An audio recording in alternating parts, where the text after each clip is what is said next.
200 on the dash. And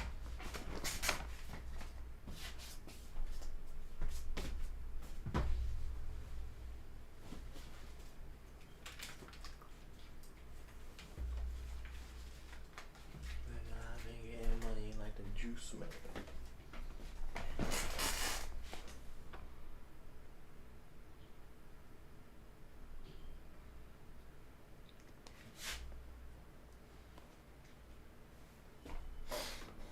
There you go. Alrighty. Excuse me. It's the morning time, but we ball, you know? Usually that's when I'm able to do these streams anyway, so it's I'm trying to give you guys some what's the word? Quality length streams in regards to this this Let's Play. I'm not trying to have a stream where it's 50 minutes like I did in the first game, because that was just a disservice to the game itself, you know? That's disrespectful. 2 hours to 2.5 hours at least, right?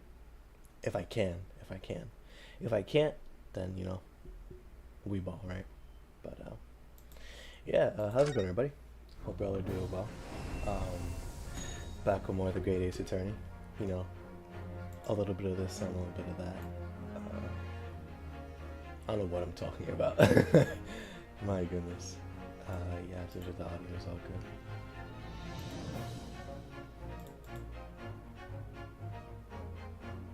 Yep, the audio's all good.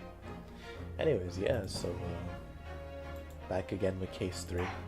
We're picking up where we left off, and honestly, I don't really have much to say. Let's just keep going at it, right?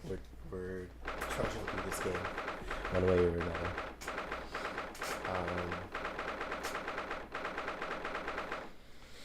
Yeah, we ball up top.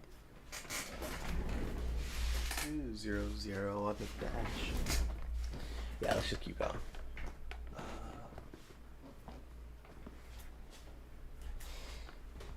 It's a little hot, actually. Let me.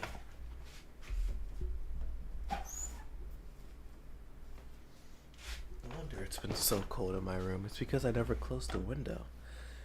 And that was a week ago. It's been open the whole time. Alright, that's no good. It's not good at all. Let's have to get a new not USB, new Ethernet. This one is on its last limbs, or last legs, I mean. Yeah, alrighty. 23rd of October, 10:44. Oh, almost. It's almost 10:44. The Old Bailey, defendant's antechamber. It's gonna take a little bit to warm up my voice, but we ball and all sorts of things.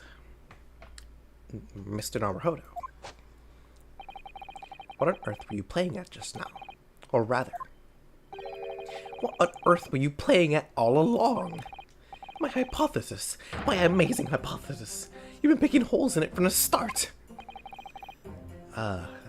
Sorry about that. But you promised me. You said you proved that dreaded explosion was an accident, not a murder.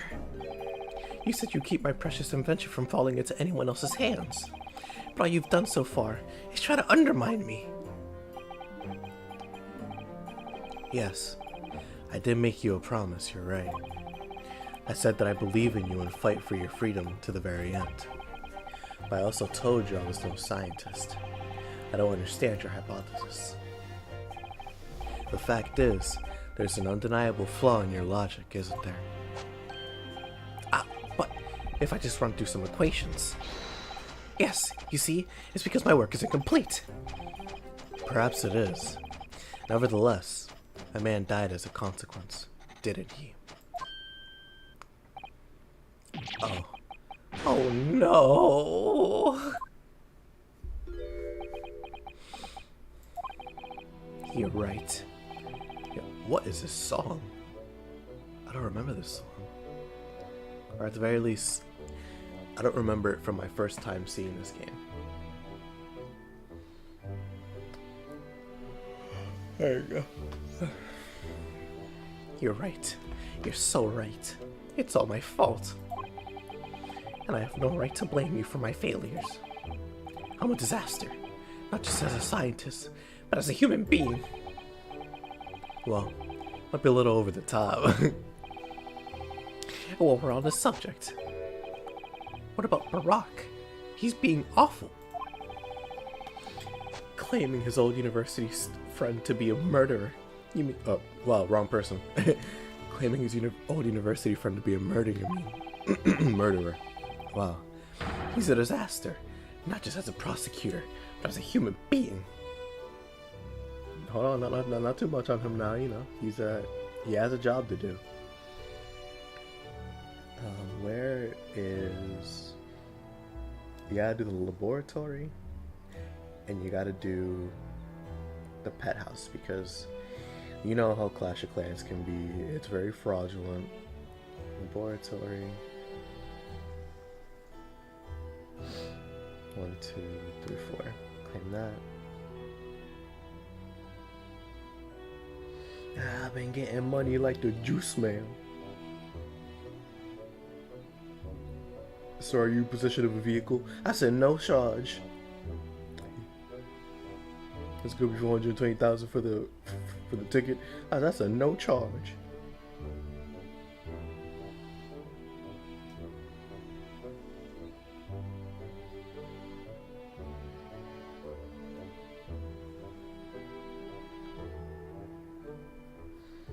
Sorry, I'm looking at this here because I gotta make sure I do this right.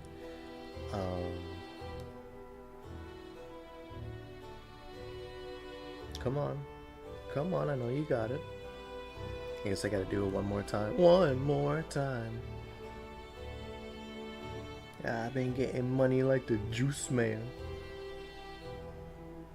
If someone from the future comes back to the stream for no reason and hears me saying the N-word, I want to make it clear.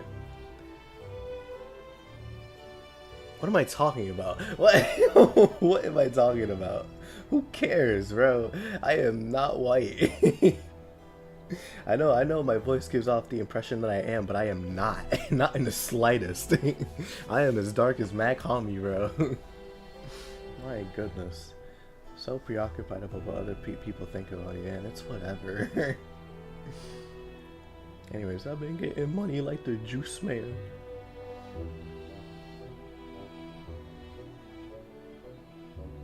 There you go. Sorry, I know this is taking a little bit, but I promise I'm gonna continue. I just gotta do this real quick.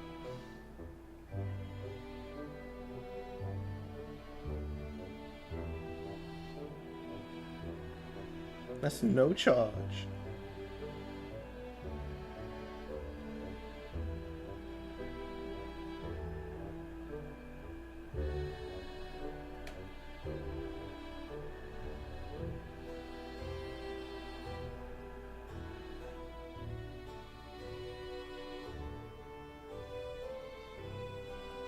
Hey, that song was really good. Gotta give it to them. This song was amazing. Well, it's not like they haven't done this before. They're amazing at music production. Like,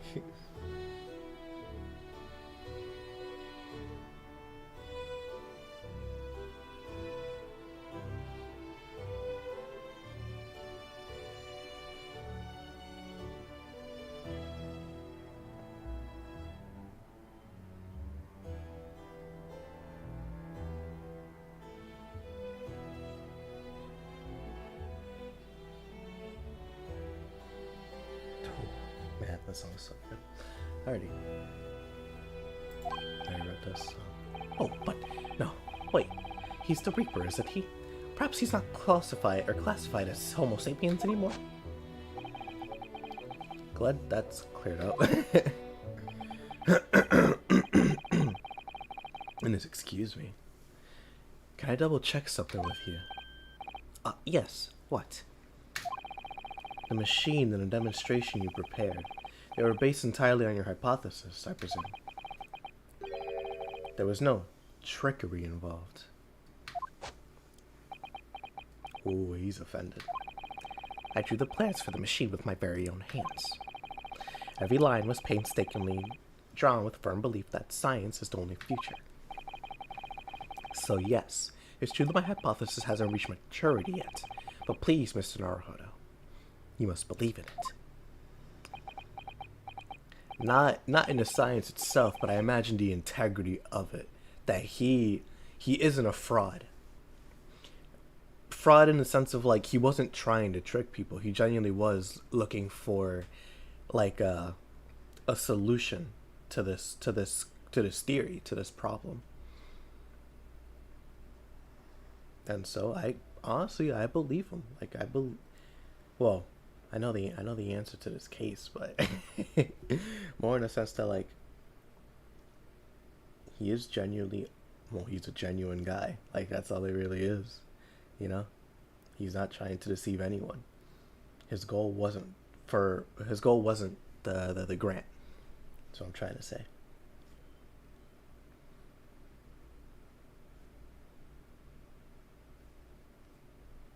There you go. Alright, now that that's done, I can continue. Sorry for the distraction. Alright, Professor. I understand. Counsel, defendant. The prosecution's witnesses are ready to take the stand. Court is about to be in session again. Make your way into the courtroom, please. Aye, aye, Sarge. That ain't no charge. How many milligrams up in this pill? It all hinges on the demonstration. If the professor's hypothesis is as sound as he claims, it leaves him as the only person who could possibly have killed the victim. But on the other hand, Mr. Sholmes was adamant. A practical implementation, such as was attempted by the professor at the Great Exhibition, is quite impossible. So really, what should I be trying to prove here? I think it stems from the fact that Albert believes full-heartedly in his thing, but it doesn't mean that it was fair play. You know, it could be foul play at work, just not from him. All right, 23rd of October, 11 a.m. The Old Bailey courtroom. Oh goodness. Oh Lord, I forgot about her. In the name of Her Majesty the Queen, I hereby reconvene the proceedings of this courtroom. Counsels for the defense and prosecution, be ready for the new witnesses to testify. The prosecution is ready, my lord. As is the defense, my lord. So, Lord Van Zieks, I believe these new witnesses saw the demonstration on the day in question with their own eyes. Indeed, they did. And as luck would have it, one of them is a police detective. Goodness. So the testimony we're about to hear can be considered highly reliable. Perfect. A detective of all people. The prosecution's stance remains unchanged. Though it ended in tragedy, the demonstration on the day in question was scientifically sound. And so consequently, the sole person with the opportunity to have committed this act of murder is the only other individual that had been present at the stage at the time, the accused. Thank you, counsel. The prosecution's position is clear. So, bring forth your witnesses now.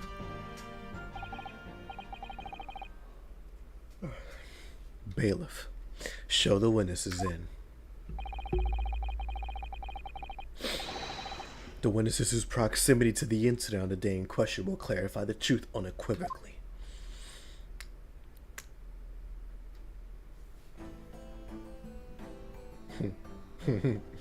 Who in the world are these goofballs? I didn't use Albert as a thumbnail before, right? No, I didn't. Okay, this is the first time he's being used. Because I was going to say, I don't know if I'm ready to use these guys as a thumbnail yet.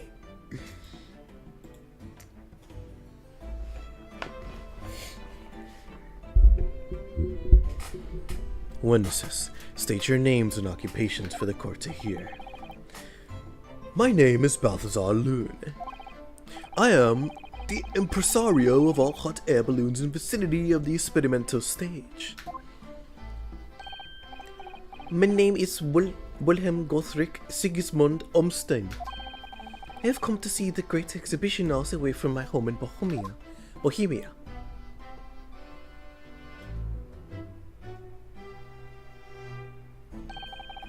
I am very rich. Oh, the Coca-Cola, yeah. Inspector Gina Lestrade, Scotland Yard. I'm a great detective, even Erlach Sholmes agrees. I was on security duty at the exhibition, and I got to go up in one of the bubble. My goodness, gotta make sure I get Gina's accent down. My goodness, I don't know why it just suddenly changed up on me.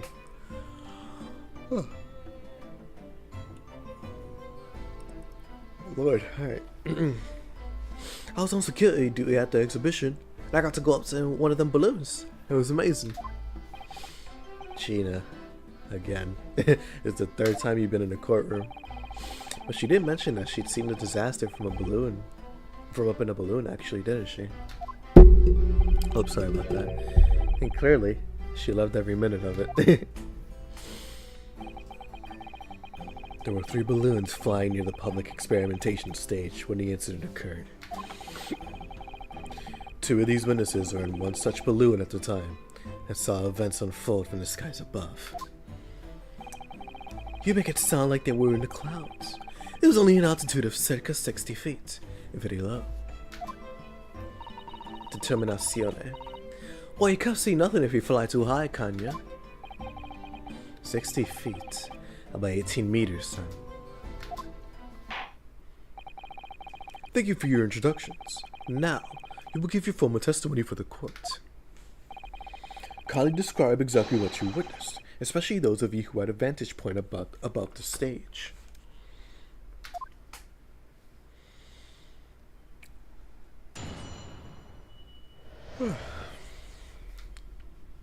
The view from halfway down, or excuse me, the view from 60 feet. It was an incidente. Yeah, incidente. It was an incidente terrible. I'm only grateful that my balloons were not damaged. There's this huge bang from the stage, and the next second, another bang in the sky beside us. And from a misty smoke, a cage appeared out of nowhere. The cage, it fell from the sky like a stone. Oh Lord, excuse me, wow. And crashed into the crystal tower. I did get a good look inside the cage, but no one went near it after it crashed into the tower.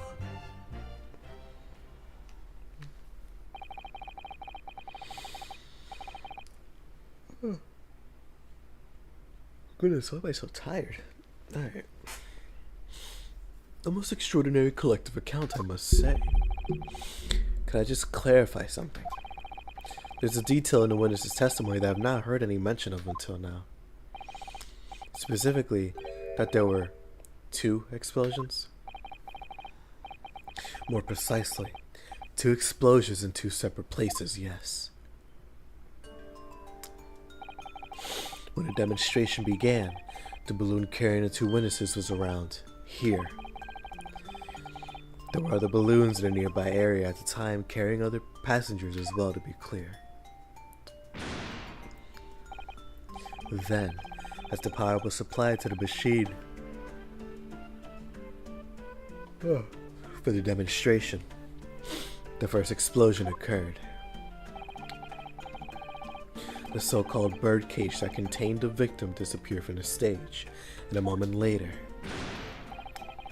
the second explosion occurred, directly adjacent to the balloon carrying the witnesses.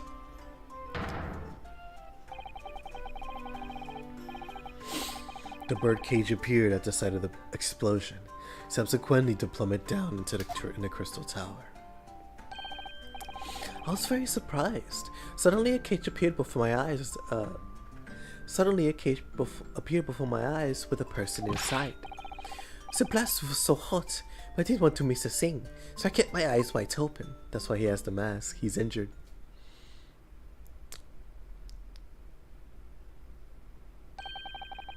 I still have lots of money. Okay, what does that have to do with anything? Precisely who is this curious infant? I'm told he's a young noble of Bohemian royalty. Apparently, he disguised himself in order to steal unnoticed into the great exhibition. Yeah, I am here in London on sightseeing trip with my elementary school. We will have the benefit of a child's point of view in the testimony. Do we really need that, like, at all? When I remove my mask, this is what I look like. Oh yes, I see. A delightful face, I'm sure. There you go, okay. Esmeralda 2 spells, my beloved. Alright, Balthazar Loon. Or Lunag. Oh. I'll say Loon.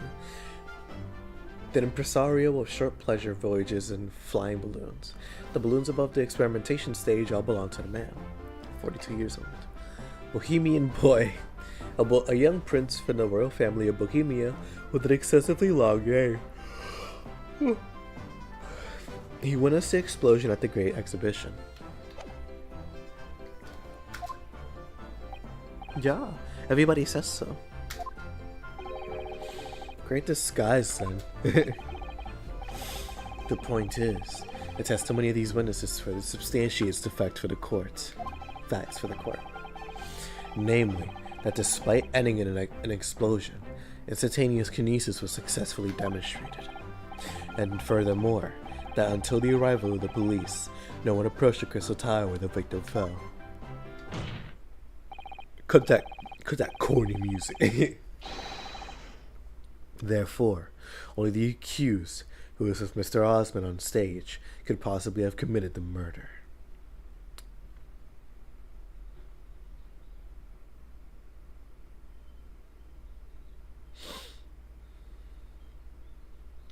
I wonder, when's this episode come out? 9 a.m.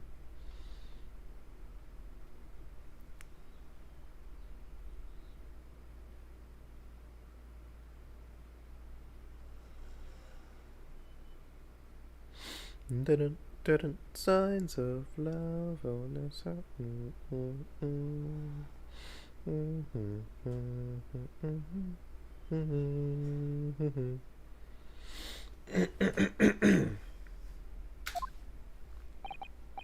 Yes, thank you, counsel. The prosecution's views on the matter are quite clear. So, the defense's cross-examination now, please. Yes, my lord.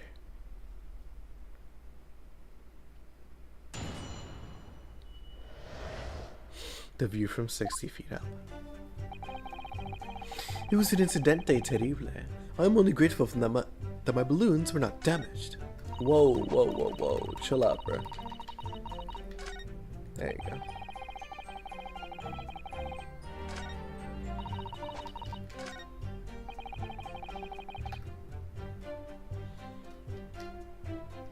Hold it!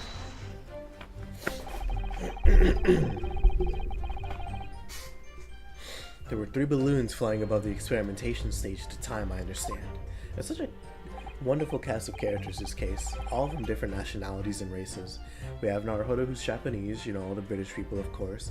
We have this dude who's Italian. We have this kid here who's German, or presumably Bohemian. We have, what's this dude's name? Albert Harebrain, who was in Germany. He's not German, but he was there. And we have, well, who else was it? It was someone else. Madame Two Spells, who's French. I think I already said that. I don't remember, but anyways.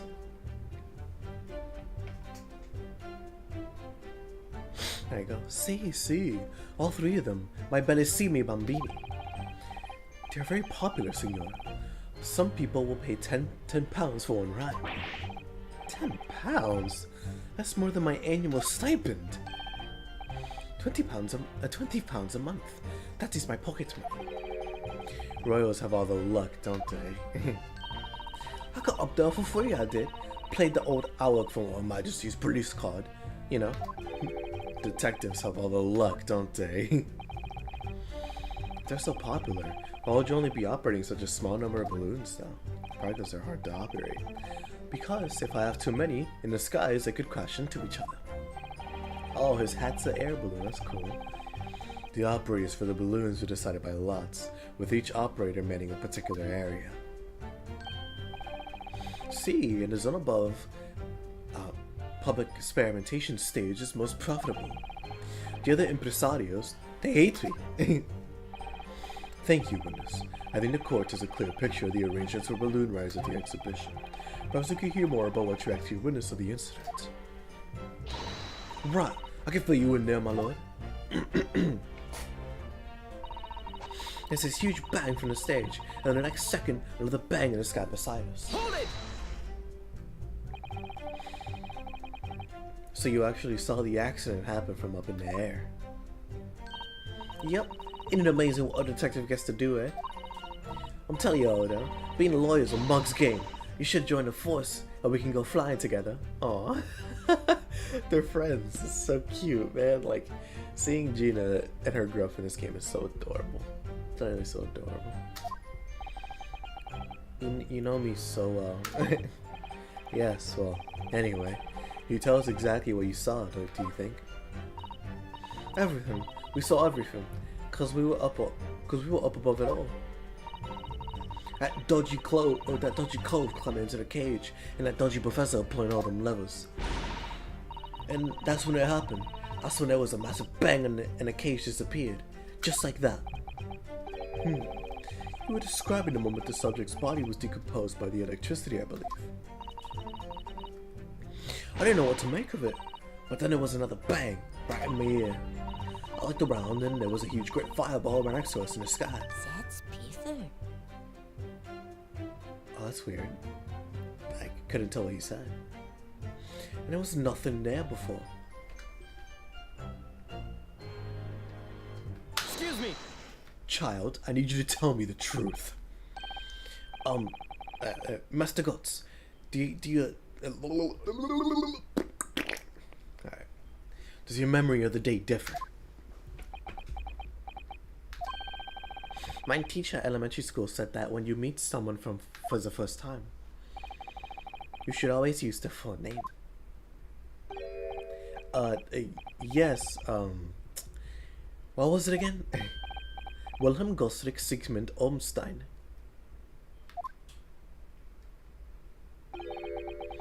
Just the full name, son? The point is, do you have something to say? Something to add in response to Detective Gino Lestrade's last remark, perhaps? Oh, I get it right, Odo. It's Inspector Lestrade. Why does everyone have a problem with how I addressed him at the moment? That is not what I saw. Oh. Yeah. There was a second explosion and it was right beside a balloon, that is true. But I'm sure. Which is what I said, isn't it? One moment there was nothing there, the next a massive explosion. My teacher at elementary school said that when someone else is speaking, if you are rude enough to interrupt, you will have the most awful imaginable life. Are all Bohemians brought up to be so full of joy? Here you go, kiddo.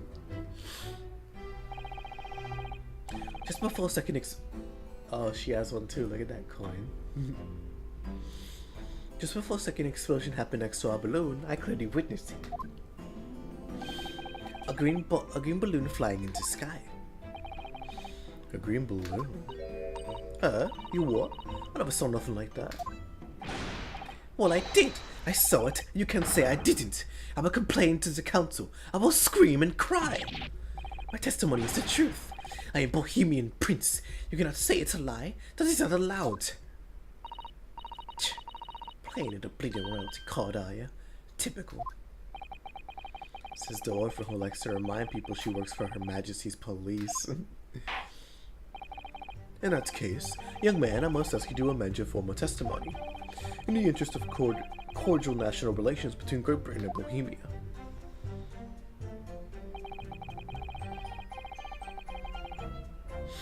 It was not the sky that exploded.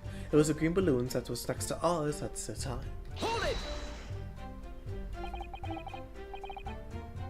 A green balloon, you say?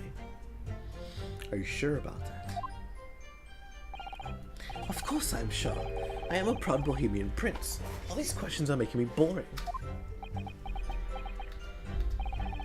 I think you mean bored, eh? English is very annoying. The language of my countrymen is far superior. Ragazzo, it is very wrong to lie. Lie? Flying balloons never explode. For the same reason the planets never explode. It is logical. You're not gonna believe this. Please tell me that doesn't mean logical. If you insult me, you insult all of Bohemia. Might I?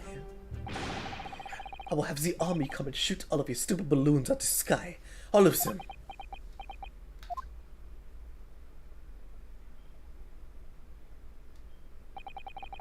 Here you are, Your Highness. If only all international incidents were so easily resolved with threats. Now the peaceful relations have been restored here in the courtroom. Perhaps we could return to the testimony. Did you also see the moment that the cage materialized, Mr. Loon? No. I did not see the explosione myself. However,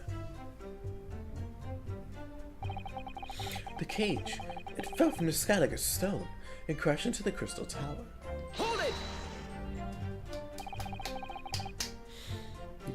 Did you see that actually happen? No, in reality I did not. I saw it after it hit the tower. There was a grand confusione around the stage. I ran to see what had happened.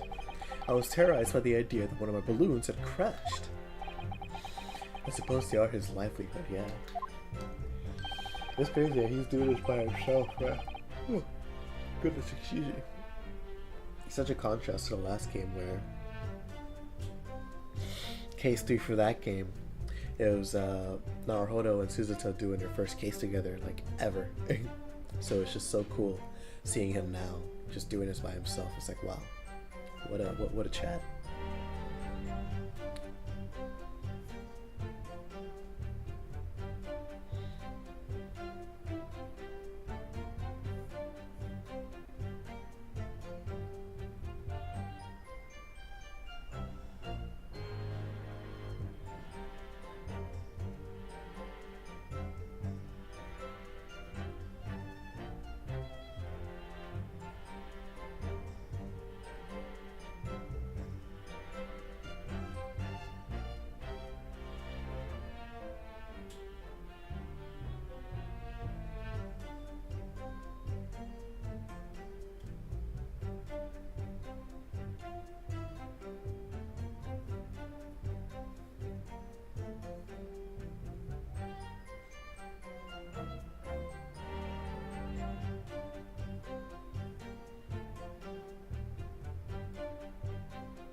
Sorry, give me 1 second.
There you go. That's where I was last time. It's been almost a year. Or not. I think it actually has been a year since I last read. Stop reading about May. But I looked up at the sky. All my precious balloons are still there. I saw it though. I saw it slam into the tower. After all, I'm a detective now.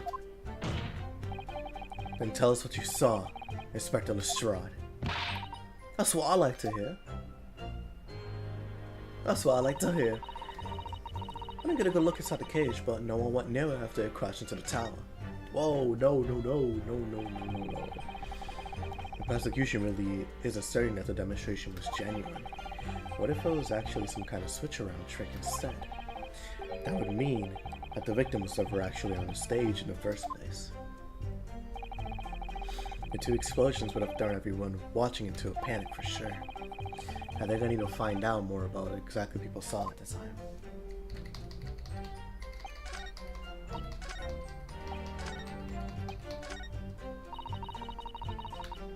Hold it!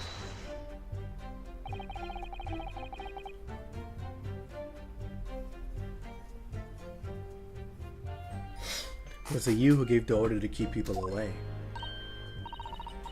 Eh? Use your head, Otto. How could it have been me? I was up in a balloon, weren't I? Right. So, cause I was available, it was the boss who had to leg it over there. He was getting shoved and kicked all over by the panicking spectators as he tried to steal off the scene. It was a real sight to behold, I can tell you. Amazing. Poor Inspector Gregson. So anyway, I couldn't see the cage that well because of all the smoke. And I didn't really want to see, to be honest. I was scared out of my wits. Keep it together, Inspector.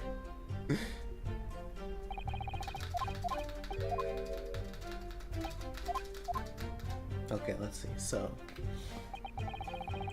didn't say terrible. I'm looking for the my buildings not damaged.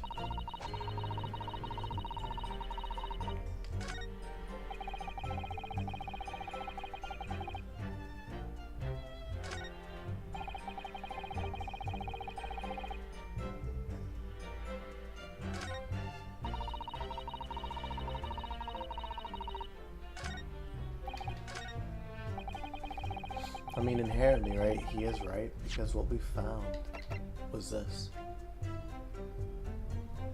I'm gonna present it. Objection! Nah, I wasn't right, but that is the balloon.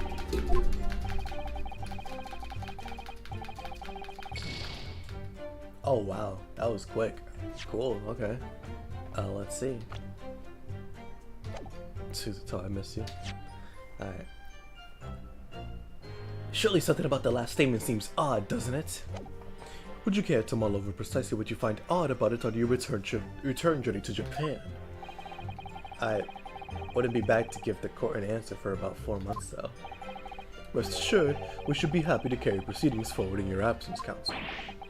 Sounds serious. I have to prove my worth before it really does send me back home.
I wonder what it could be. I'm not really following.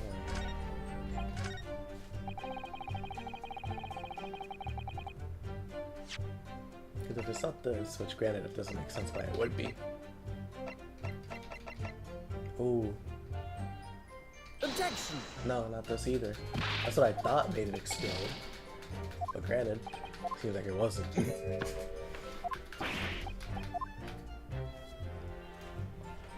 did impress everybody here. The only thing that I didn't impress was the kid before his statement changed.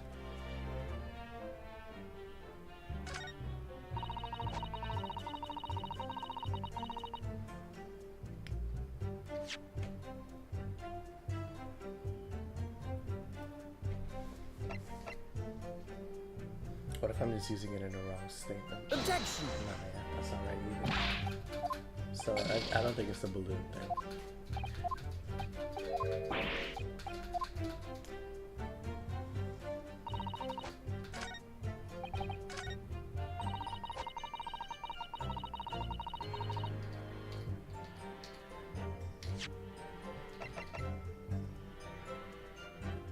Objection! No, not that either.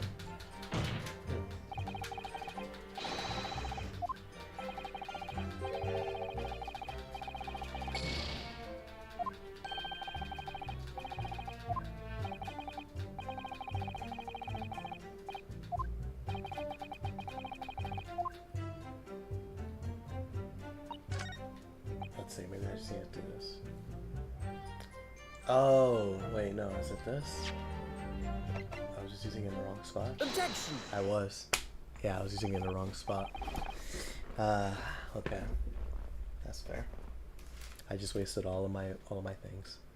What a horrible time.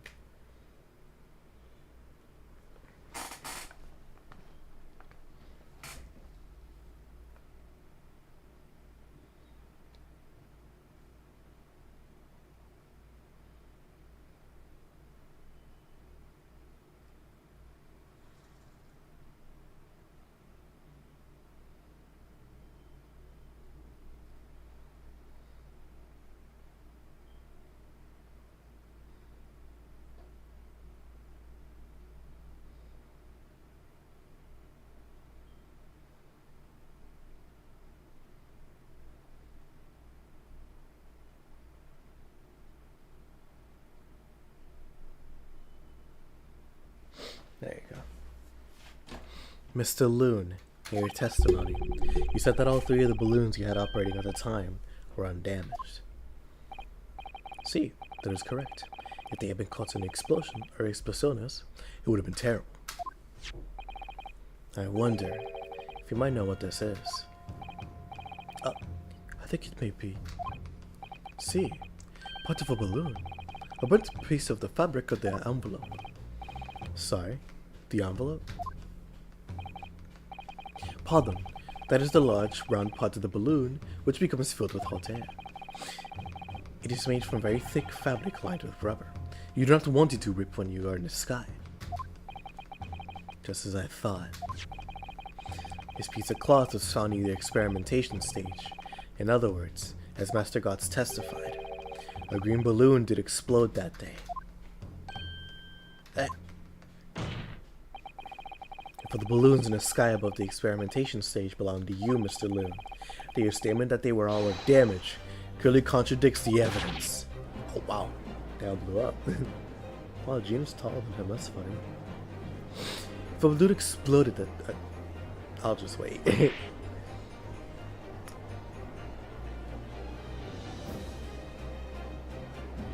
Objection! That police officer, man.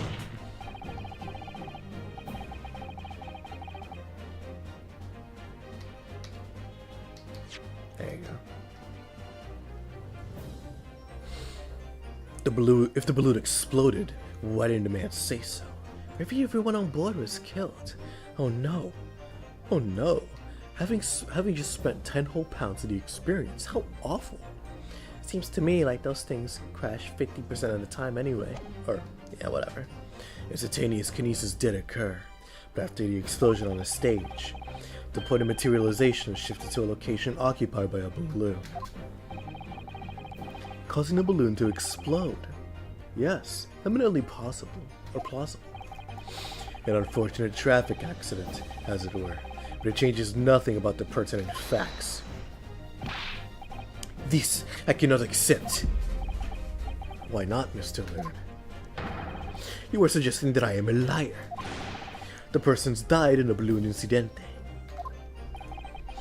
There's no need to get fired up, Mr. Loon. The victim was a self-fatality that day. That is right, and I prove it. Balthazar Loon is such a liar. There was no such balloon in the sky. It is non possible. Saying it's impossible. Why? This court has more important matters to discuss than the number of balloons that were operating that day. Objection! But we can't ignore the fact that nobody appears to have known anything about this other balloon until now. My lord. The defense calls for further testimony from Mr. Loon. I concur. There's clearly more to the truth here than meets the eye. It's imperative that we clear up the issue of this phantom balloon, I feel. Witness, you will give supplementary testimony about the balloons you were operating at the exhibition. Grazie, my lord. Why are you... What? Bro, get off the stage, kiddo. As I said, Balthazar Loon is no liar. Every balloon I've had in the sky landed safely. All three of my balloons were carrying passengers. They fell to the ground near Esplosione, where the catastrophe?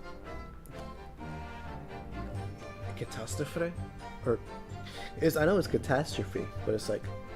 It's Italian. I think it's the Italian version of catastrophe.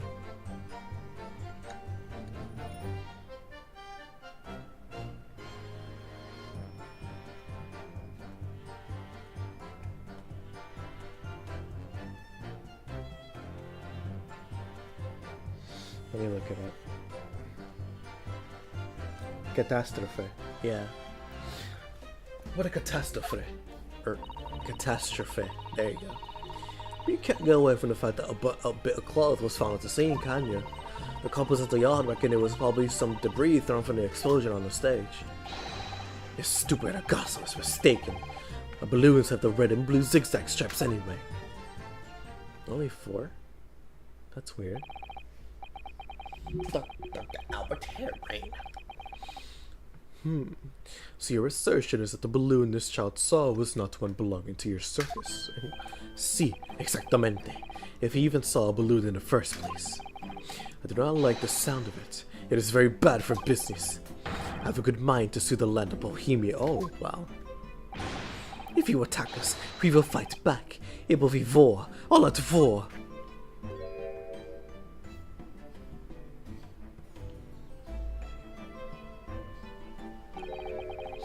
What happened to all out war? Mr. Loon, sir, doesn't appear to be lying. But that doesn't change the fact that the testimony and the evidence are contradictory here.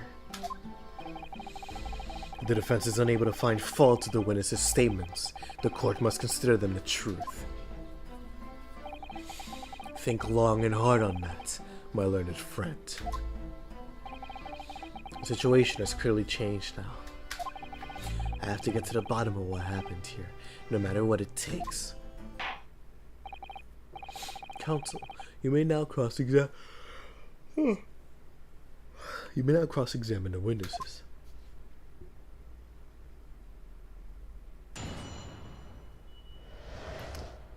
Mr. Loon's balloons.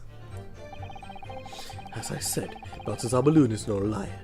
Every balloon I've had in the sky landed safely. Hold it!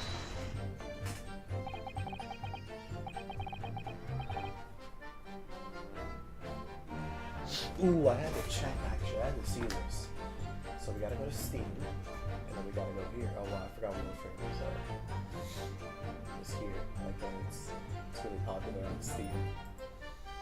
I play it on PlayStation, but I haven't played it in a while.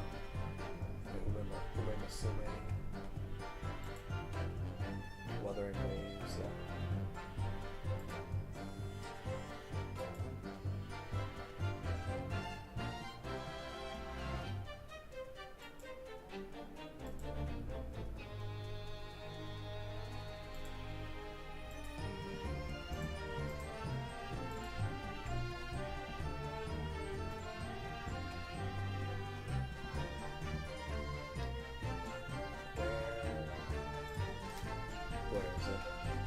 Goth Obsession.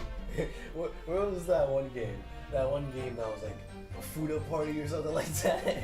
I forgot what it was called, but horror games on Steam are so funny. Like, genuinely so funny. Like, what do you mean horny villa?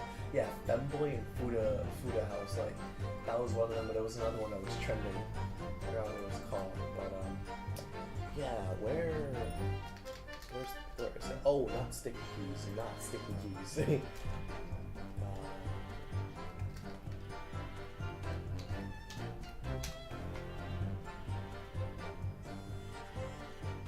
Yeah, Grand Blue Fantasy. Oh wow.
I see. I just had to read that because one of my friends told me about Grand Blue.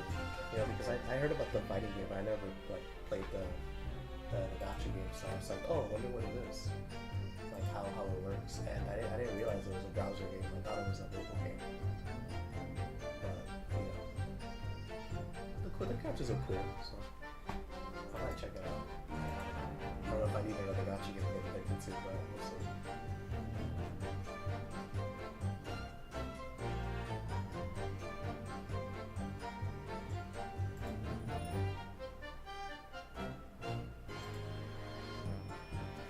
Okay, you couldn't have just forgotten one, maybe.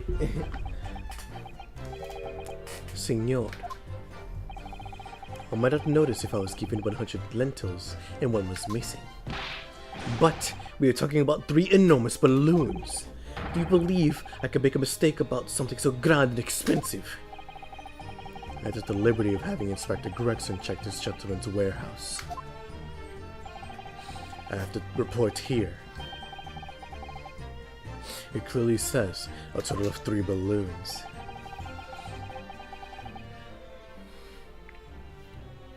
It would appear no mistake has been made then.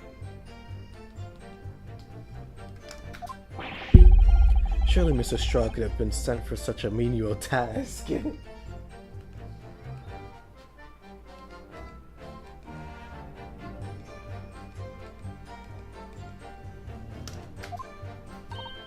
What, me? I'll tell you what I told the boss. East End kids like me can only count up to 2. Obviously that ain't true, but the boss bought in and said he'd have to go himself in that case. What a skis. I'll do my balloons for carrying passengers. If they fall to the ground in an esplosione, what a catastrophe.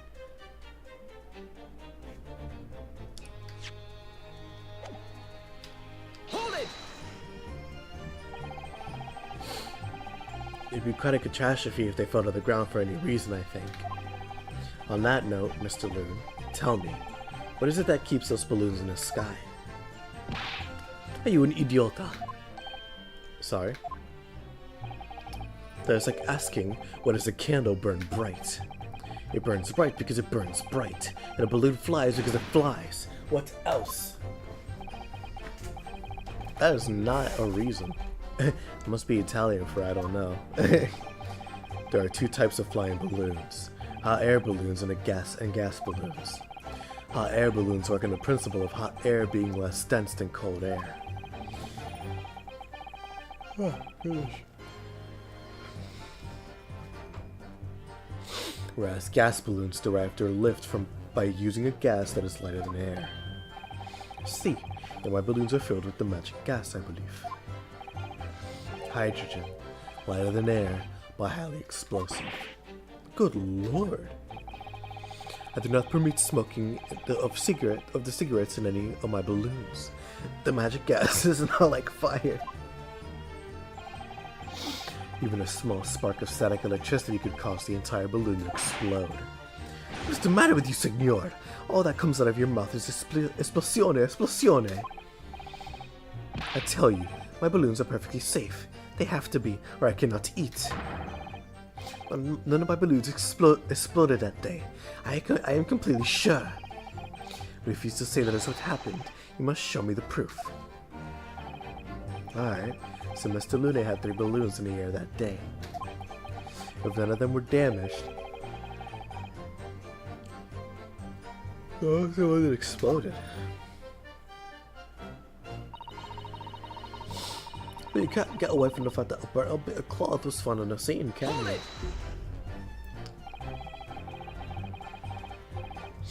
I was surprised to find a piece of fabric still at the scene, actually. Yet you searched the area surrounding the stage for clues.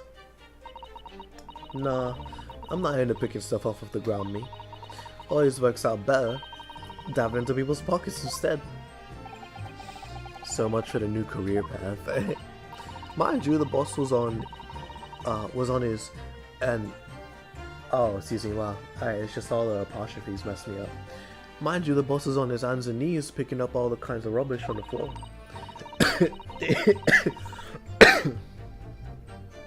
So give me 1 second.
Okay.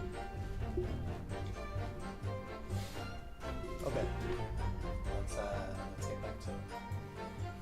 1 hour down. See how many we go for. Thing is though, the cage went crashing into the crystal tower, didn't it? Plus, most of the investigating was going on. Even so, what if that someone from Scotland Yard would have gathered it up as evidence?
There you go. Okay.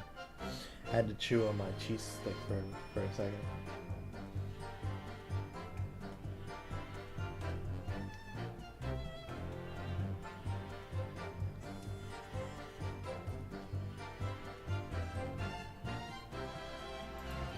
Okay. Cool. Listen to you. You stumble across a bit of balloon and suddenly you're the best investigator in the world. Pardon? Well, you ain't got a badge, have you? Like this one. I could arrest you with this if I wanted to. I want to put it past her. She'd do it just for fun. Come to think of it, there was talk of some scorching on the ground at a meeting we've had about investigation. The coppers at Yard reckon it was probably some debris thrown from the explosion on the stage. There was considerable damage to the stage and surrounding area, wasn't there? Yeah. Some of the crews were watching the experiment stage were caught in the blast and injured. Good job the old contraption didn't kill over. I hadn't even considered that.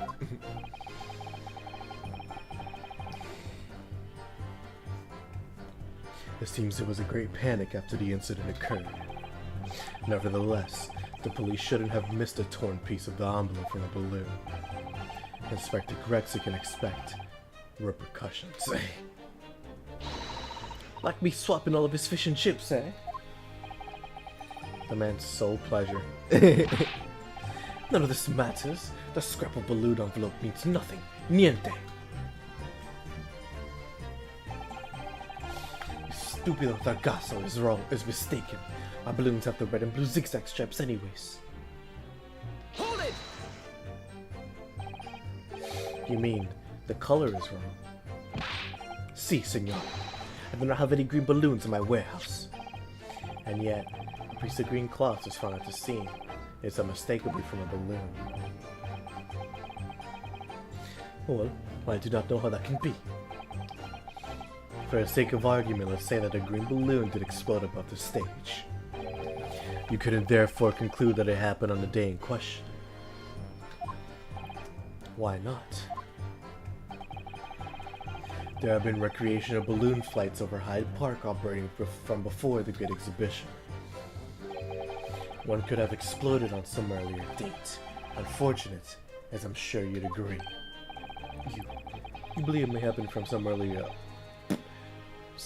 balloon accident that predates the... I can't talk. You may believe it may happen from some earlier balloon accident that predates the exhibition.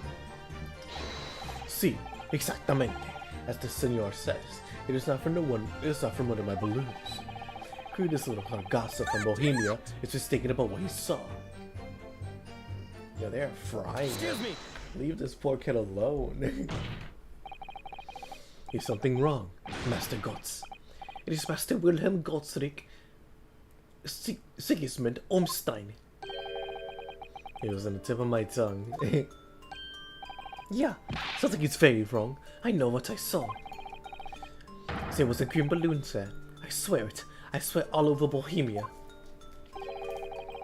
You can speak as much bad language as you like, but it changes nothing. If you do not have evidence, ragazzo, then I must tell your penance to punish you, eh?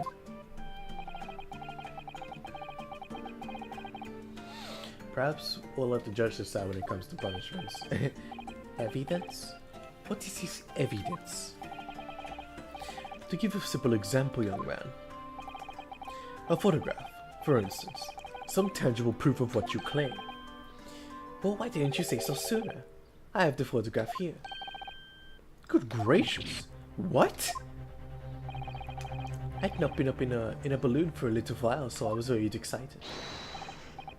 I took lots and lots of photographs. Of the Crystal Tower, of the Bohemian exhibit, of the streets of London, of the hot eel cellar, of the balloon. And the instantaneous kinesis experiment. You take a picture of that? Ja. Oh yeah. One picture. Really? You did take one. But what I wanted to see was of a ride in a balloon. I was not interested in boring experiments. Never mind that. You show us that photograph. Of course. And then you will see. You will see that I am not lying. So I really did see a green balloon. What the hell?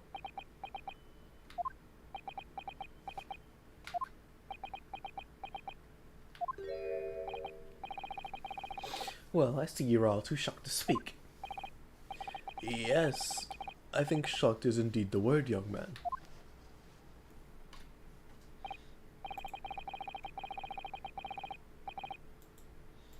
Yeah, perhaps you cannot see it was a green balloon from this photograph, but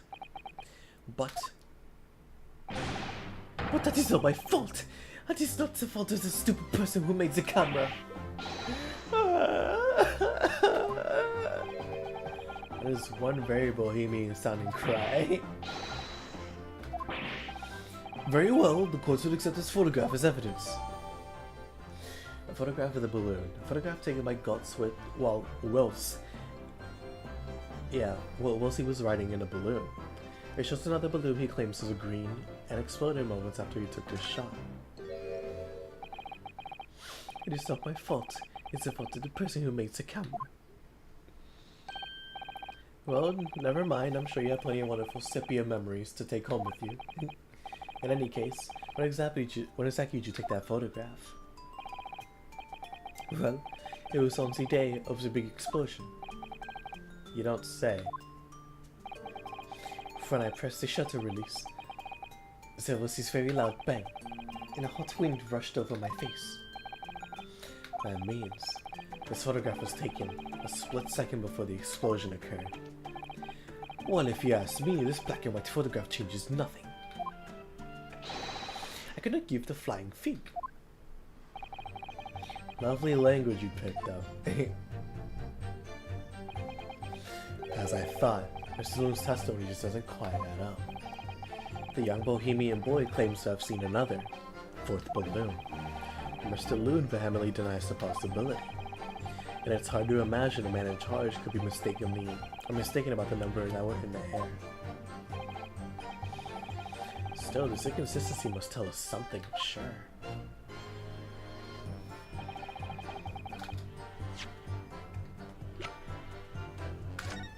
Alright, let's see.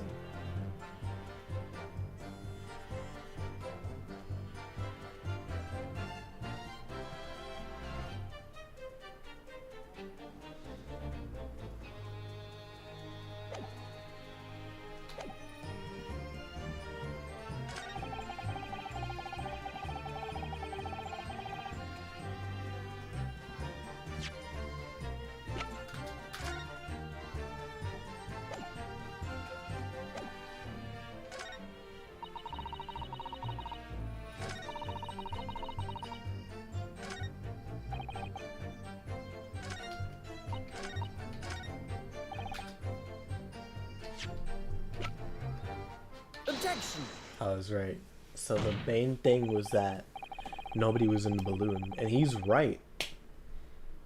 Like, inherently, he is right. There's no denying that the balloons he had people in them. That's why this wasn't his balloon. It was someone else's.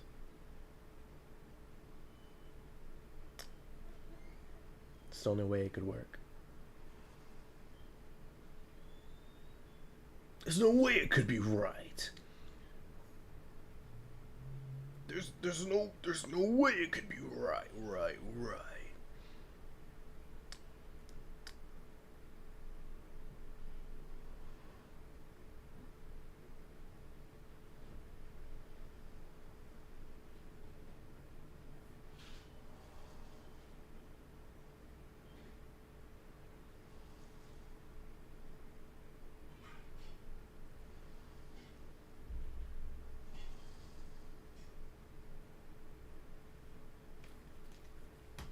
There you go. Unfortunately, the photograph Mr. Gotts took can't tell us the color of the balloon, but it can tell us something else, something crucially important. What? It shows that the picture balloon wasn't carrying any passengers. My goodness, you're right. But surely all the balloons would have been carrying passengers. There would be no sense in it otherwise. See, they're out for pleasure, for seeing the view. My balloons only fly with passengers. Which tells us that the picture balloon isn't one of them. So when the incident occurred that day, there was a fourth balloon in the skies above the experimentation stage. The mysterious green balloon. I know nothing. Niente. I can only tell you one thing. This balloon was not carrying passengers. Then it was not one of mine.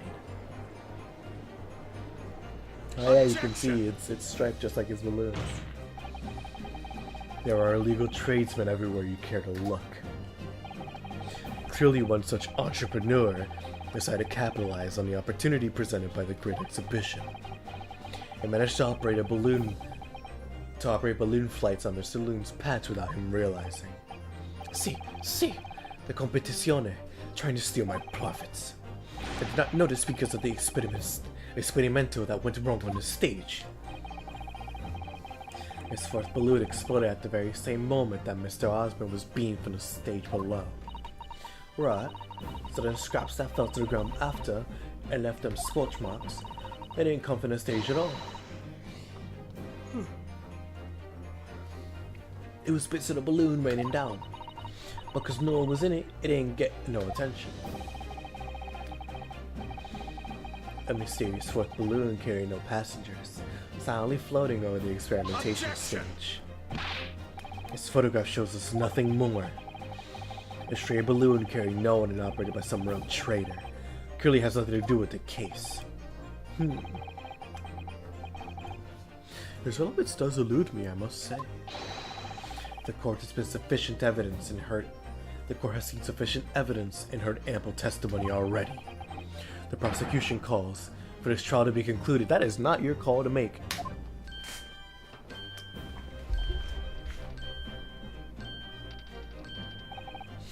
Really? Have we really got to the truth yet? No. I cannot let this opportunity slip away. The jurors' minds are made up, and not in our favor. What else can this photograph tell us? Is there nothing more we can learn from it? Yeah, there's way more. Objection! Ladies and gentlemen of the jury, wait. Please don't give your decisions yet. The photograph from Mr. Gotts may well be hiding one more vital clue. What's that? A vital clue? Objection! We're well past the point of mere possibilities. It's time for definitives now. So tell the court with the point of my finger. What exactly does this alleged clue in this photograph prove? There you go. We can reasonably assume that the pictured balloon was destroyed in a searing heat of the explosion. Oh yeah, that's right. Yeah, it was not my fault. Evidently, because the birdcage from the kinesis machine materialized in the sky where it had been flying. And the balloon, being filled with flammable hydrogen, instantly and explosively ignited. Objection! No, that's not what happened. What? It would appear that this photograph requires closer examination. Oh goodness. Counsel for the defense, you will highlight the location of this alleged clue in the photograph for the court. Of course, my lord. If you look closely, it's plain enough to see. And what's shown is linked to another piece of evidence we have. In a way that leads to an unbelievable conclusion. A clue that heavily suggests the real reason that the balloon exploded is.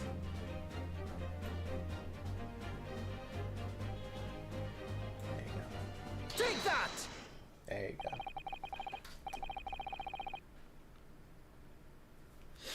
The timing of this photograph can only be described as miraculous. If you look, you'll notice there's a bright white light that appears to point directly at the balloon. It's most likely a ray of light caught incidentally on the film. I'm afraid I can see nothing of the sort. If you look with a magnifying glass, my lord. Excuse me, sorry. It becomes clear what the nature of this bright line really is.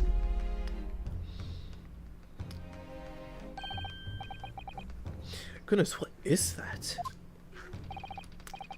Undeniably some flash of light, yes. Oh, golly, do you think it might be lightning? But it could have been a finer day. I believe we may be looking at fire. About the fire heading straight for the balloon, like an arrow. Put your gun away, man. What are you doing? Indeed, even to my aging eyes, it would appear to be a flame of some sort. My word, are you suggesting his beard's gotta have so much food in it? This has gotta be so hard to maintain.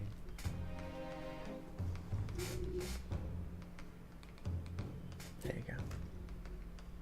My word, are you suggesting this flame struck the hydrogen gas that filled the balloon? Objection! That's absurd.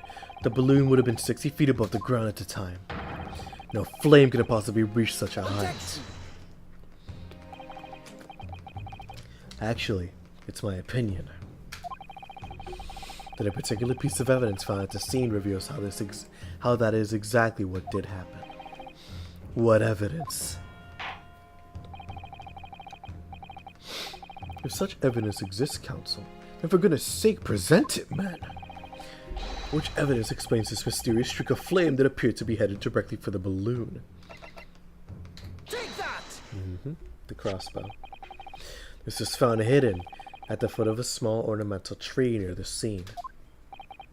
Good lord, is it a crossbow?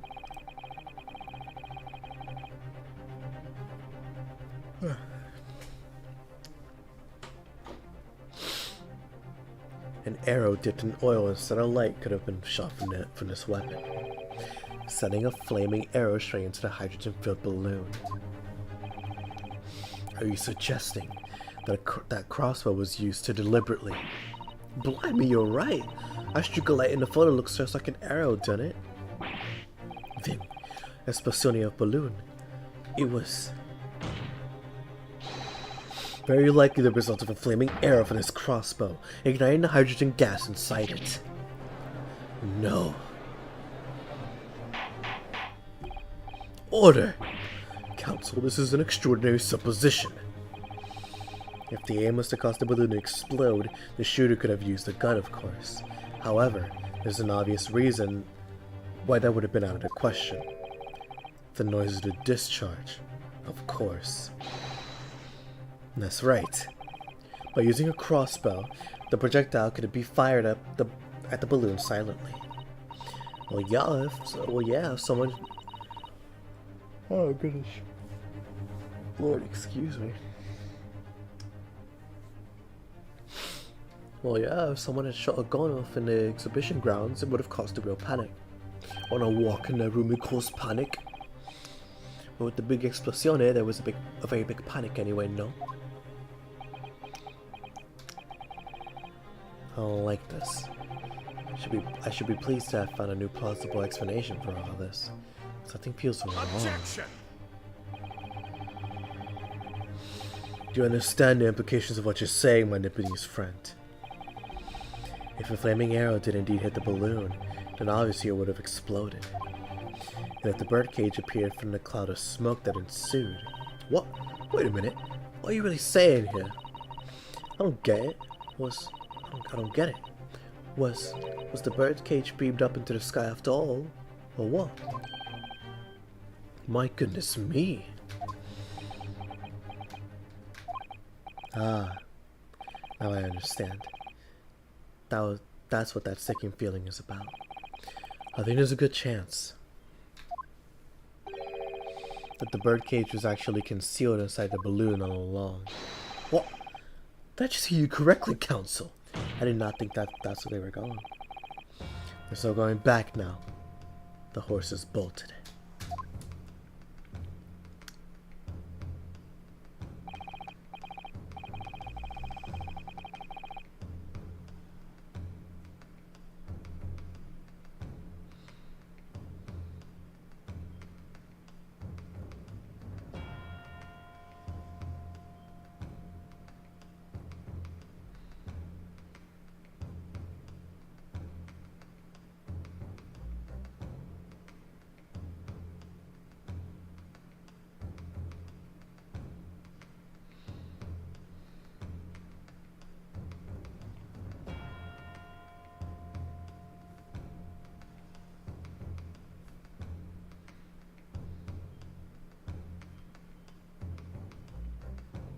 That's so funny.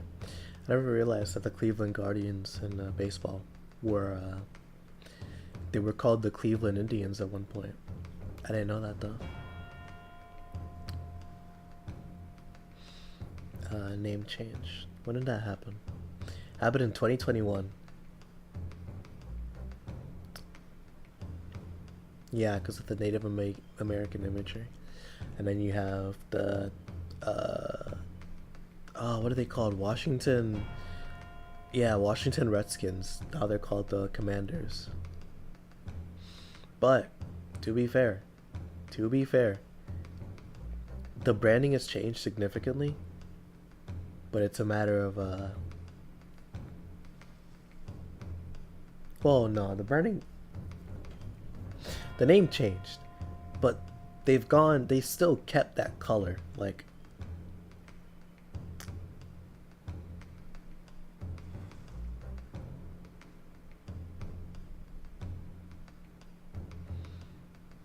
Jaden Daniels, man.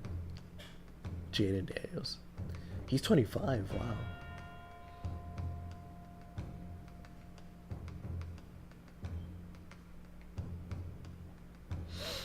Shout out Jaden Daniels. Let's assume, as I said, that the birdcage was hidden inside the green balloon from the start. On stage, when the experiment was started, the birdcage and the instantaneous kinesis machine disappeared in a cloud of smoke.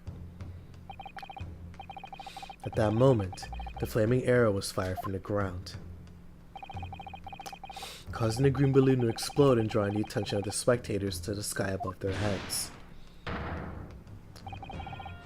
From amid the smoke, the hidden birdcage then appeared to fall down and crash into the crystal tower.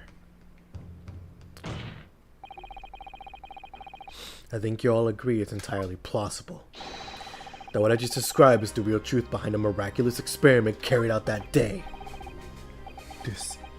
This. Good grief! Objection! This is ludicrous. What he described as no science experiment. It's child's play. A contemptible display of stage magic. Both Mr. Sholmes and I are said that the experiment was a scientific impossibility. In which case, it's the only way to explain what happened that day. And in any case, the victim's body was found inside the birdcage in the crystal tower. If the instantaneous kinesis didn't take place, how do you explain that?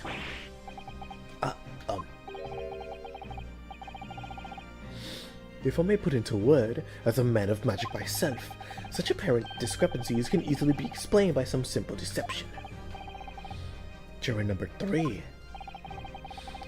All that would be needed is a doppelganger, someone who looked very similar to the victim, Mr. Osmond, and having this other man appear on stage to front the show, as a buddy double. Ah, yes. So, of course.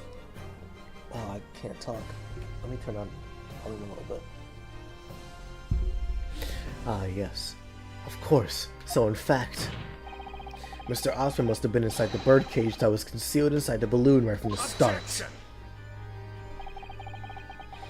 That balloon would have been filled with hydrogen. Anything hidden inside it would have been scattered to the four winds when it exploded. No one would have ever embarked on such a risky venture. Not necessarily. The explosive force of the balloon gas would very much depend on the mixture ratio. Juror number 4. Flying balloons are really filled with pure hydrogen, but a mixture of other gases such as helium as well. Helium on its own doesn't explode, but by controlling the gas mixture ratio, the explosive force can be altered. The mixture ratio. Obviously, the victim's body would have suffered some burns that would be unavoidable. But not to such an extent as to render this whole obscene charade impossible. So everything that happened could be explained, logically and scientifically. The explosion that engulfed the stage at the start of the experiment was no accident.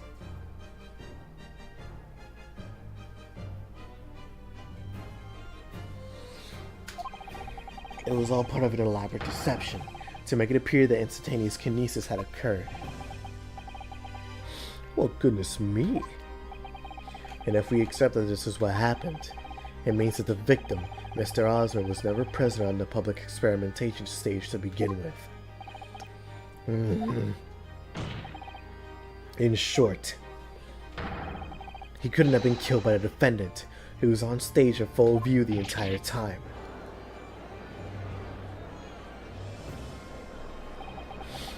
This would be very hard for the prosecution to counter.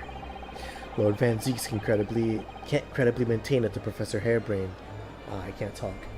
Can't credibly maintain that Professor Harebrain is a suspect now.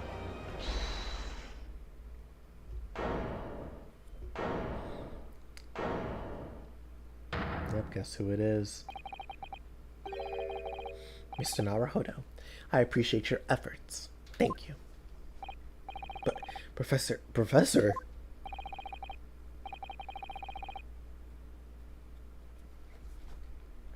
But you can stop now. You just keep your mouth shut, please. Sorry?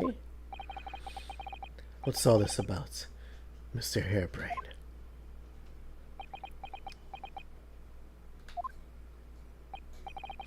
I, Albert Harebrain, hereby confess that it was me who stabbed Mr. Odie Osman. Yes, it was me, with my faithful friend and partner, Andrew the Screwdriver.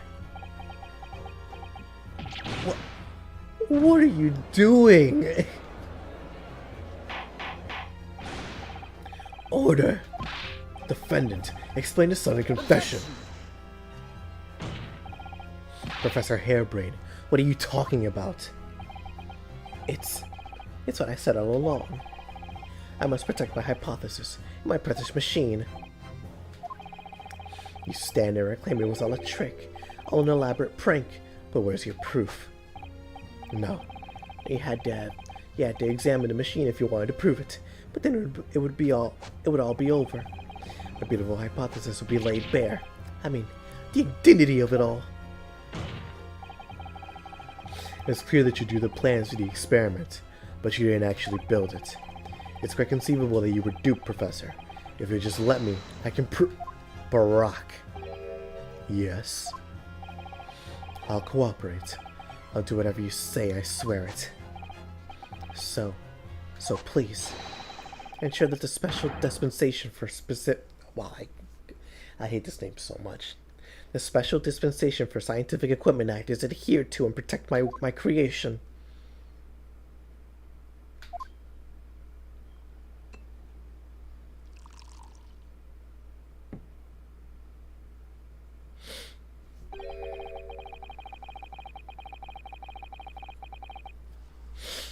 Pray forgive the discourtesy of filling my hollow chalice at this critical juncture.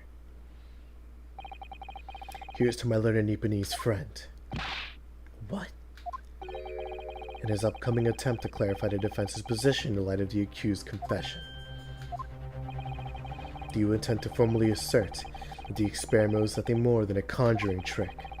Because the moment you do, the Special Dispensation for Scientific Equipment Act that protects the professor's invention will cease to apply. The prosecution will then demand a rigorous examination of the machinery involved in order to establish the truth.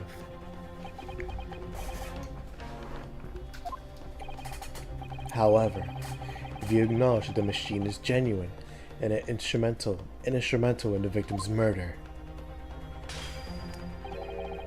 any chance of investigating will be crushed, and the confidentiality of the professor's hypothesis preserved. Well, counsel, what is the defense's official position in this matter?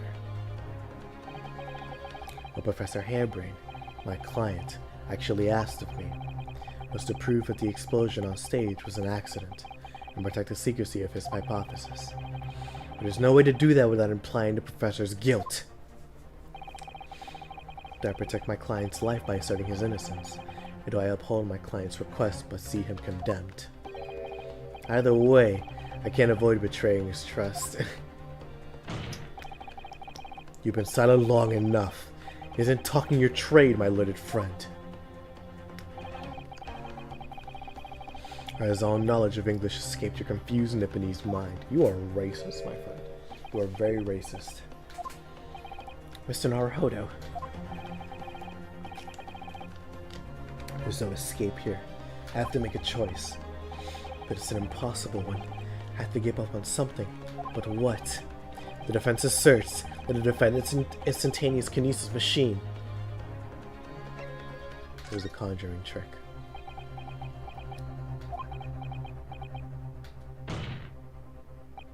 No, I can't say it. My client placed his faith in me. I can't just let him down.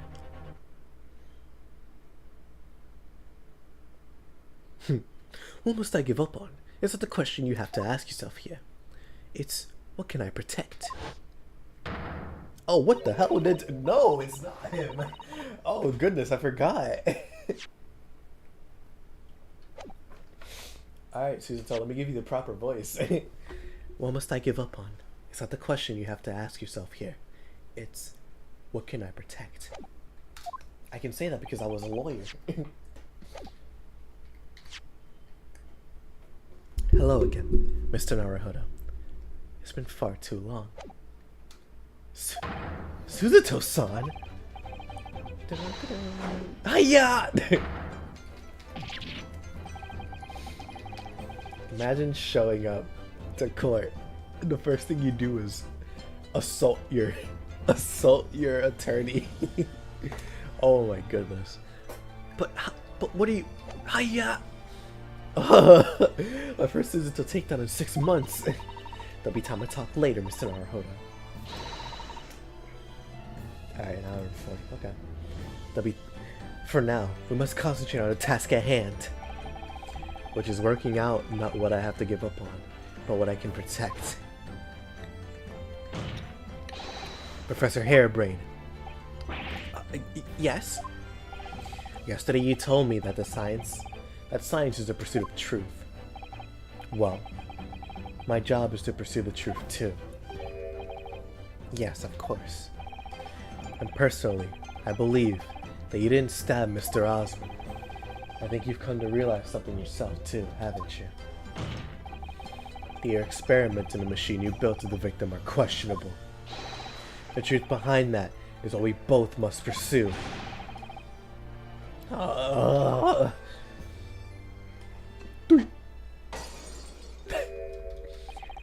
So, you finally opened your eyes. What? And as for you, Albert, you can't ignore this any longer. Having heard my learned friend's assertion,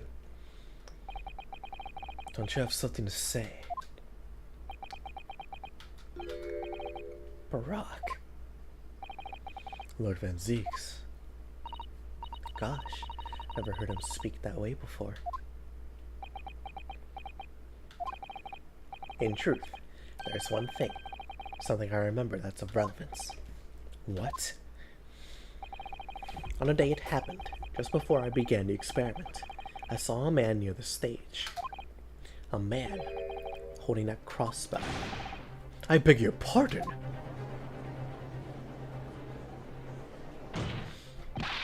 Professor, did the man have any distinguishing features? What did he look like?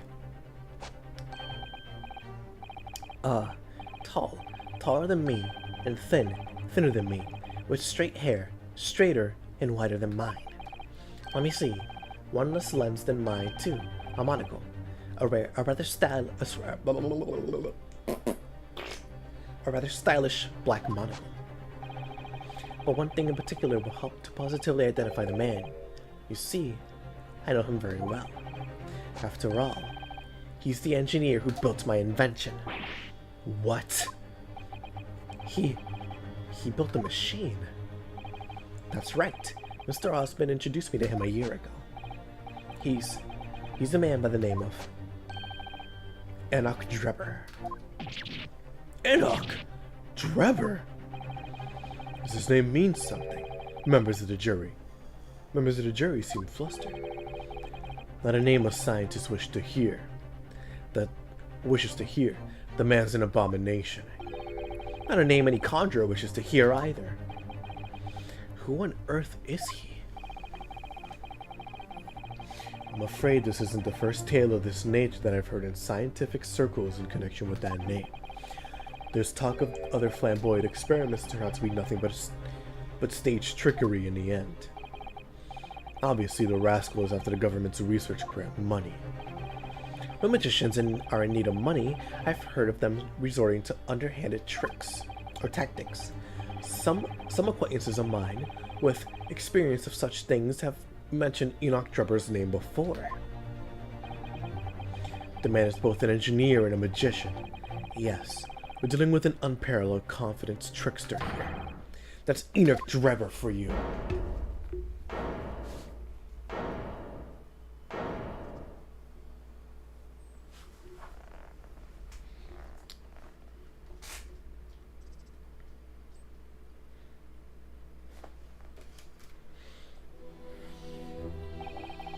So it's true then. My invention, my great machine, it was just a grand illusion. Considering what we just heard about Drebber's character, I'm sorry to say that it sounds increasingly likely. Even though no one else believed it, I wanted to. I wanted to believe that the machine would function exactly as my hypothesis predicted. Which is why you were so opposed to it being investigated, I presume.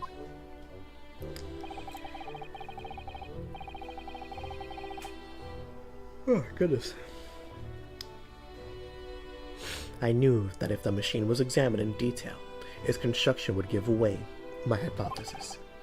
Obviously, I didn't want that to happen, but at the same time, I knew that if it was found to be nothing more than a trick, than a work of deception, then everything I'd worked towards, all of my research, all of my dreams, my whole life would be over.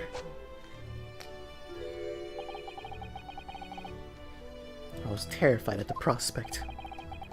So you really had no idea then, did you? About the true nature of the machine that was built, and the true nature of Mr. Drebber. I never questioned anything. I didn't want to question it. It's entirely plausible that Mr. Osmond and Mr. Drebber were working together to use you as a means of fraudulently acquiring the research grant money. Such a good song. When I announced my invention to the crowds at that day, it was the finest moment of my career. I pulled all the levers and turned all the dials in exactly the way Drebber had described. When the smoke suddenly started billowing out, I panicked. I didn't know what was happening.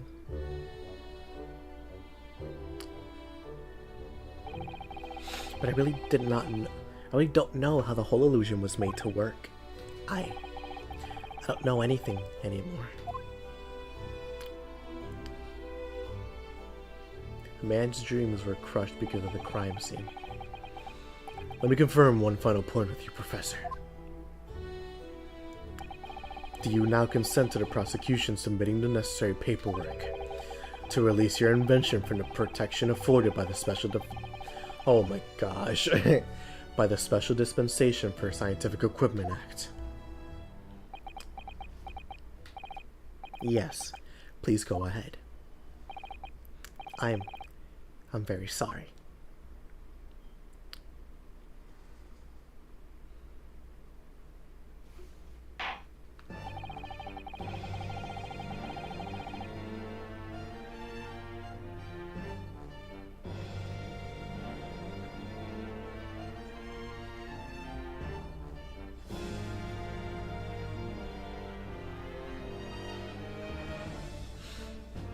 It would appear that we shall have to suspend proceedings for the remainder of the day now.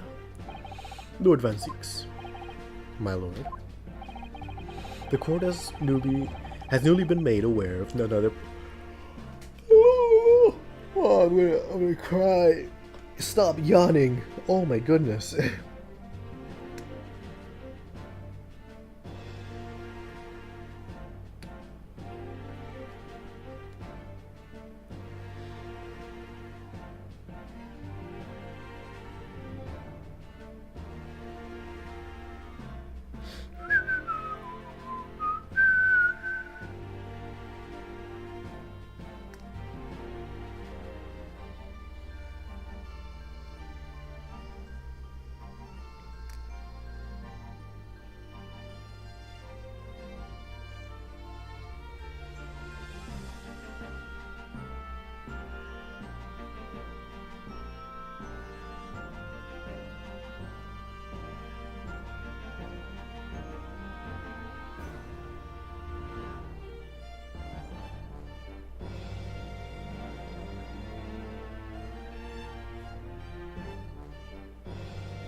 There you go. The court has newly been made aware of another party whose involvement in this matter is critical. Yes, Mr. Drebber. Oh, wait.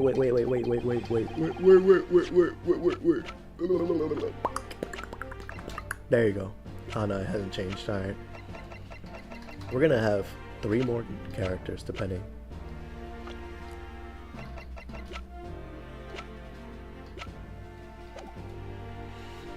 Gather information about the man. If possible, I should like him served with a subpoena. With pleasure, my lord. Now, counsel for the defense. Yes, my lord. When we reconvene, I should be looking for one thing and one thing alone from you. Evidence that the defendant is innocent of the crime for which he presently stands accused. I understand. Good. In that case, this court is adjourned until tomorrow morning. 3.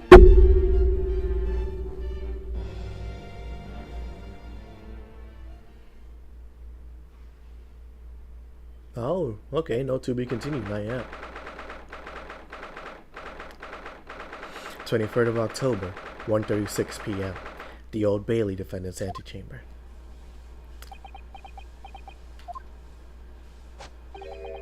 Mr. Naruhodo. Yes. I'm so sorry. I was wrong. You were right. I tricked you. You trusted me. I dragged you into my mess. Oh, how did it ever come to this? I'm so sorry. Do you really have no idea, Professor? About what Mr. Drebber was really up to, I mean? About what he was really constructing? Naturally. That machine was the embodiment of my hypothesis, of all my hopes and dreams. I had complete faith in it. Alright, in that case I won't say any more. Now, sadly the murder accusation against you still stands. So you must do as much investigation as you can before the trial resumes tomorrow.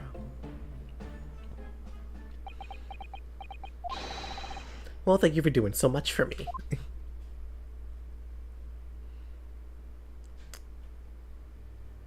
Look who's back. My goodness. I'm so sorry for arriving late this morning, Mr. Naruhodo. Arriving late? Didn't you receive my postcard? I wanted to let you know when I'd arrive. Postcard? What postcard?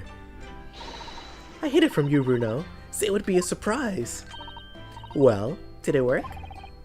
I was surprised, alright. Especially when she threw me to the ground. Oh dear. I'm so sorry. I was just so happy to see you again that it sort of slipped out. Maybe we could stick to more traditional displays of emotion in the future. Susie's train was late into London Victoria this morning, you see. But we made the coachman really whip the horses hard so she didn't miss the whole trial. I was watching from the gallery for a while, but in the end, I'm afraid I couldn't contain myself. Well, I'm glad you didn't. Oh? Having you on my side in court gives me the strength I need to win.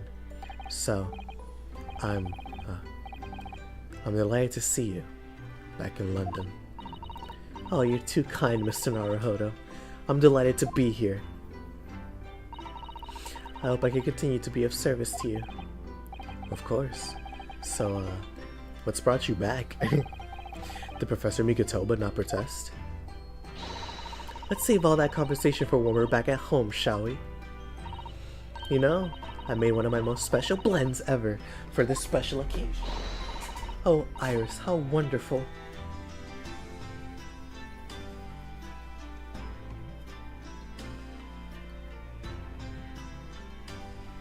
I can't wait. Look at that. Our family is back together. Suzuto-san was back in London. How to describe how happy that made me feel at the time. But despite my elation, our tale was about to take yet another extraordinary turn. Yes, it is. And yes, it will. To be continued. Well, it won't be because I am continuing right now. This stream is too short for me to end it here, so. Dun dun dun dun dun dun dun dun.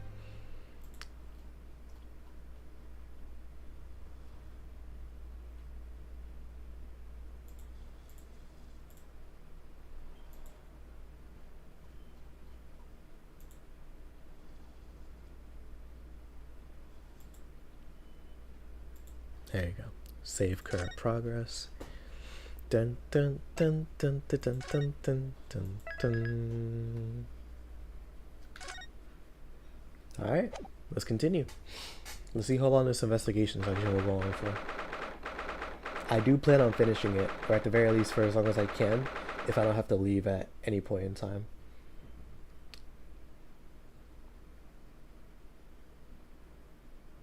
Dun dun dun dun dun dun dun dun dun dun. 23rd of October, 2:41 p.m. Naruhodo's legal consultancy. Oh, this room. It's been too long. It hasn't changed in the slightest, though. And it's been some 6 months, hasn't it? That's a long time for things to say so familiar. I didn't know when you might return that I wanted everything to be as you left it. But it has been some 6 months, it's true. So is your father alright, Susie? What happened? My father? Yes, Professor Migatola. I mean, it was half a year ago, but that's why you went back to Japan. Because of the telegram you received saying he'd fallen ill with a high fever for some unknown reason. That's right. So I was surprised to learn you'd be coming back so soon. Surprised but happy. Professor Migatola is dead. I think I wrote about it in my letter to you, that it was all a trick. My father is in fine health, and I'm honestly very relieved about that. Well, we're all delighted to have you back. It was quite by accident that I've been able to return to Europe, actually. It's because of a very grand conference called the International Forensic Science Symposium. That's the same symposium Lord Strongheart mentioned. Anyway, I arrived safe and sound, and all that matters is that I'm here now. After all, I haven't yet fulfilled my promise to you, Iris. Oh. You must tell us everything that happened while you were back in Japan. Yes, of course, I shall. And there's one other thing. Something you wrote in your letter that particularly grabbed my attention. About you know who. About Kazuma. You could have just said his name. It's only Iris here, so it doesn't matter.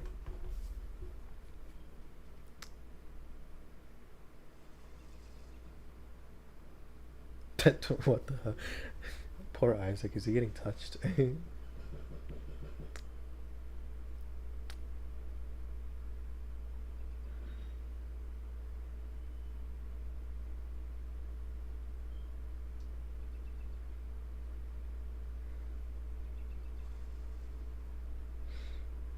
I fell in love with my YN crash out tsundere homeboy. Huh.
What, isn't that girl from Splatoon 2? I forgot her name. Splatoon 2 Octoling Sisters, is that what they're called? Squid Sisters.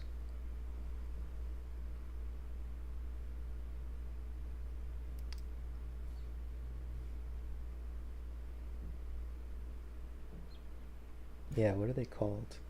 Pearl and Marina.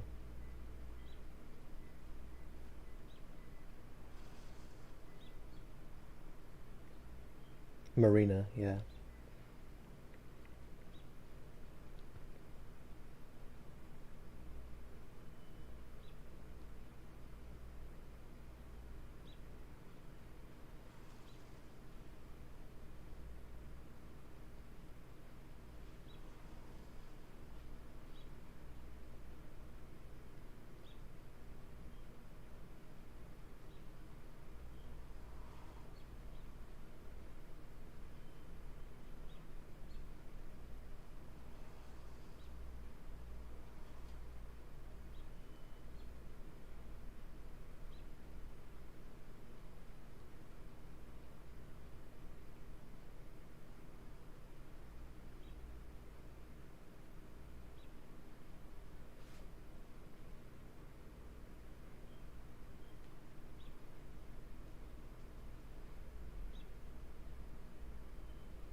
Man, I want to play Overwatch. I missed out on so many events and so many, what's it called?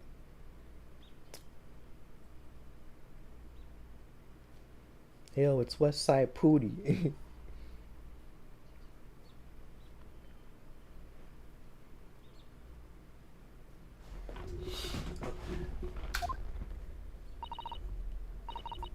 It's been a while since I streamed Overwatch on the channel. I wonder if you guys would be interested in that. Granted, I reserved the streams for games and Let's Plays.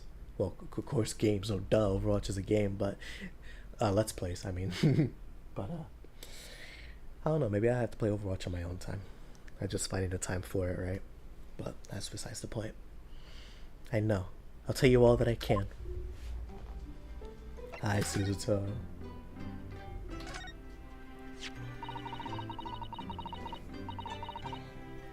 You're still taking good care of that R-band, I see. I'm so pleased. Well, yes. It feels like I wouldn't be me without it on, or without it now, to be honest. Oh dear. Seems to be a thread coming loose just there, look. I'd be only too happy to mend it for you, Mr. Naruto. She's such a sweetheart.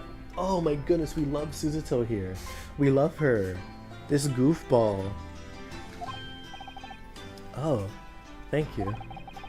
I must have scraped it against something again. I'm always doing that. And take better care of it, please.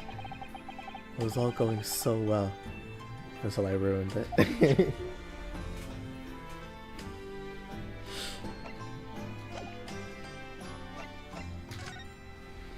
Well, now that everybody's here, it's time to examine everything again. But you know what that means? The spade. Thinking back, that spade's been in here since we first moved in, hasn't it?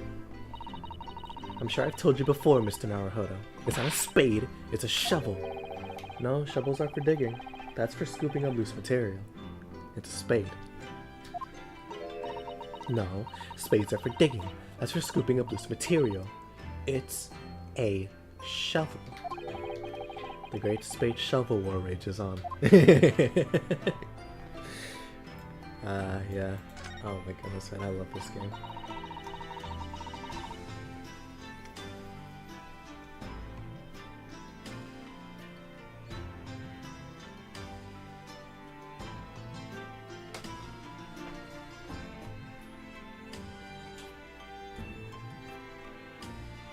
I gotta put this in quotes, I'm sorry. The cartographer. That's for maps, never mind.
Where is creature?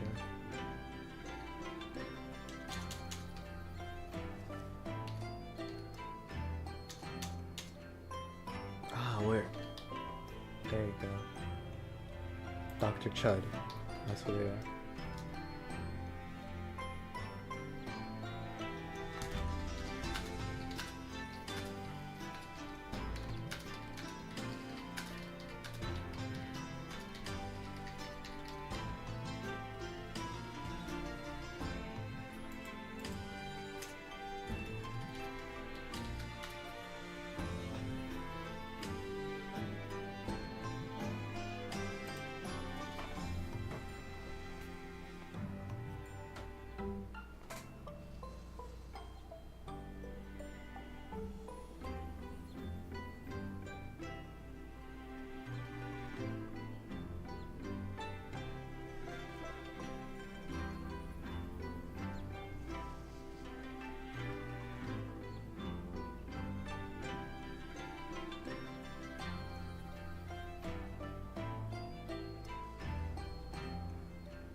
Okay. Sorry, I'm getting distracted. Just the group chat's going off right now. Anyways, yeah. Alright. Oh, I'm still looking forward to making you some tea again, Mr. Naruhodo. Which you'd think I wouldn't like, given that I'm not keen on bitter flavors, but it is Suzuto-san's tea. It's amazing what a little cake and something on the side can do. I would dearly love to serve you some sort of Japanese sweet alongside your matcha green tea. I suppose that's simply not possible given how long we've been staying here in London. Well, I do like the little chocolates you put in with my tea. They go wonderfully. Oh, Mr. Naruhodo, you would, wouldn't you? There's me a warm glow inside for some reason. Ah, these two are just so adorable, man. You have water gently boiling in the stove, I see. It feels wrong somehow if I can't hear the water bubbling away. We have plenty of logs. It's not like we have to worry about paying for gas. It's important to open a window for fresh air when the fire's burning, though. You can't keep it closed just because it's cold outside. It could be a matter of life and death. Avoiding the freezing winter air is a matter of life and death too, if you ask me. Oh, well, perhaps a nice cup of tea will warm you up later.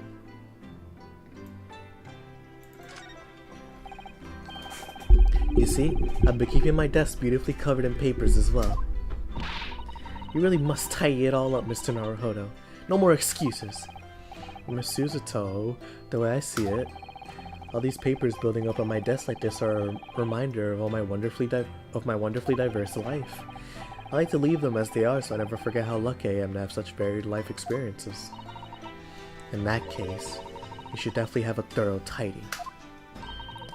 Then you'll be able to see your papers building up all over again and feel that renewed joy. Still can't beat her in an argument, even though I'm the lawyer here. I mean, who better to understand you than your assistant, right? I see your Daruma still has one eye filled in. Well, we agreed that it's something we'd do together, didn't we? We can do it right now. We can do it right now if you like. I'd be happy with that.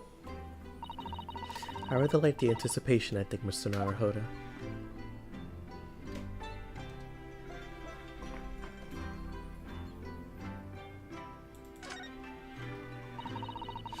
That was taken when I left London, wasn't it?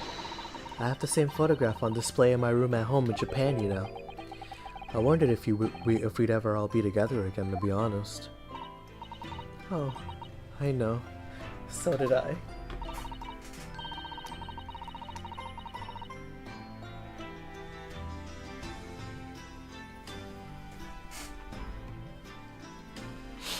But here we are, and I'm quite sure there's a reason we've been brought back together. Oh, there is. There is, and you both need to be together if you want to tackle what's about to happen next. Good lord, it is... I mentioned it in my video before, but it is malfeasance so malicious that it puts the first game to shame. And I am not joking about that. It is horrible.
Oh, excuse me, sorry. Oh, wow, that hurt. Oh my goodness, that hurt so bad.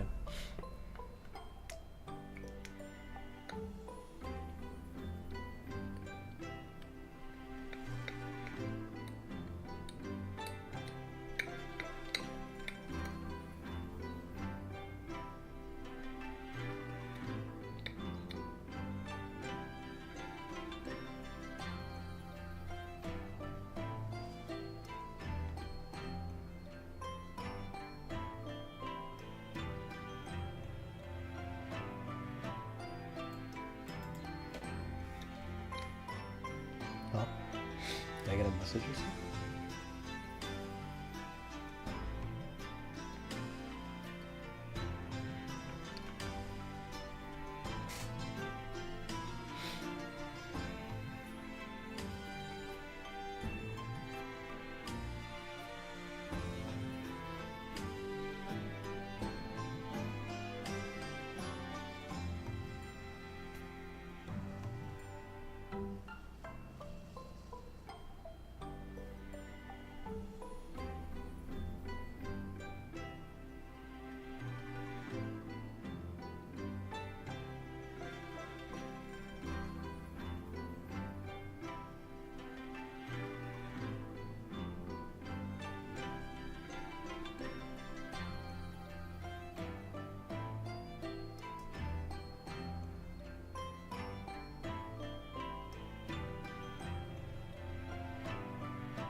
It's just football, like it's crazy. I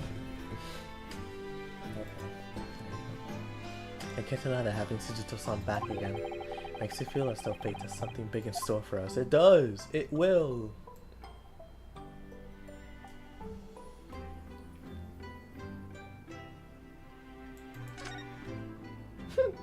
Oh, look at this little goofball. Oh my, look at her! Oh my gosh! I left your desk completely untouched, Miss Suzuto, so it'll be ready for you whenever you returned. It's beautifully clean. There isn't a speck of dust on it anywhere. You've been cleaning in my absence, Mr. Naruhodo. Whatever next?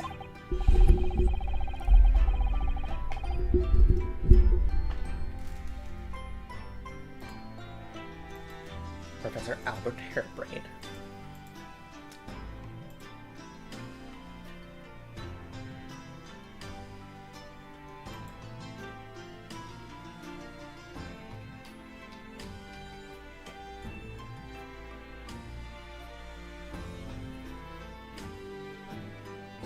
Effing the spirit child. Which you might gear in the phone. The niggas is toast. Alright, let's put you in Grace Turning Resolve. Yep. All that jazz. Oh, save.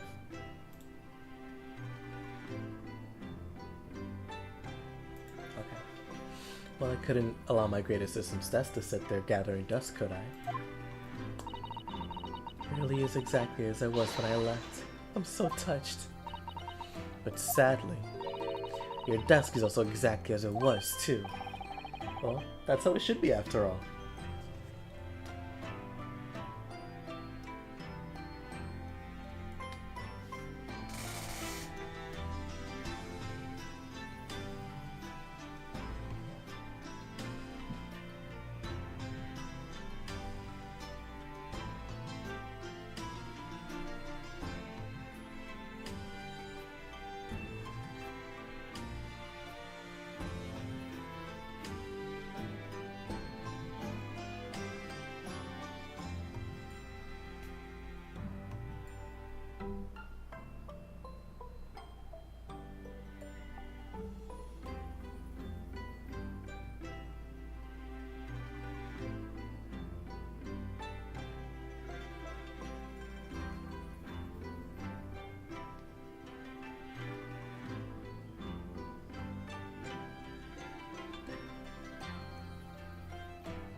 Oh dear, I've forgotten how that clean-cut smile could be so disarming.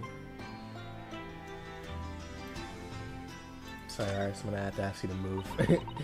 I'm so pleased to see all our sea creatures doing so well in the aquarium. Yes, the prawns are still swimming and the anemones are still swaying.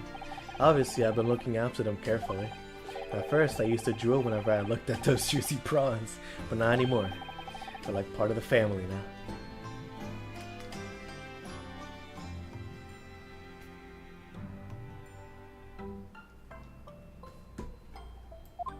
It's like they're part of the family now. I don't suppose they'll ever know how close they were to meeting their maker.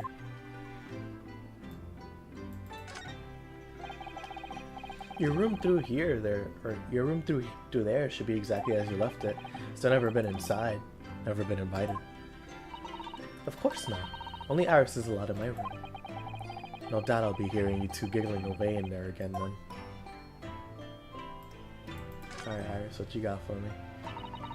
Must be about a year ago now. I wrote a really long story based on some of my father's own notes. It's about one of Hurley's greatest exploits. I called it The Hound of the Baskervilles. Yes, I remember, trust me, I do. But then Mr. Schoen surveyed you from publishing it, and put the manuscript somewhere nobody could get their hands on it. So nobody knows anything about it apart from Hurley and I. But for some reason, you knew the title of it, didn't you, Susie?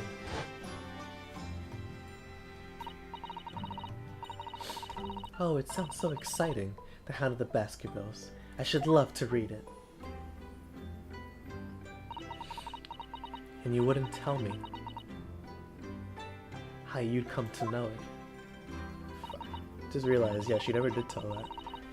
Yes, but I made you a promise that I'll explain one day, didn't I? I think it's time. Oh! I'm only sorry I've had to keep it from you for so long, Iris. The Hound of the Baskervilles. It was completely by accident that I came to know the title of your manuscript, Iris. It was a short while before we left Japan. I was cleaning Father's study and I saw something on his writing desk. A large box of papers. There was a label affixed to the box that was written in English. It read, The Hound of the Baskervilles. Nani? Nanda? My Baskerville story. Of course, I had no idea what it was at the time. But Father came in and... Hey, did I just catch you having fun? Suzuto, what are you doing? Oh, Father. Did you look at those papers? No, I simply read the label, that's all. Well, put it out of your mind. Sorry? Forget that you ever saw it, and certainly don't tell anybody else about this. Do you understand?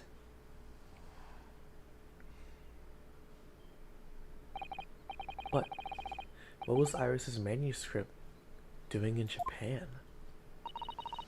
I have no idea. But when I heard Iris mention the word Baskerville that day, the title just slipped out. I never would have guessed that it was an unpublished account of one of Mr. Shom's exploits.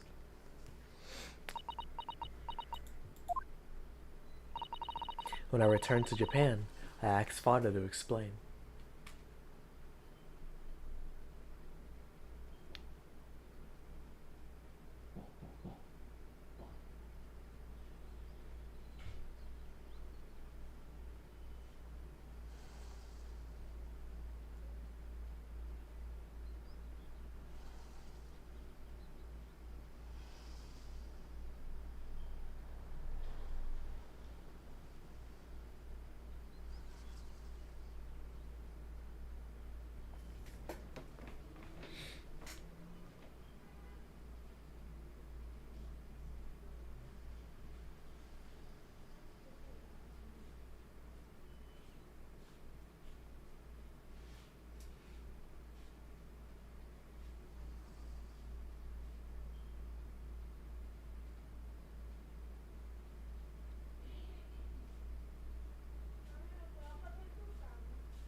There you go.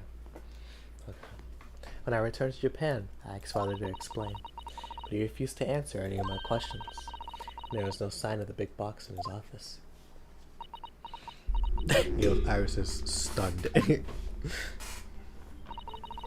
That's really all I know about it. I have no doubt that Father has a very good reason for being so secretive about it, but still. I made up my mind to explain myself to the both of you. Well, thank you for being so honest, Susie. Oh, I remember. Oh, wow, that's gonna be a really cool twist when that happens.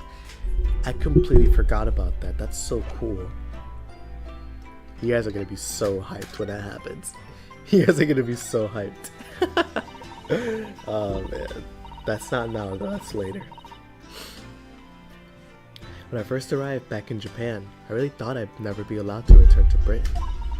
But curiously, after that awful trial at the Supreme Court, Father's mood changed entirely. The awful trial? Oh yes, for the murder of Giselle Brett. Oh, you dressed as a man then, didn't you, Susie? Oh, well, yes. Since women are forbidden in the courtroom, I had no choice. Wow, amazing. I wish I'd seen it. Don't you, Runo? Yes, I suppose so. I want to play at being a lawyer now. I could wear a false mustache, baby. I don't think any mustache could hide the fact that you're just a 10-year-old, Iris. Something else I've been wanting to ask you, Miss Suzuto. It's about the real reason why Professor Mikotoba summoned you back to Japan. You said in your letter it was something to do with that convict's loot we found in Mr. Natsumi's lodgings. That's right. The very large dog collar we found. Oh goodness. We found with the B emblem on it. It seems Mr. Natsumi included a drawing of the collar in a report he submitted about his time with Britain. I understand that when Father saw the report, he turned his white as a sheet. Why would that be then? Father came to Britain himself, of course, to study. It was some time ago now, but he stayed for 6 years. I can only imagine that something must have happened during that time. But if he refuses to tell me what it was, then I intend to find the answers for myself.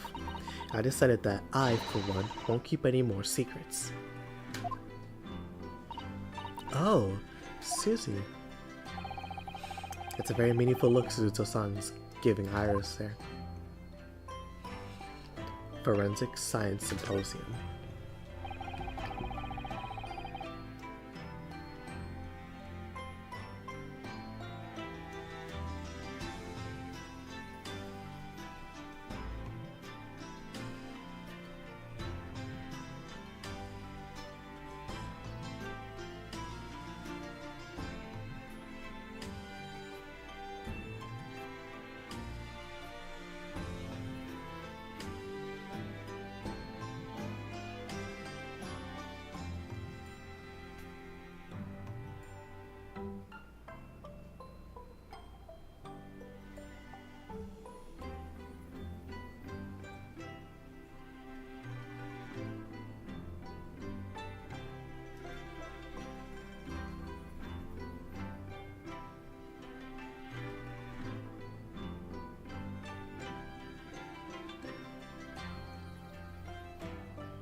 There you go.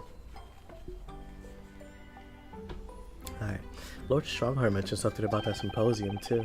I think he said that the investigative authorities from 40 different countries would attend. Yes, and from Japan, my father and Judge Chigoku have been invited. It's something of an honor, I believe. Well, Professor Mikotoba is the leading expert in forensic medicine in our country, after all. But who's the other person you mentioned? A judge, did you say? Yes, His Excellency, Judge Seishiro Judge Seishiro Jigoku. You met him, Mr. Naruhodo. Last year, in a Supreme Court. You can't possibly have forgotten. Yep. Some people didn't know, but that's his name. Judge Seishiro Jigoku was the judge from the first game. For the first case of the first game.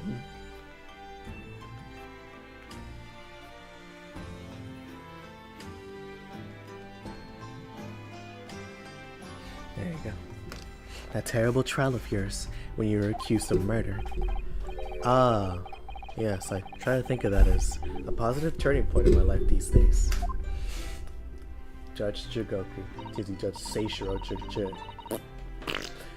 Seishiro Jigoku, my goodness. Well, it was Judge Jigoku who presided over that trial. If I'm perfectly honest, I'd be happy never to see that man's face again in my life. Oh, well, anyway, as father was invited to the symposium, he agreed to me returning to Britain, too. He won't actually arrive until next month, but, well, I couldn't wait. So I pleaded with him, and in the end, he agreed to me going on ahead. Yes, about the symposium. Seems as though Lord Strongheart has put in an awful lot of work to make it happen. It's obviously very important. I believe it is, yes. As I understand it, Lord Strongheart organized the entire event himself. I think he's hoping that by achieving exceptional results, he'll get the job of Attorney General, the most senior position in British justice system. He's hoping to use his power to create the world's finest policing institution. That's what Father said anyway. Apparently, it's Lord Strongheart's lifelong ambition. Does Professor Mikotoba know Lord Strongheart personally, then, I wonder? Actually, Lord Strongheart gave me a long speech all about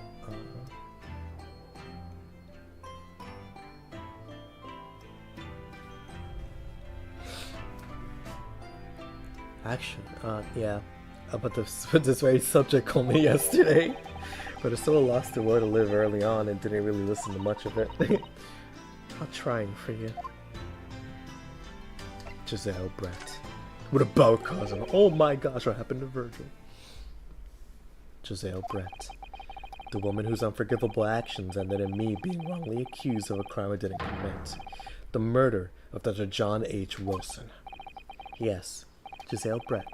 That's the name I won't forget for as long as I live.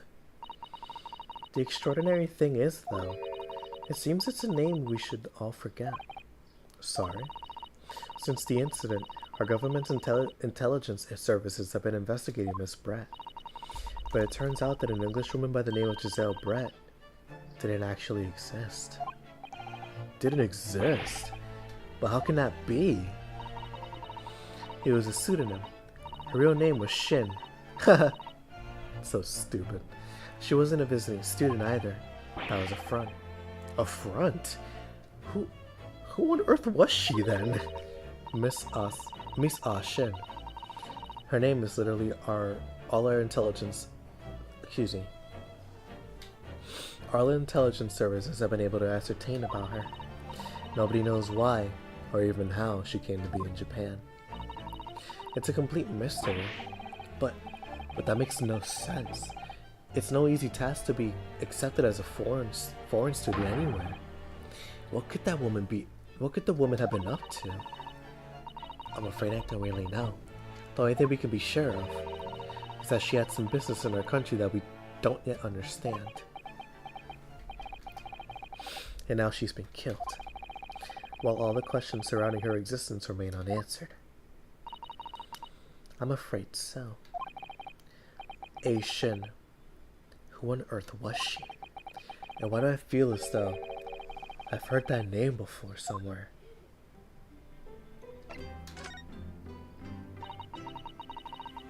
After my friend Ray's trial, the reporter who actually killed Miss Brett said something very strange. Mini memo.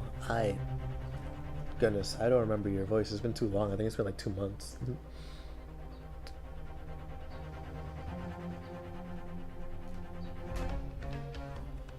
I know the truth. I know you had a hand in what went on. In that visiting student's fate.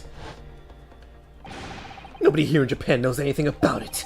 They don't know that the guy never made it to England. That he died on that steamship. And that he'll never... Obviously, I couldn't ask him to elaborate at the time. But later I visited the man. Goodness, excuse me. But later I visited the man in the prison cell and asked him what he was going to say about Kazuma-sama. And what did you learn? After he died on a voyage to Great Britain, his body should have been unladen at at the port of Hong Kong and passed into the care of the consulate staff there. Should have been. Well, it turns out that his body never arrived. It just disappeared. What? Kazuma's body vanished? Our government tried to cover the fact up, it seems. They erected a grave on the cliffs by our hometown. Except, Kazuma-sama isn't there. Did Professor Mikotoba know about this? Yes, it would seem that he did. But... oh, good, excuse me. He didn't tell me. They're still investigating what happened to Kazuma-sama's body as we speak. I just don't believe it. What is this acute feeling of apprehension I have all of a sudden? Kazuma's mystery. Thinking back now, some of the things that happened on the SS Budio were definitely strange. I mean, after he died, we never saw his body again, did we?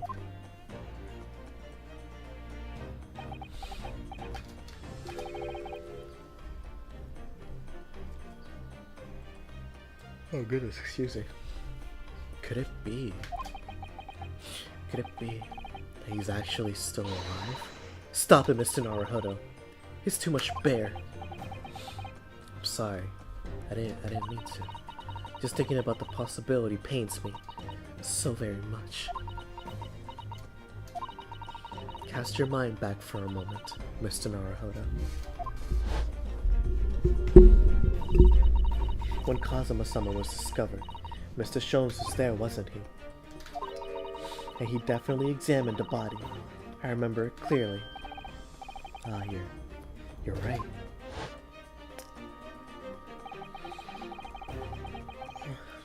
So if Kazuma hadn't actually been dead at all, it would mean that Mr. Sholmes had lied to us. But there's no reason why he would possibly have done such a thing. Not any reason that we know, at least.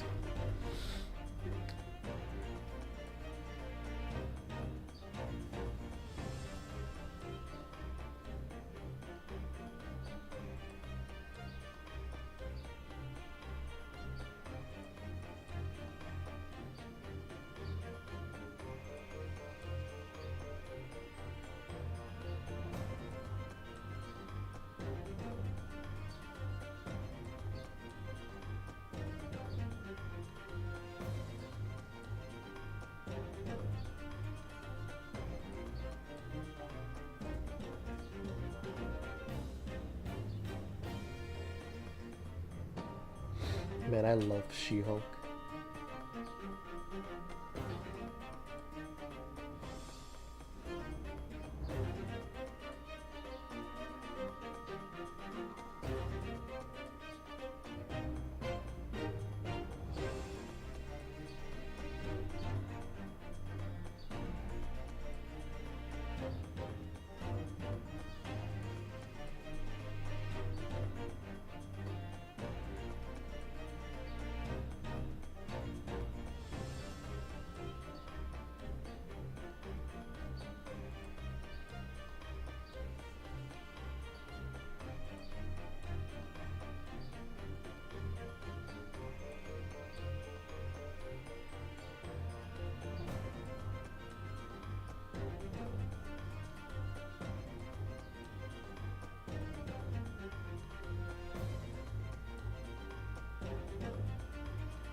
There you go. Okay, sorry. I suppose that's true, yes.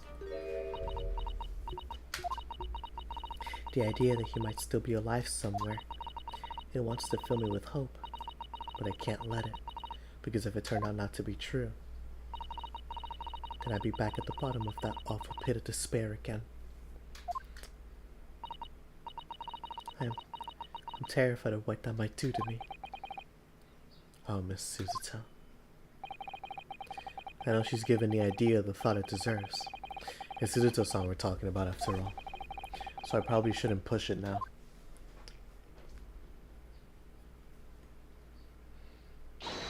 So, Mr. Naruhodo, I'm ready to start investigating if you are. I committed every detail about the case to memory. And Iris has told me about the disturbing happenings at the Waxwork Museum as well. Oh, so you're fully abreast of the situation already. Miss Suzuto, I'd expect nothing less, to be honest. Well, I think our first port of call should be to investigate this Mr. Drebber, the engineer responsible for building an elaborate machine that was used to effect this extraordinary trick. Yes, a conjurer of sorts, by the sound of it. Well known in the fields of science and magic. Then we need to go and arrest him. Well, yes. You must know the truth behind this case, so I agree we really do need to find the man. It sounds like it's a case of tracking someone down. Which is a job for the police, or a great detective. Are we supposed to guess who she might be thinking of? We don't have much time, so we need to get started straight away, I think. Good idea. Well, best of luck then. Oh, you're not coming today? I'm going to Brixton Road shortly for the herb market. But let me know how you got on, won't you?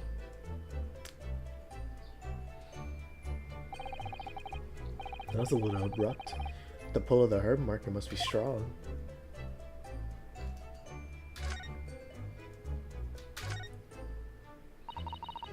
Do you know? I honestly thought I might never have the opportunity to return to Great Britain. And certainly not so soon. It's funny, for the past 6 months I haven't been able to work in court. Meanwhile, you've been raising a storm in the Supreme Court of Judicature back in Japan. Please, Mr. Naruhodo. I may have been dressed as a man, but it was a very reserved performance. No, it wasn't. It was not. Not at all. So what your father said in his letter about Ryutaro takedown is reserved? Well, anyway, I'm back here in the great capital now. And so ready to assist you again, in any way I can. Thank you, Miss Suzuto. It's my pleasure, Mr. Naruhodo.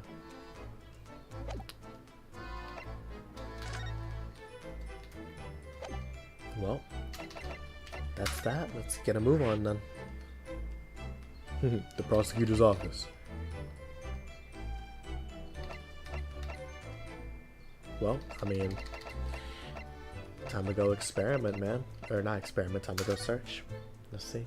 Oh, whoa, I didn't even see what it said.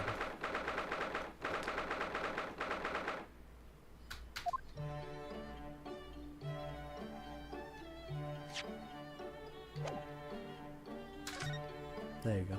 Oh, Mr. Sholmes' suite is just as it was when I left. Okay, let's see. Oh wow, can you believe it? Can you believe that there's more to explore now that Suzuto's here? I can't. Obviously I can. My eye is always drawn to this big metal chest that Mr. Sholmes and Iris uses as a coffee table. Isn't it where Iris keeps her very important papers? It is. So you'd think that they treat it with more care, really. But only the other day I saw Mr. Sholmes kick it. Oh no! I suppose something must have been frustrating him. What a shame to mistreat the furniture, though. Was it damaged? The chest was fine, but Mr. Sholmes was doubled up on the floor for almost 10 minutes. Oh dear, that is a painful tale.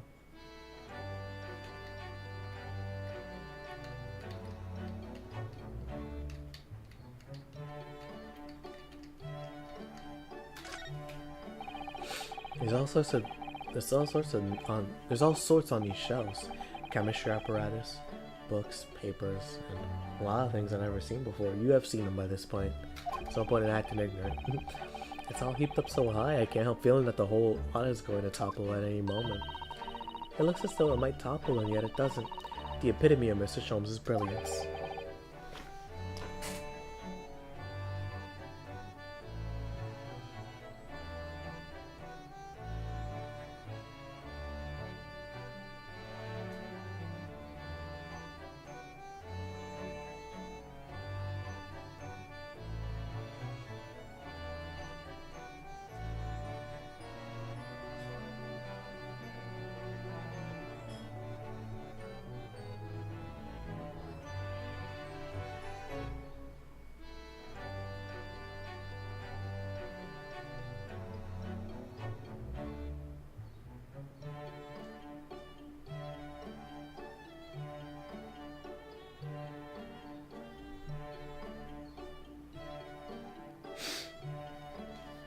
I don't get it. I don't get it. As it happens, I'm quite well practiced when it comes to stacking shelves myself. As the other day, the shelf in my office finally gave way under the strain now. It looks as though it might topple, and it does. Yes, the epitome of your disarray. I really don't get it.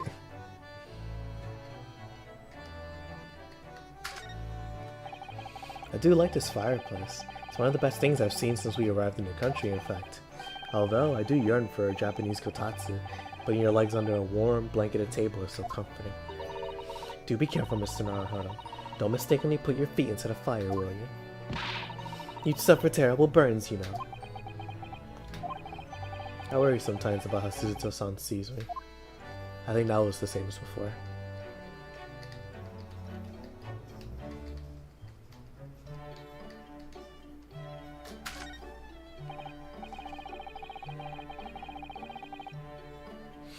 Ah yes, Mr. Shom's curious collection of trinkets from the various mysteries he solved.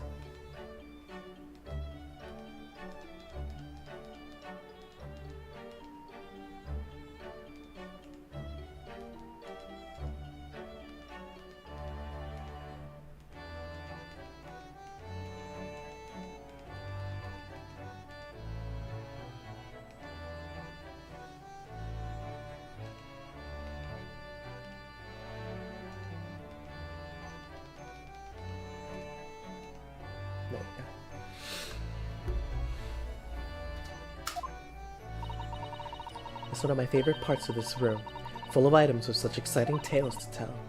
I do believe he's added to it since I last looked. Now there's a mystery. Huh?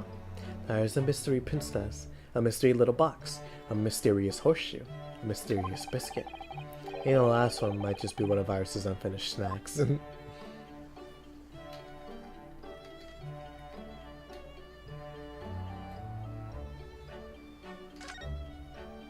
Sure, I not mean to go that way, but we will. Ball up. This is Mr. Sholmes' famous violin.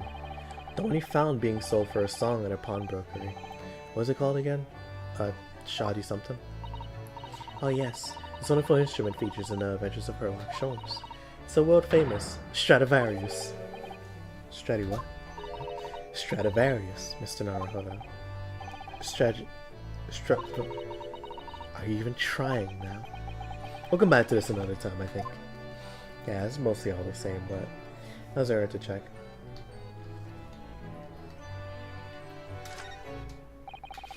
I finally managed to remember this behemoth's name. The Great oh my goodness, the Great Analytoscope. I don't think it was here when I left for Japan, was it? Oh, is that right? Yes, because it was with the pawnbroker.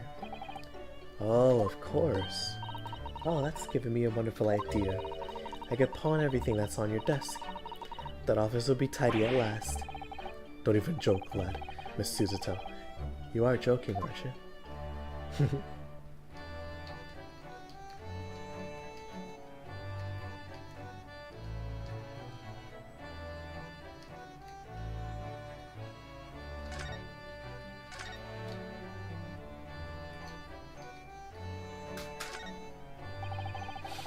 Iris's pretty little tea set is set out beautifully as ever. Look. Well, it's only by carefully taking care of a tea set that you can make good tea. This is a roundabout way of telling me I need to tidy up my desk. Oh, Mr. Naruhodo, you do overthink things at times.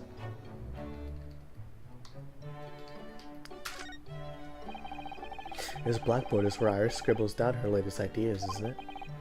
Let's see. Oh, she seems to have drawn a lot of little stick figures all lined up. Look. Cheap apples at the market. It's what all of them say. What? Little figures can speak? All your questions would be answered if only you would read this month's rarest magazine. So I'm the only one who can't make any sense of this.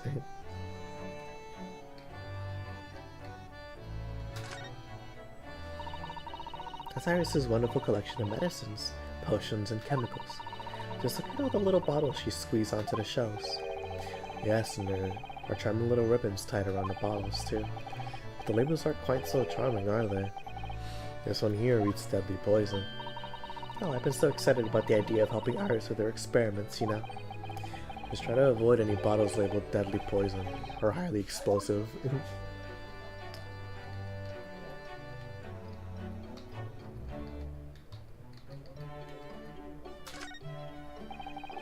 If I remember correctly, this large and imposing lump of iron is called a typewriter. To think that every single one of the adventures of Sherlock Holmes busted from this very machine.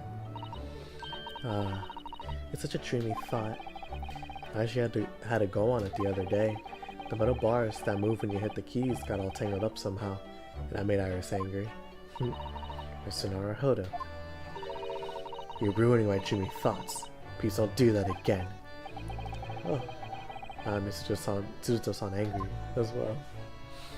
Yeah, same as always.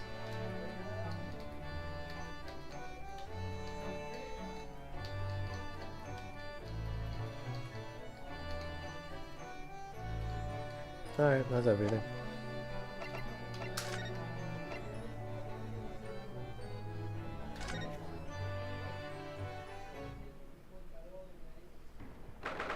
Ooh, there she is. Show it, it's right here. Alright, let's. I know who this is, but you guys don't, so let me not spoil it.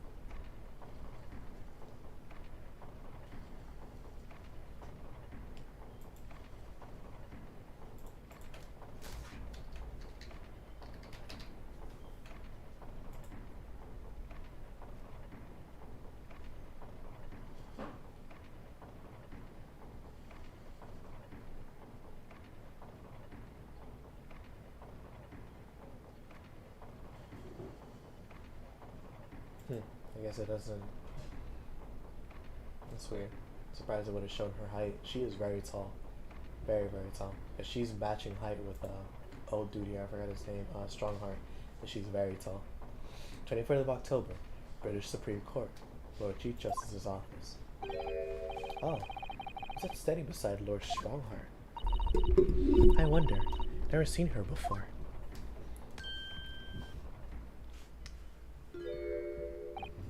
Ah, the young champion of the court. You had some success this morning, I understand.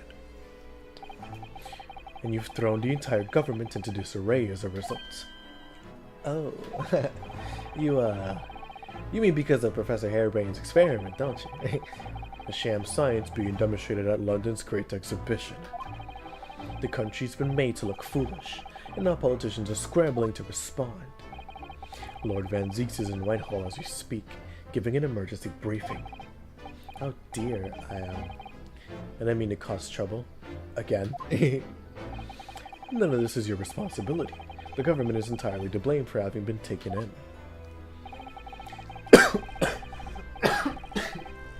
Oh my goodness, wow.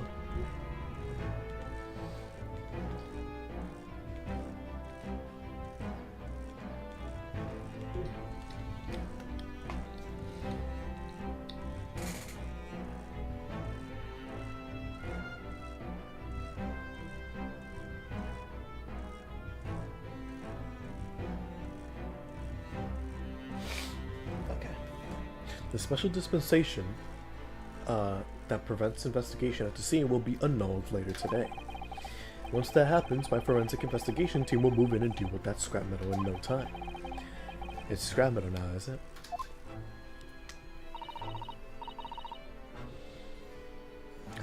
What voice do I give you? Until later then, Lord Strongheart. Yes, thank you.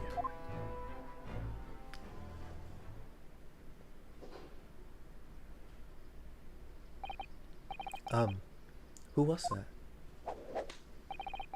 That was Dr. Courtney Scythe, Scotland Yard's esteemed chief coroner. There you go, now you know. So, I wonder if they're gonna show it here, but... See? Courtney Scythe. She's been here the whole time. Right underneath our noses. Tizzy noses. She's leading the forensic investigation team handling of this case. She was just delivering her report about the victim, in fact. Oh, I see. About Mr. Osmond. Following the outcome of the trial earlier, I asked the coroner's office to reevaluate its findings. I don't have time to tell you what she concluded. If you want to know, you have to ask her directly. You can find her in the forensic laboratory. Ah, right. Now, what were you here to see me about? I can give you 7 minutes and 39 seconds of my time. So he's not running quite so spectacularly late anymore, huh?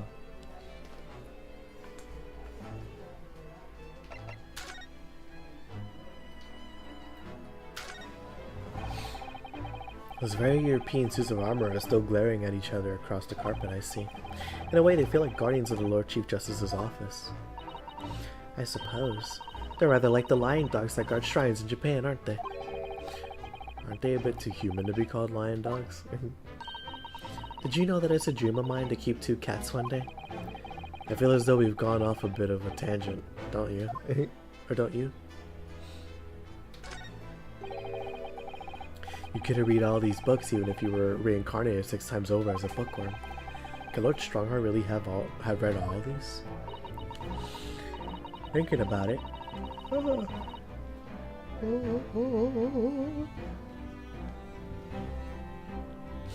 Father's study is full of books that look as though they've never been read too.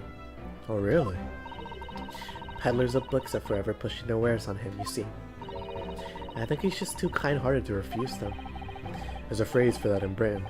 People would say they saw him coming. It makes me wonder if perhaps that vast number of books on the shelves are here are a sign of Lord Strongheart's overwhelming kind-heartedness.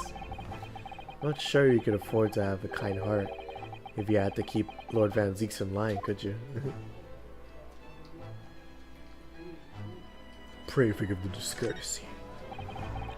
Just sitting behind that desk must make you feel so important, don't you think? Would you like to have an office like this, Mr. Naruhodo? With such a grand desk? Who, me? No, I don't think so. No? Well, imagine if you suddenly found yourself needing the toilet. You'd have to go so far. How true. Perhaps the important people who work in ostentatious offices like this haven't considered such things. I'm gonna take that as a compliment.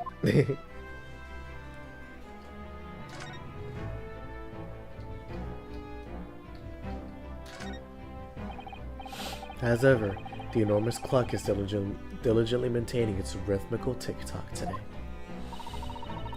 Watching machinery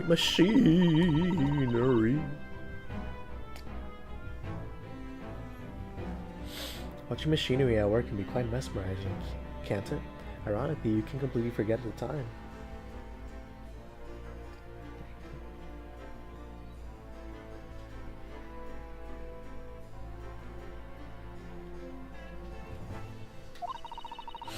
What I particularly enjoy is watching the enormous wheels of steam locomotive turning. When I was a little girl, grandmother often used to take me to watch the railway engines, you know? It opened fire for me. I could sit and watch the flames for hours. Mr. Naruhodo, we could install one in the office! An enormous wheel, turned by an enormous steam engine.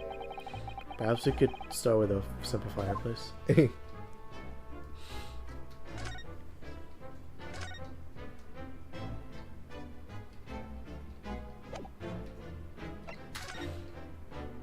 Forensic investigation team.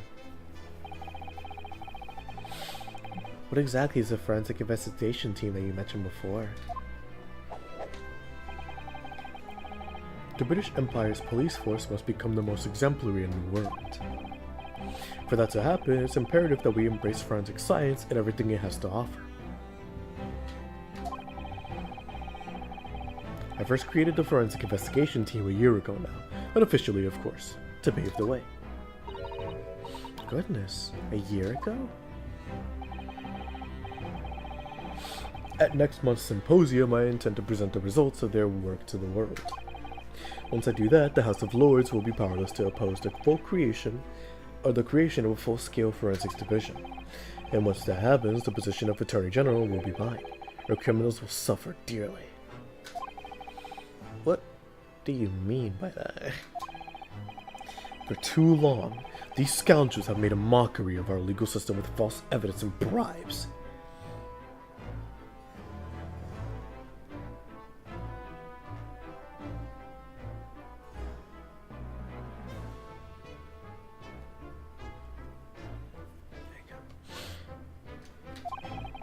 London's scum is about to be rounded up and burnt in the fires of hell. I intend to see to it personally. By creating the finest police force the world has ever known to protect our honor and our future. Look at those eyes. He means every word. Dr. Scythe is an extremely reliable coroner. When I officially established the forensic division of Scotland Yard, she will run it as my right-hand woman. I like that he made the distinction. Now then, speaking of the symposium, Miss Mikatelba.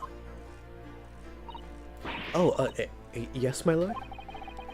Your father should be on the high seas as we speak, making his way here to represent the Empire of Japan. Yes, that's right. I understand he will arrive at the beginning of next month. Are you acquainted, Lord Strongheart? With Professor Mikatelba, I mean. It was many years ago now, but yes. Dr. Mikatelba, I remember Dr. Mikatelba very well. There you go. Dr. Mikatelba. Sheesh.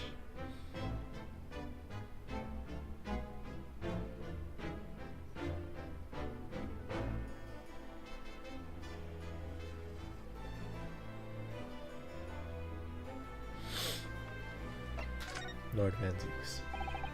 I wanted to ask you about Lord Van Zeeks, actually. Heard that his older brother was killed some years ago by a mass murderer known as the Professor, who targeted nobles and royalty. Is that right? You Japanese are thorough lots. You've done your research well. Yes. And you could say it was that very incident that gave rise to the Reaper. What? Why? Nanda? Going for 3 hours now, right? Yep, 3 hours. Just barely 3 hours. We're going pretty good. We're going pretty good.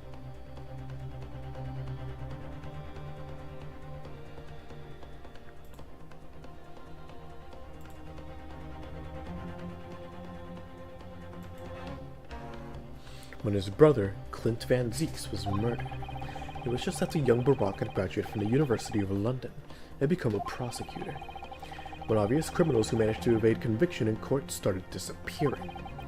Rumors quickly spread throughout the capital. Londoners started to say that wherever Barack Van Zeeks went, the ghost of his dead brother wasn't far behind.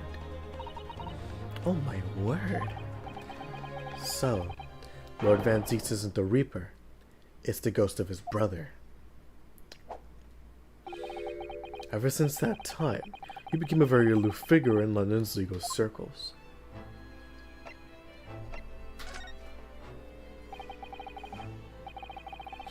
If my memory serves, it was some 15 years ago now that your father came to Britain as a visiting student. It was the year I was born, so yes, 16 years ago in fact. Mikitoba was a young practitioner of forensic science, and Jigoku accompanied him as a young, promising judge. To punctiliousness, I have no idea what that word means.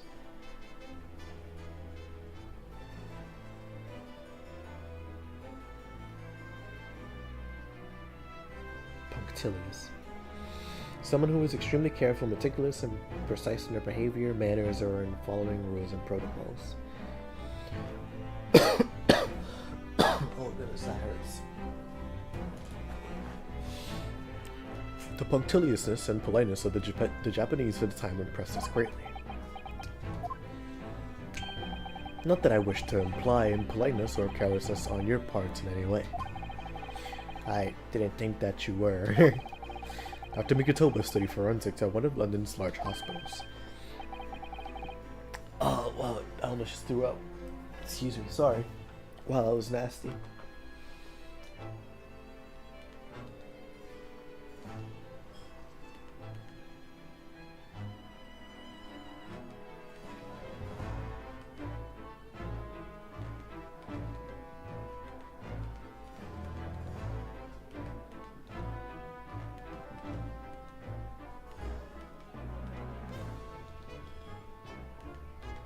Shout out Trevor Lawrence. He seems like such a cool dude in terms of football. Like, alright. Saint Sinners. Saint Sinners. Okay, that's so funny. What a nice word. What nice wordplay. Saint Sinners, if I'm not mistaken. Dr. Seiss was also there. Then, as it happens. Then, Dr. Seiss knows my father, does she? She was a young medical assistant at the time, so I doubt their paths cross. Regularly, but I have no doubt they know each other superficially. After all, Dr. Mikotobo was here studying his subject for some 6 years in total. 6 years? It's a long time to be studying abroad, isn't it? Oh my goodness, man. Excuse me. I lived with my grandmother in those years. So he left his newly born daughter behind and went overseas for 6 whole years. It was a rather turbulent time at home. Oh. Perhaps father wanted a reason to get away. What do you mean? Why?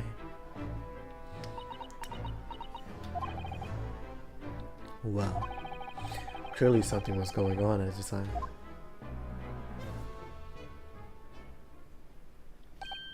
Oh yes, what's Strongheart?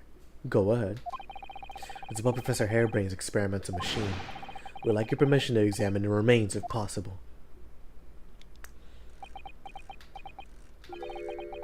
Are you well versed in science, then? Not in the slightest. In fact, you could say I was barely aware of the subject at all until recently. While the special dispensation legally preventing the investigation of the machine is currently being annulled. Within a few hours, Dr. Seif's team of forensic experts will begin their own investigation. But I suppose until then, there's no harm in you looking at the wreckage, as long as you touch nothing.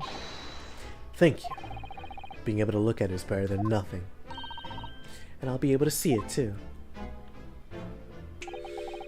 Your time is up. You have to excuse me now, I'm afraid. My next engagement calls. We are extremely sorry to have troubled you when you are so busy, my lord. I have important matters to attend to in preparation for the symposium, you understand.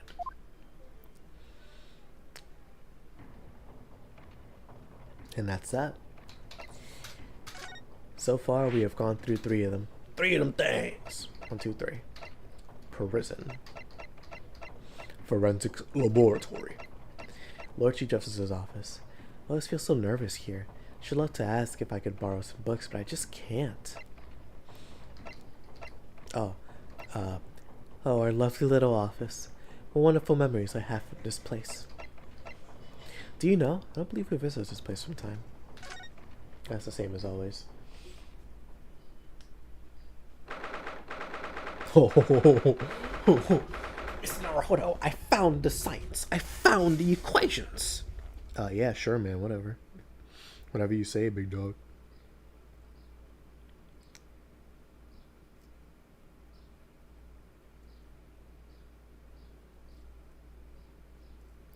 It's funny because everybody's been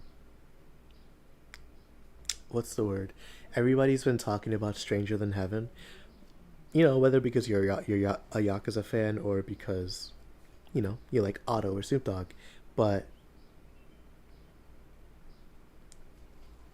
what's the word? Sorry. The song has been like just blowing up because of how good it is, and I'm not gonna lie, it's really good. Like, it's really, really good. His only problem is that they haven't released the song yet. Like, and it's just like, man, come on, just release it, please. Just release me.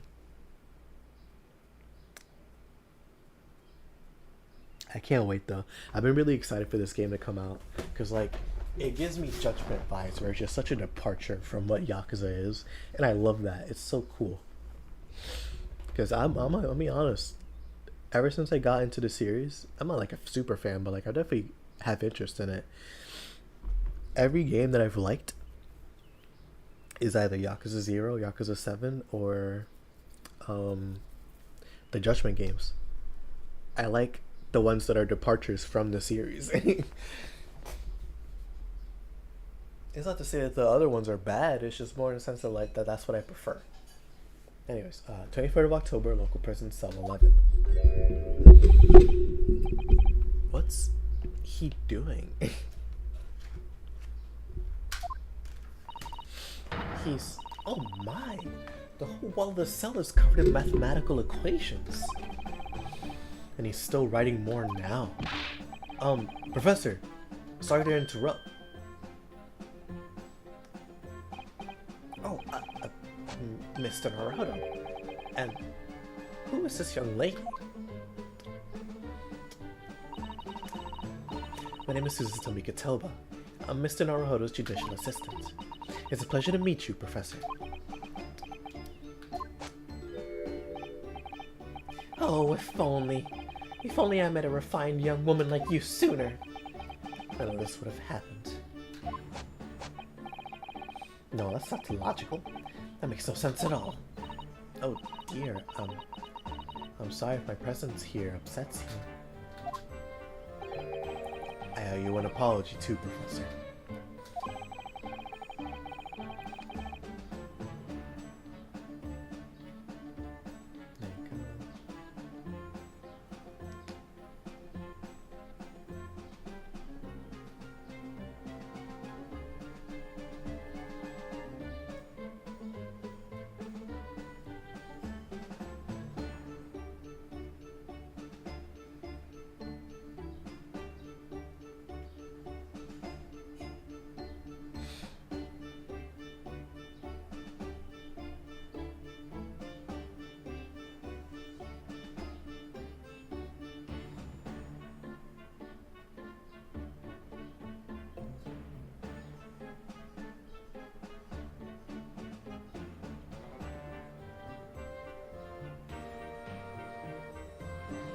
There you go. I didn't manage to deliver what I promised you I would in court this morning. Oh no. No.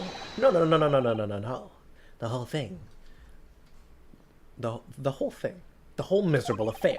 It all happened because I've been such a complete and utter clot. Professor Hairbrain, what have you been working on in your cell? Oh, you mean that? Oh dear, how embarrassing. I was only struck by an idea, you see. I simply had to write it down. The wall was all I had to hand. Oh, is it some new hypothesis? Something to surpass super high voltage instantaneous kinesis, maybe? No, actually, this is my autobiography. Your autobiography? Hi, I was diddled and fiddled. That phrase has different meaning in the 21st century. I was diddled and fiddled by Albert Hairbrain. I find I can represent my odd fortunes with my only odd numbers in an ambitious set of simultaneous equations. Really? I'm going to have to pay back all the loans I took for the kinesis machine, you see. So it's going to be a nice serial publication for the next month. Part 1, an odd birth and an odd upbringing. You can't beat the man's optimism, that's for sure. I see you. Well, for now, would you mind if we talked a little more about the case? Oh, yes, of course. I've been working through the numbers. I was diddled, I was fiddled by the pair of them, by the Osman, and by the aloof engineer, Drebber. We're not gonna have to sit through an explanation of all these equations, are we?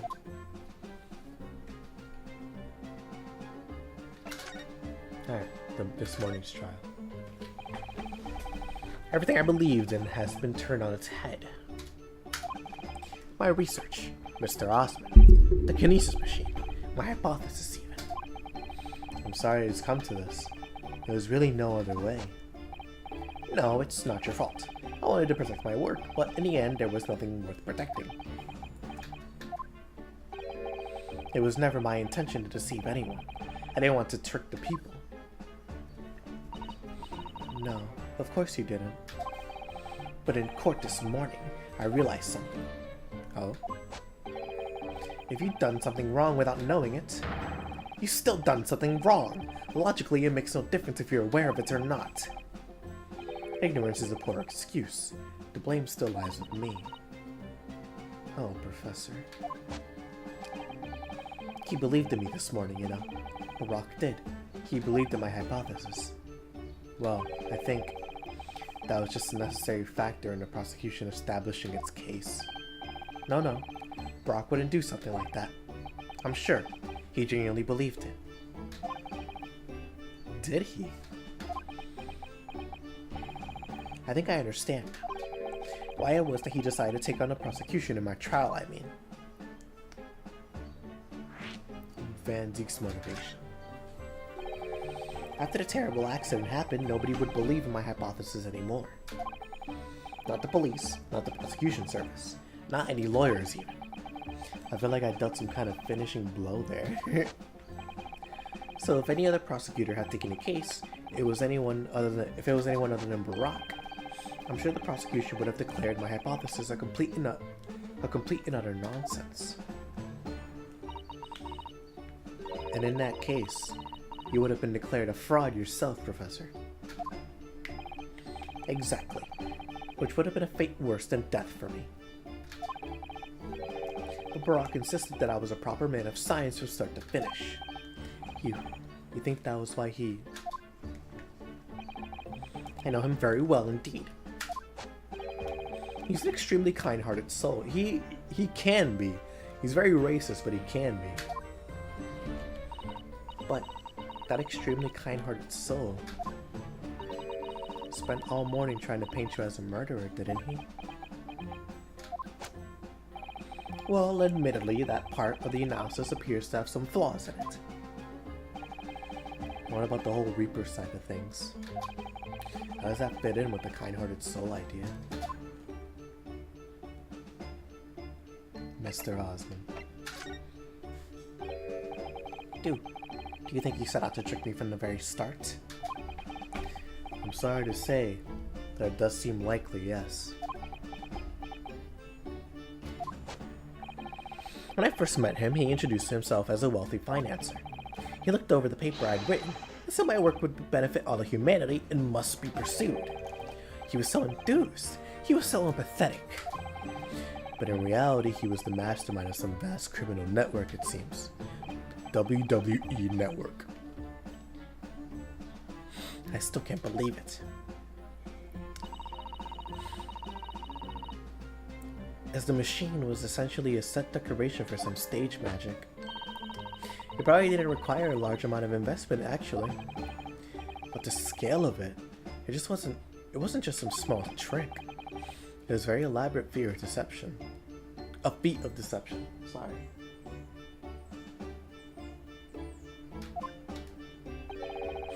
All young scientists are full of hope about their burgeoning ideas, full of zeal. But none of us have any money. We want to do research, but we can't afford it. Many of us take a barely legal part-time work to try and earn just a few measly pennies to carry on. To go through all of that, only to be taken for a complete fool. It's too rotten to believe. It is, I agree. And that's why we have to find those responsible and bring them to justice. Mr. Osmond is no more, of course, which leaves only the engineer. Mr. Enoch Trevor.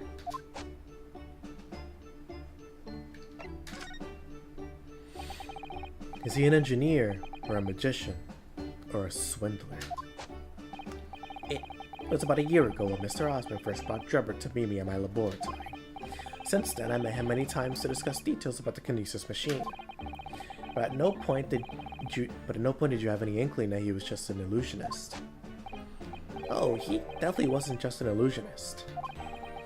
What do you mean? He was a wealth of deep scientific knowledge. There's no question that the man's a genuine scientist. It's instantly apparent in conversation. I see. But the wretched man deceived you, Professor. It's unforgivable. We must do everything we can to find him and bring him to justice. Are there no more clues you can give us at his whereabouts? To his whereabouts. I'm sorry. We only ever discussed the Kinesis machine. Nothing else. Oh. Although, just once, I did visit his workshop. What workshop? Jumper's enormous fabrication laboratory, where he constructed my great machine. Why didn't you mention this before? Enoch Jumper's workshop. There's every chance we might find the man there. Jumper's workshop.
There you go.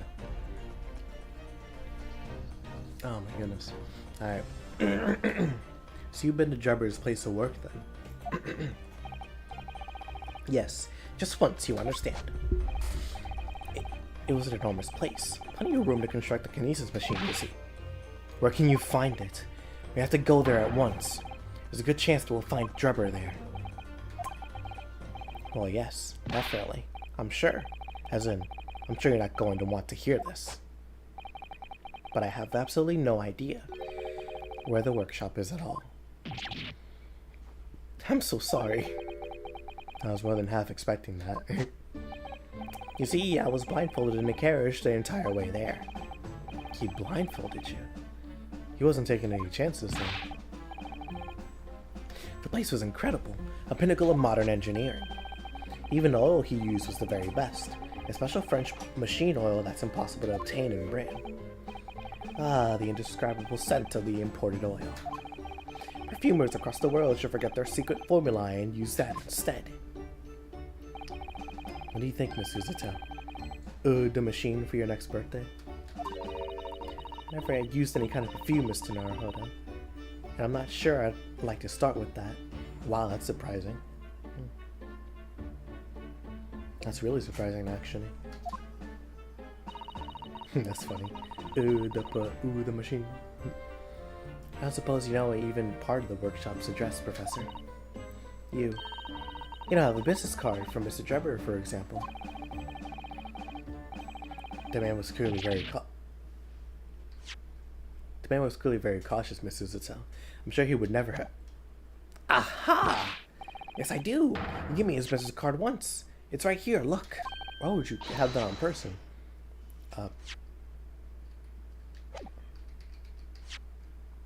What? Let me see that. Throw it against the wind, why don't you?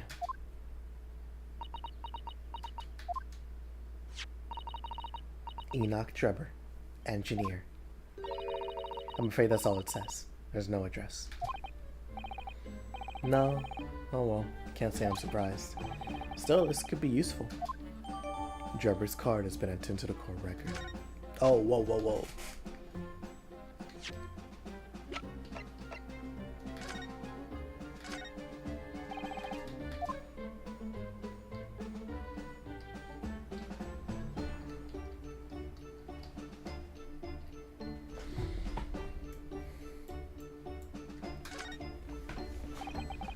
There's dark smudge here. I think perhaps it's machine oil. Ah yes, possibly. Professor Harebrain mentioned something about the oil Mr. Jubber uses, didn't he? He said it was specially imported, very high quality oil that's impossible to obtain in Britain. Yes, that's right. But more importantly, that it's more fragrant than the finest perfume. So excuse me a moment. Oh, it doesn't appear to have any scent at all. Don't worry, I expect that just because there's such a tiny amount on here. It's just goodness, I can't talk. Just because there's such a tiny amount on here. Mr. Enoch Jubber's business card, which lists no addresses. Oh my goodness. Which lists no addresses for the man. There is a smear of machine oil on the reverse. My lord, goodness. Mr. Enoch Jubber. Alright. I wonder if the evidence we were given by Professor Harebrain will come in useful somehow. It will, because it always does. 1, 2, 3, 4, 5, so that means 2 more, or 3 more.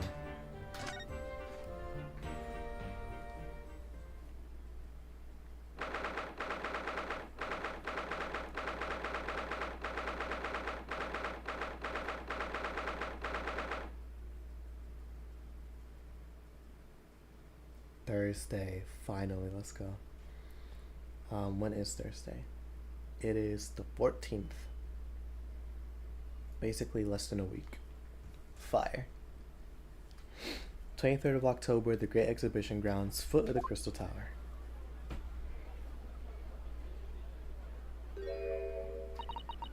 I had no idea there were so many people in the world. I know what you mean. It's really packed here today.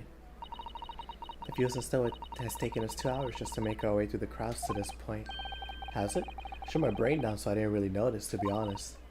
Gosh, I do wish I had your absence of mind sometimes, Mr. Naruhodo. There you are. I had a feeling you lot would show your bugs before long. Wrong person, never mind. There you are. I had a feeling you lot would show your mugs before long. Oh, Inspector Gregson. I see you're hard at work as usual. Warm greetings to you. I do hope you've been keeping well since we last met. What's with all the ceremony? We just saw each other in court this morning. Not you, Sunshine, a gentlewoman so loyally at your side. Oh. Why, thank you, Inspector. How good of you to notice. He might be a bit rough around the edges, but he's still a proper English gentleman at heart. I suppose. As you probably guessed, we were hoping to investigate the scene some more. Right, well, that's your young trainee domain. Oi, get over here, Gina.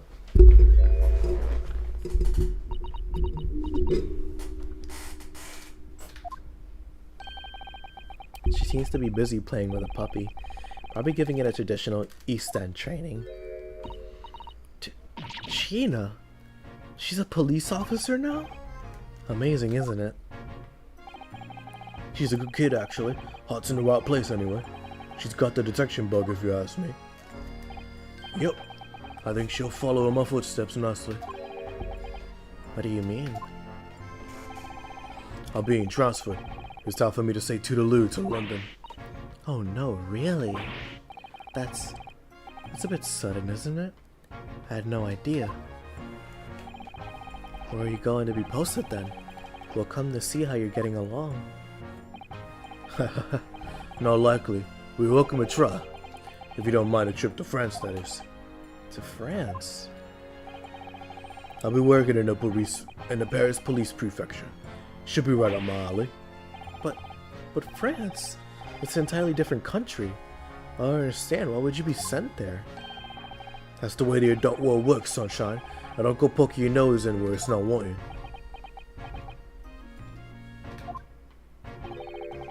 I'm intending to take the kid with me when I go. What? You're taking Gina to Paris? Well, I can't leave her here in London. Who knows what'll become of her? I suppose he's worried she slipped back into her slipping hands into people's pockets and purses. I don't think he's worried about her pickpocketing, Mr. Naruhodo. I think he's worried about the Reaper. Oh, of course. So that's playing on Inspector Gregson's mind too, is it? Anyway, I haven't mentioned any of this to Gina, so don't go blabbing, you hear me? No, of course not. I've got to keep that diving diva safe and sound. Until all this is over, at least. Oi, you just called me a blooming diamond diva again. So you heard that, did you? Right, well, any questions about the scene? You put them on. You can put them to my capable detective diva here. Alright, you heard the boss. Inspector Lestrade in charge here now. I suppose I better keep my word and not mention anything about Paris. So, Gina, you got a new dog, have you? Isn't he great? Toby's his name. Oh, how delightful. Absolutely adorable. Yes, the dog does seem lovely. It's not so lovely Inspector Gregson that's playing on my mind, to be honest.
There you go. Alright, investigation time. That's to go all the way up. Whoa, whoa, whoa, chill out, bro.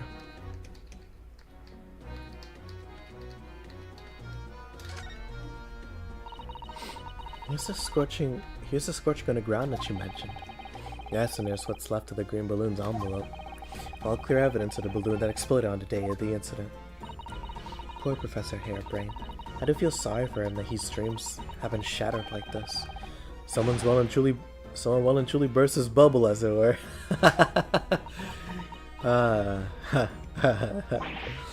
Ouch. I'm a bad person. Yes, you are. Yes, you are indeed.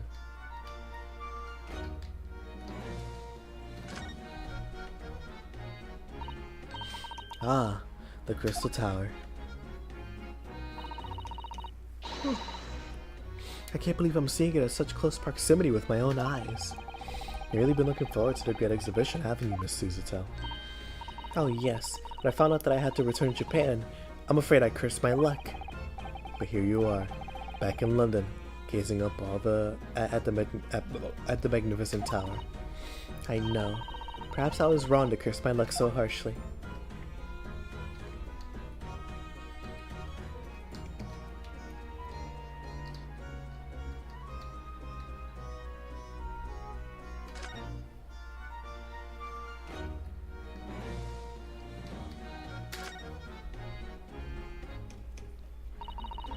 What a shame that the symbolic landmark of the Great Exhibition has been damaged like that.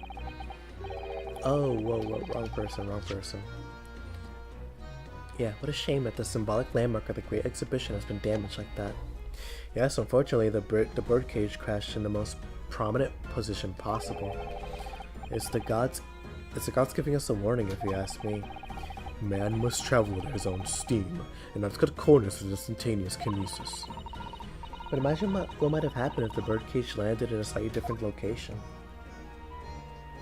The death toll could have been far worse. So I think perhaps it was a blessing in disguise. Well, the gods are benevolent, obviously. And I'd say it was just a warning. Man must travel under his own steam, or next time the birdcages will rain down on all of you. Your faith is much stronger than I realized. Well, how do you think I passed the entrance exam for Yume University? It wasn't by studying alone.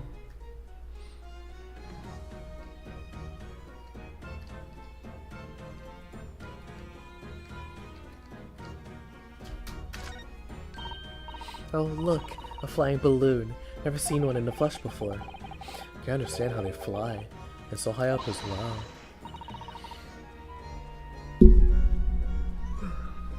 Oh, but think of the view, Mr. Naruhodo. You must be able to see for miles and miles. I do think of it, and it terrifies me. I mean, it would be certain death if you fell out. I'm sure they're perfectly safe. After all, they've been invented by some of the brightest minds in the world. Let's not forget that we know at least one has exploded. I'm sure there are other ways to fly.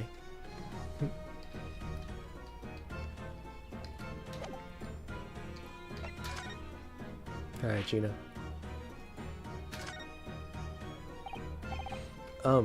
Gina. We were actually hoping that we can investigate the scene again. Yeah, alright. If it's around here, you can do what you like. Oh, that's alright, is it? I'm gonna be playing with my new friend here.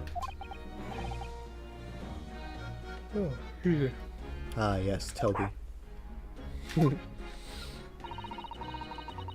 The machine that exploded must be at the top of these stairs, I presume. I haven't actually seen it yet, so if you don't mind. Sorry, you can go up there, Seuss. Huh? It's like I told Odo yesterday. Even I ain't allowed near that wreck. What's it called again? The reason we ain't supposed to touch it again? A special dispensation for scientific equipment act. Is that what you were thinking of? Yeah, that's the one. That's why only them are allowed to investigate it. What are they called again? The forensic something? The forensic investigation team? Is that what you were thinking of? That's the one, yeah. But isn't it the case that the special dispensation has been lifted? I think so. I don't really get it, but to be truthful with you, you're still supposed to get permission from some bigwig or other, as far as I know. What was his name again? Lord Strange something? I'm not sure that's quite right, Gina. I think you mean Lord Strongheart, perhaps. That's the one, yeah. Apparently he's always watching the time or something. Actually, we just recently been to see Lord Strongheart. You what? You met him? Last time the boss was called to go in and see him. We waited for 3 hours at the Cole's office and came back sniveling. Tragic. Well, Lord Strongheart has given us permission to examine the scene, as long as we don't touch nothing. Oh yeah? Honestly. Alright then, go ahead. But if it turns out you're lying, it'll be the boss who gets it. He'll never eat another chip again in his life. So you're still saying all this is above board, are you? I'm sure everything will be fine. That really would be tragic. Alright then, thumbs the stairs. Off you go. Oh, thank you, Gina.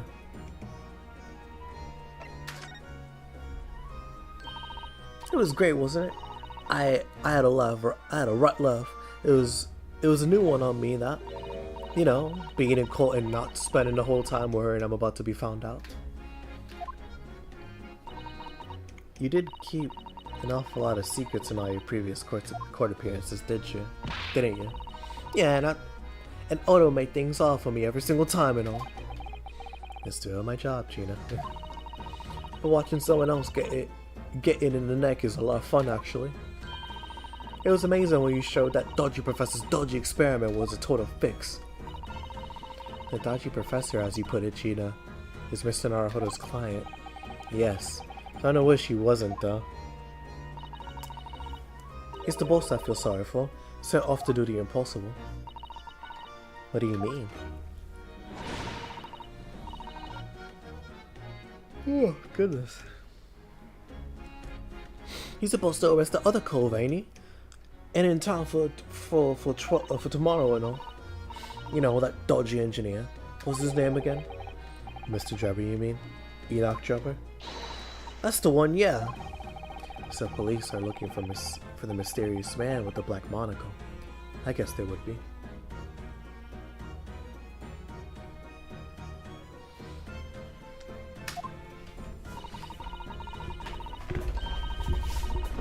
He's putting too much on the boss, if you ask me.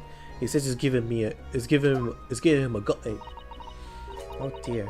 I do wonder if that isn't actually from all the fried food.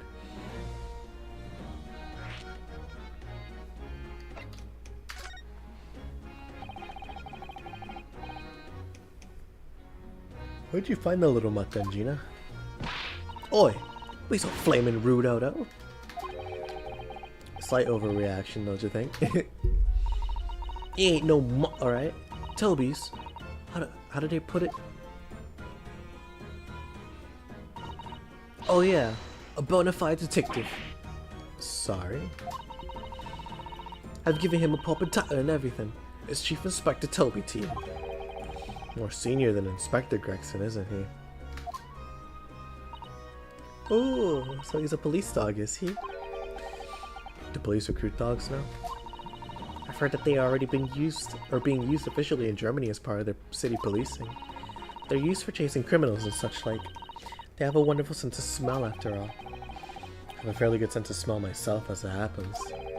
I can tell undergarments that have been freshly laundered from undergarments that haven't. You're a pervert, that's what you are. Ah, that's nothing compared to this little fellow, Odo. Oh, really? According to what the boss said, once Toby here got a good whiff of your drawers, he could chase the scent to the other side of the world. What? To the other side of the world? You mean he can swim? Mr. Naruhodo, I think you may have missed the point by rather a wide margin. I just can't believe this little dog has such an incredible skill.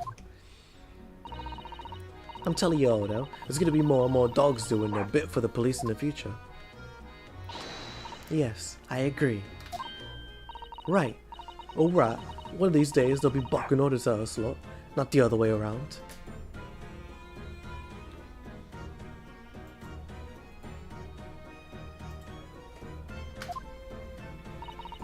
Oh dear.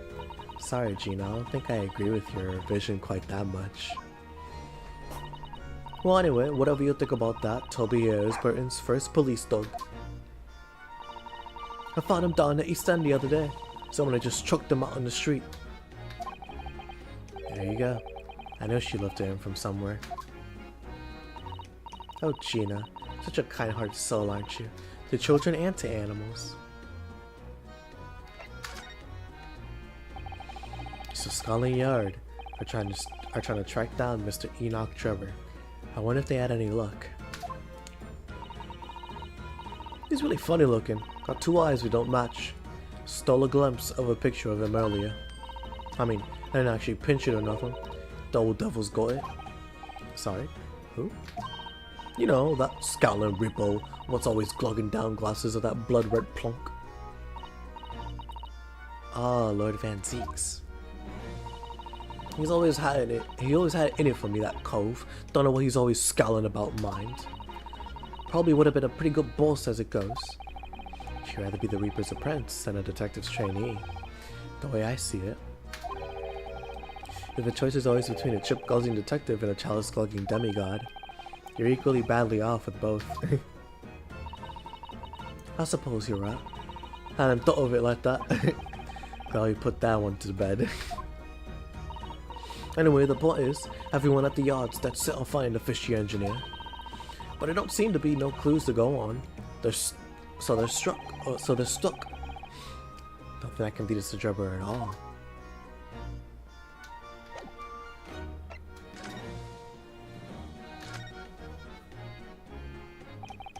The stage up there is where the experiment was set up.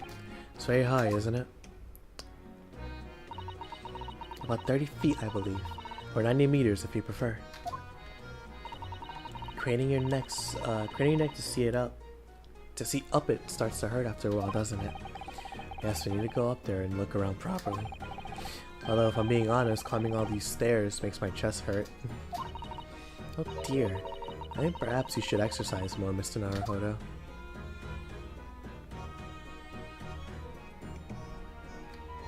There you go. Those stairs lead up to experimentation stage. Let's go and see what we can find out.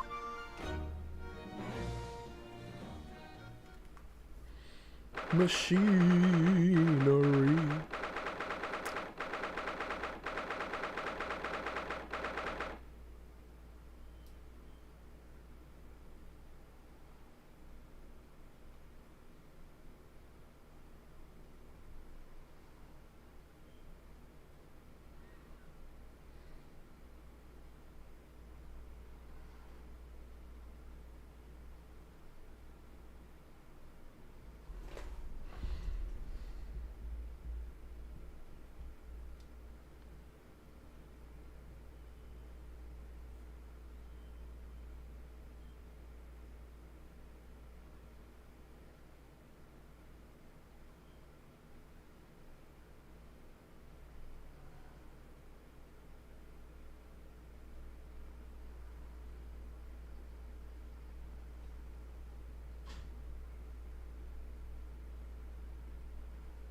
Alright, let's see.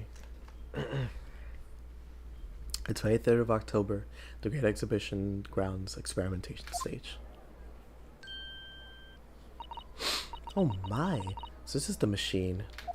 It's still sparking. I was used to deceive people into thinking instantaneous kinesis had taken place. Yes, that's right. Or rather, it was the machine. It's a little worse for wear at the moment. What extraordinary lengths Professor Harebrain went to in order to obtain the research grant. No. The professor was strict as well. He didn't know anything about it. Yes, of course. It is amazing now, isn't it? The scale of the whole affair is so very British. You're right about that. You never see such a grand deception in Japan, that's for sure. Oh look, who's that? Baroque Van Zeeks. Lord Van Zeeks. So, I think we're more or less done here, aren't we?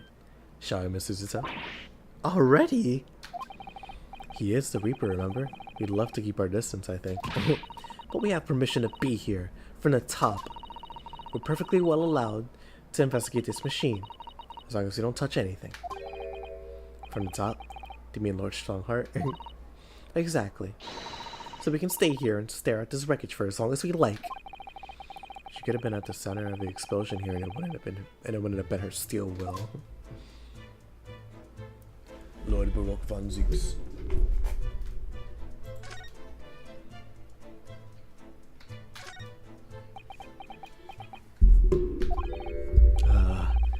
Least approachable man in the world, winner. 10 years in a row.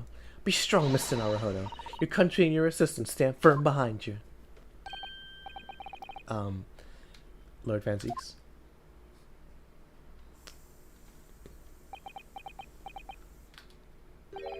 What? Well, beautiful weather we're having, isn't it? I thought I was making it quite clear that they don't want to be disturbed. Apparently you Nipponese are unequipped to read the signs. And there's his theme again. Oh, I read them. So, what are you doing here?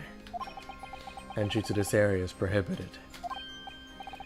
Oh, well, the thing is, Lord Chief Justice Strongheart granted us permission to investigate, on the condition that we didn't disturb anything. And yet you've managed to disturb me. Never mind. State your business then. Come to think of it, there are quite a few things I'd like to ask Lord Van Zeeks about.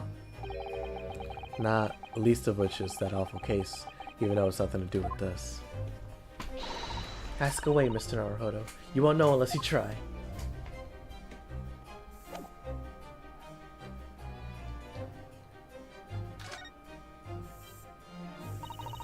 What a terrible explosion it must have been. Even the steel girders have buckled and twisted in the blast. And what they call the bird cage is right in the middle of it all, just here. But look, Mr. Naruhodo, the metal grill on the floor. Looks as though it's designed to open. It does, doesn't it? The floor had opened at the precise moment that the explosion occurred. The bird cage could have dropped through and disappeared from sight. I don't think there's any doubt that this was a very elaborate hoax, is there?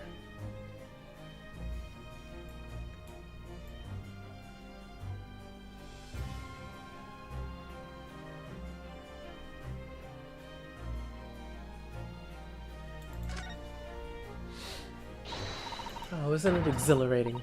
All this different architecture from all the corners of the world. It does make you feel a bit like an explorer, doesn't it? I know it's all subjective, but the onion-shaped roofs have rather caught my attention personally.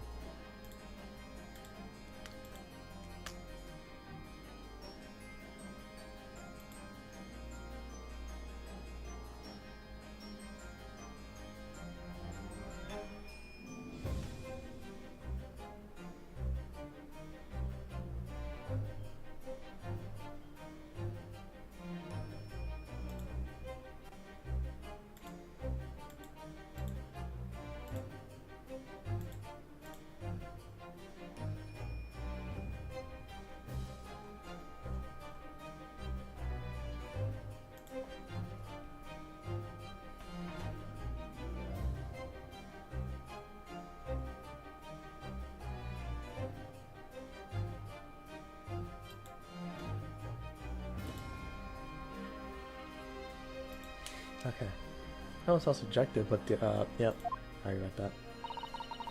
It is very subjective, isn't it? Japanese buildings, with their wood and paper construction, have excellent ventilation. I realize that British buildings, being made from brick and stone, are very strong and long-lasting. The more you know about how things are done in other countries, the more you understand your own, I feel. Oh yes, I do agree with you there. But I can't help wondering what an onion does for the roof of a building. I mean, it's supposed to... I suppose it's playing on my mind because I don't like the taste of onions. You really ought to let your taste in vegetables to take your taste in roofs, Mr. Naruhodo.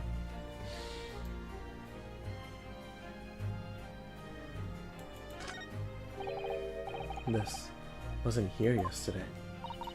Really? But if I'm not mistaken, it's the cage in which the victim was standing before he was apparently beamed through the air. That's right, the birdcage. According to what Professor Harebrain said in court, it's made of wood. Or more precisely, Japanese cypress, I think. And despite having been in an explosion and then falling from a great height, it's relatively unharmed. A wonderful, durable construction, wouldn't you say, Mr. Naruhodo? I understand that the forensic investigation team had taken it away yesterday to examine it. Oh my goodness. I suppose they must have brought it back here when they finished their work. But sadly, not with the body inside it. No, that's right. We were given strict instructions not to touch anything, but still. It's too important a piece of evidence to overlook. I need it for the trial. Yeah, but how are you? What do you mean touch it? You can't touch it. It's huge. Like, what? The wooden cage that was used for Professor Harebrain's experiment. This cage, with the victim inside, crashed down in the Crystal Tower.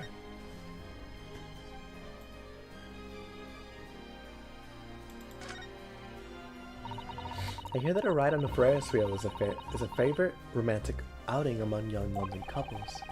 I think the romance would be slightly spoiled by that abject terror, personally. But then again, I'm not a Londoner. Are you a little scared of heights, Mr. Naruhodo? It's not that I'm scared, not at all. It's just that staying on the ground seems much safer. Well, perhaps I shall have to ask Iris and Mr. Sholmes to accompany me on it in that case. When you put it like that, part of me does want to give it a try. Oh dear, it is complicated for you, isn't it?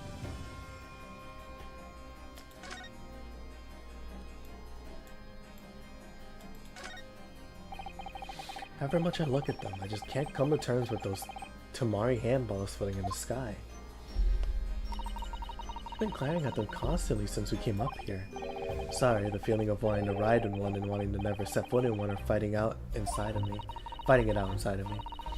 If you don't look where you're walking, you might fall from the stage. I don't think I'd notice. That's how fiercely the battle inside me is raging. I think you should make peace with riding in one, Mr. Naruhodo. It really would be much safer that way.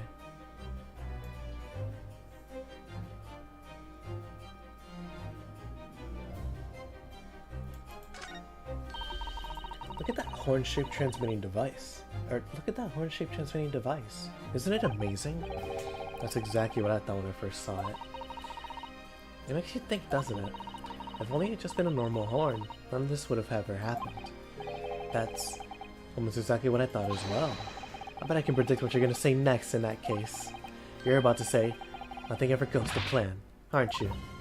Oh no, I'll never say something like that.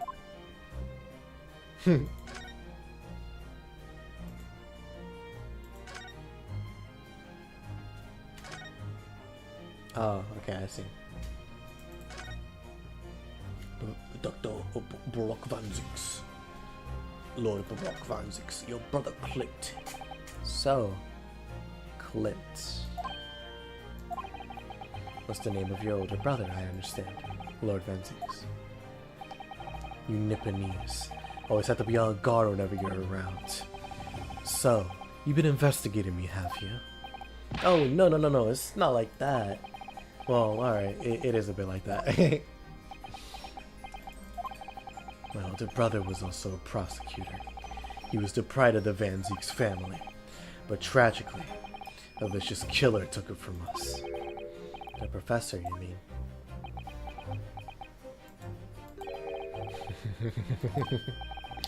Is something funny? That's the extent of what you've discovered, is it? I shouldn't be surprised. Sorry? There's more to it then.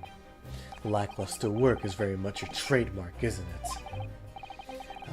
You're too kind. You're way too kind.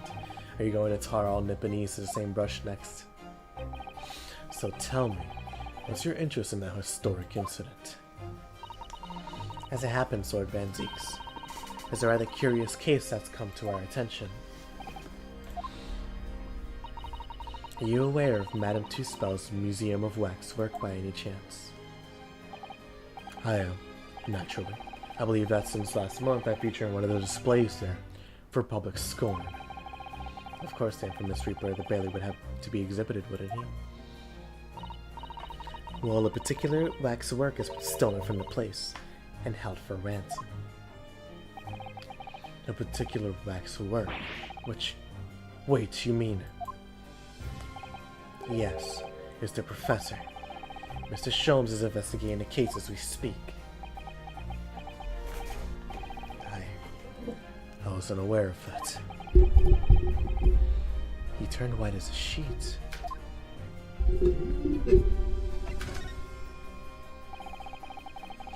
Now the police try to locate the engineer, Mr. Drebber, already. Surely that goes without saying. We're very keen to see him found as well. The trouble is, we don't have much to go on outside from the description of the man we heard in court earlier. Which, according to Professor Harebrain, was of a tall, thin gentleman who has straight white hair and wears a black monocle. So I was just wondering, I mean, I realize it's probably not possible, but we very much appreciate any more clues you can give us. Wow, Blues-Do-Song really knows how to take the bull by the horns, huh?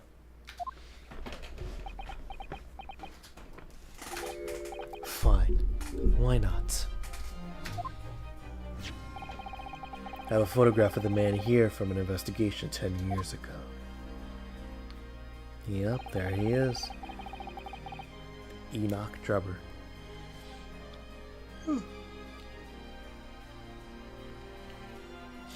Though it appears he already had the monocle back at the time.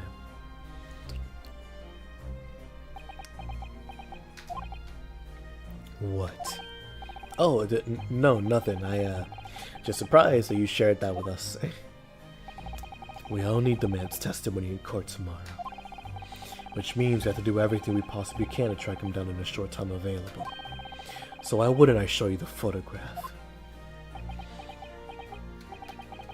What is it about Lord Van Zeeks? Sometimes I just can't work him out at all. The photograph of Drebber has been entered into the court record. A photographic print of Mr. Earth the engineer, Mr. Enoch Drebber. It's hard to make out, but he appears to be wearing a black monocle, or a monocle with a black glass.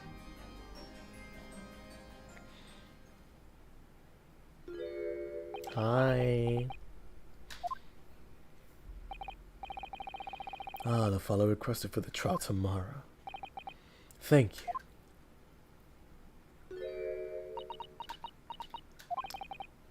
Are you alright? Who is this man, Mr. Naruhodo? Lord Van Zeek's apprentice, apparently. So I'm not the only one. Suzuto-san can see it too.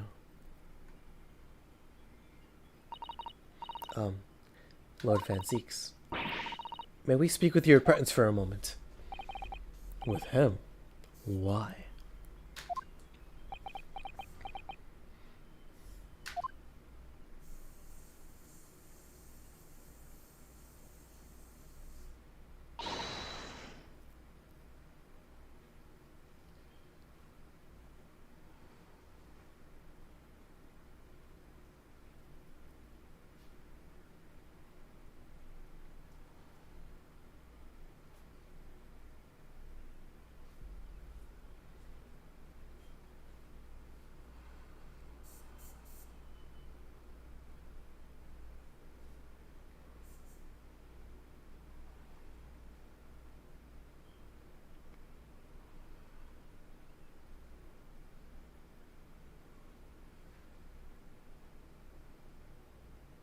Wow, this tinnitus is going crazy.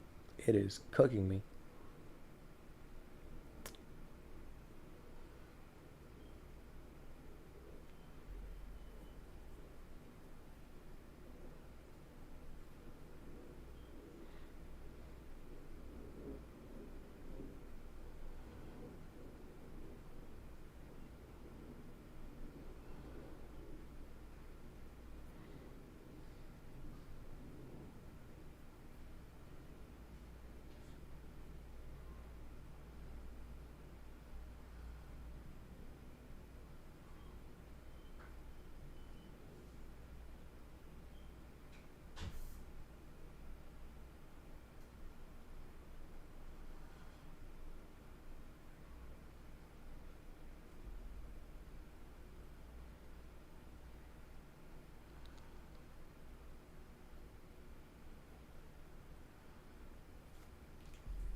Kazuma-sama.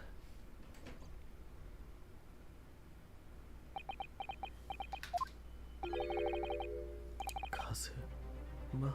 I don't believe it.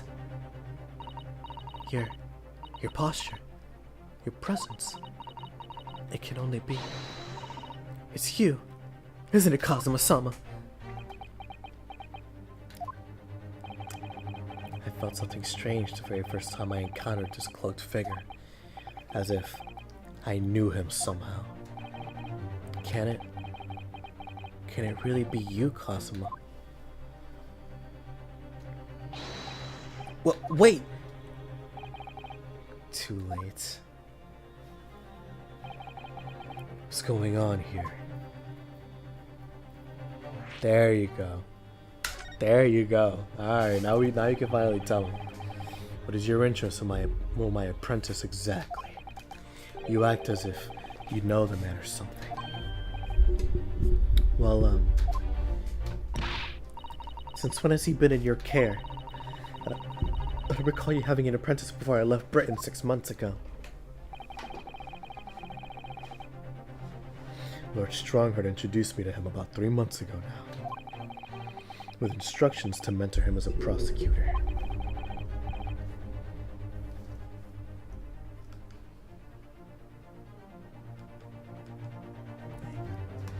But he didn't tell you why, did he? The man appears to be suffering from amnesia. He's forgotten every last detail about himself. He has amnesia? Tomorrow he will appear in court at my side. What? He's to serve as my judicial assistant, on Lord Strongheart's orders. He'll be in court with us.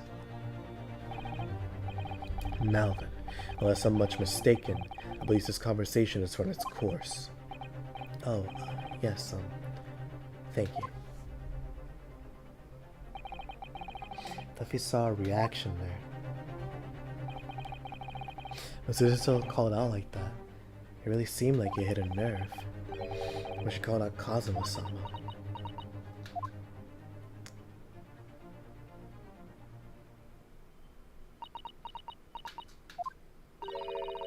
You already met that masked man, hadn't you, Mr. Naruhodo? Yes.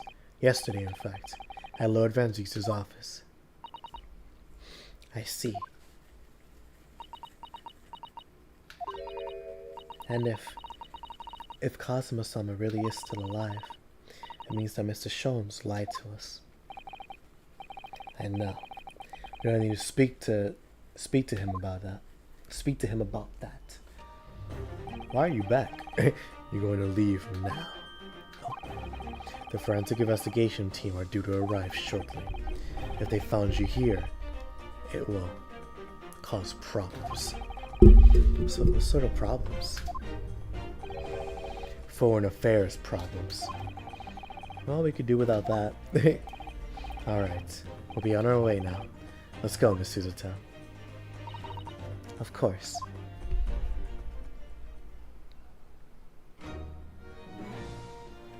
There you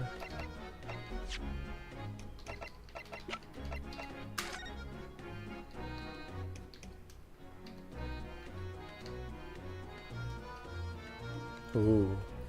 I feel like I could use this for the next thumbnail. This would be a good picture. This would be a really good picture, actually. Wait. Oh, I could cook with this. I could cook with this. It'd be so tough. It'd be so tough.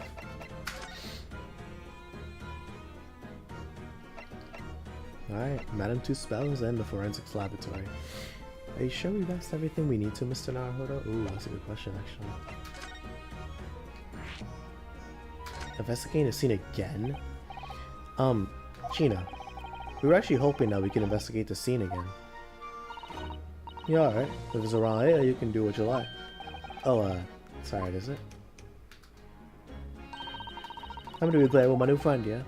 Oh, yes, Toby. Oof. Yeah, we can't look around in the station because the forensic investigation team are at work.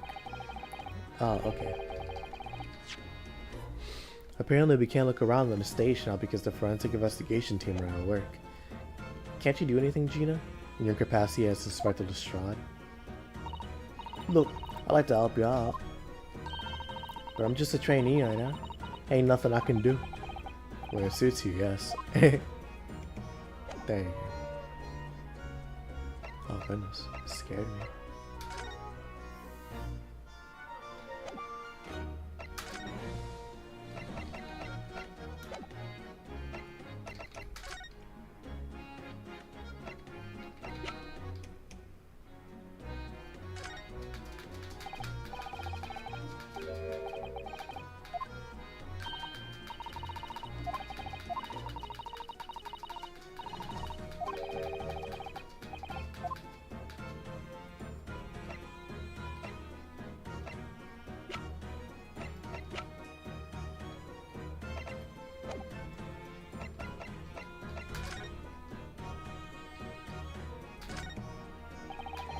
Better not try going up the stairs to the stage area now. If we were to bump into forensic investigation team, it sounds like it can make trouble.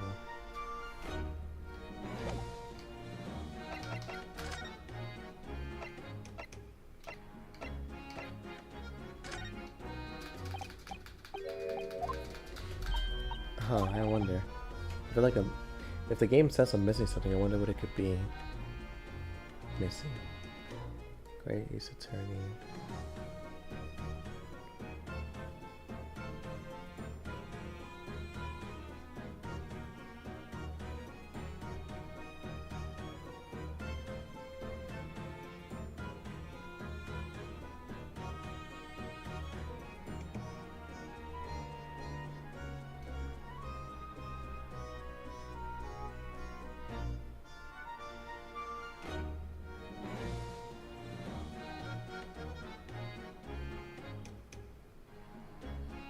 It was that. I see. Okay.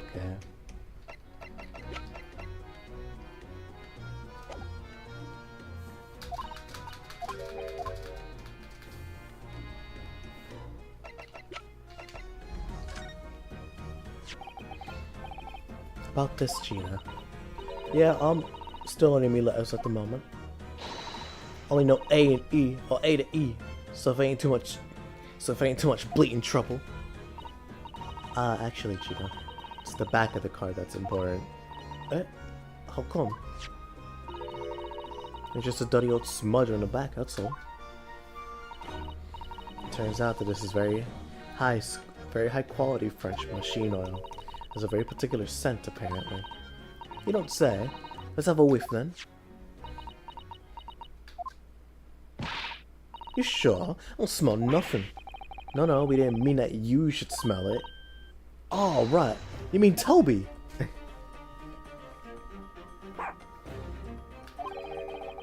Since his smell is so good, he can track people over the oceans, can't he? Professor Harebrain informs us that this oil is unique to Mr. Trevor's workshop. I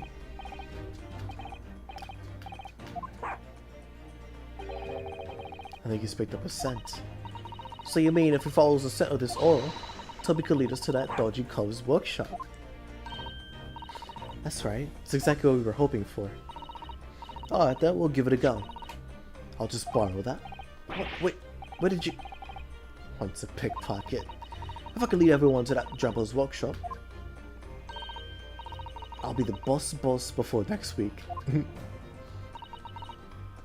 Oh yes, Gina. I'm sure you'll be promoted. Poor Gregson. poor chap.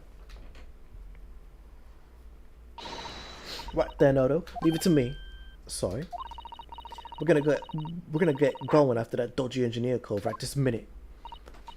Oh, but hang on. Someone's supposed to be on guard here at all the time. I'm afraid we can't help. We need to get on our own investigation as well. Oh, right. Oh well, never mind. It ain't gonna be me what it ain't gonna be me what gets it in the neck. It'll be the boss. Poor Gregson. Again. Ready, Toby? Get that ulcer, have ya? Come on then, boy. See you later. I do hope the scent of that oil leads them to that swindler's workshop. Yes, I hope so too.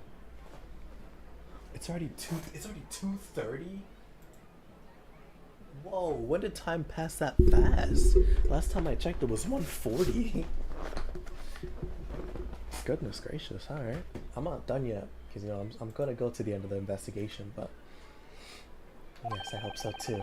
Ideally before the dog swims across the channel to France. And now we move. Madam, two spells. To the great exhibition with my to see the great exhibition with my own eyes. I feel so very fortunate.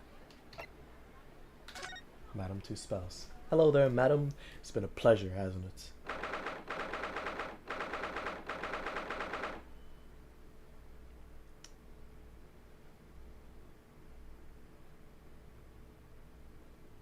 Ooh, actually, I might need a...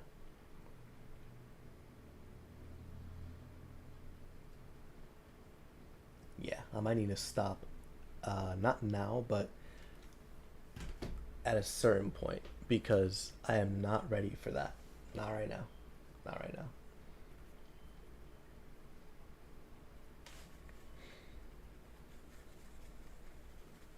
And this investigation section has run a lot longer than I thought it would. And from what I've seen from the guide, not in terms of like how to solve it, but like what's coming up next. I'm gonna have to save that part for later. But yeah, 23rd of October, Madam Two Spells. Oh my! No wonder it's called the House of Horrors. I'd like to turn on my heels and go straight home. Be in the confectionery. Being scared makes you crave sweets. I understand that. I was looking forward to a reunion after 6 months away, but there's no sign of Mr. Sholmes anywhere. That's strange. He should be here investigating the abduction of the waxwork. Oh well, suppose you'll have to come back again later.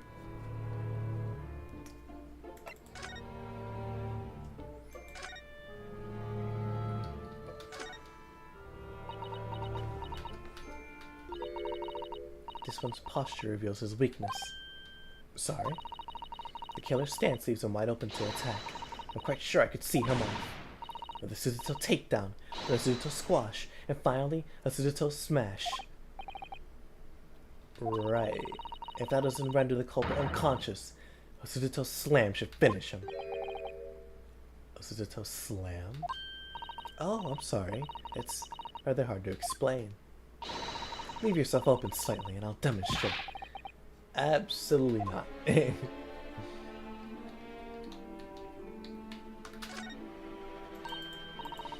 Oh, there's a stepladder there, look. Oh, yes. A stepladder. And perhaps you should let the proprietors know that someone left it out. The stepladder, I mean. Is something wrong? What I feel is though, you just managed to sidestep an argument.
Okay, yeah, it's a stepladder one. Alright.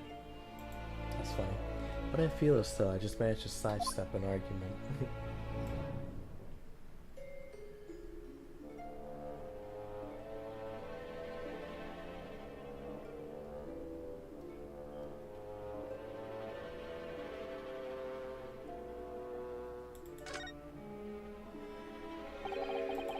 The policeman isn't here now, obviously. So I can't believe he just happened to be on a jury, though. I understand that London has a population of 6 million people, and yet you seem to run into the same people disproportionately often, don't you? Who you telling?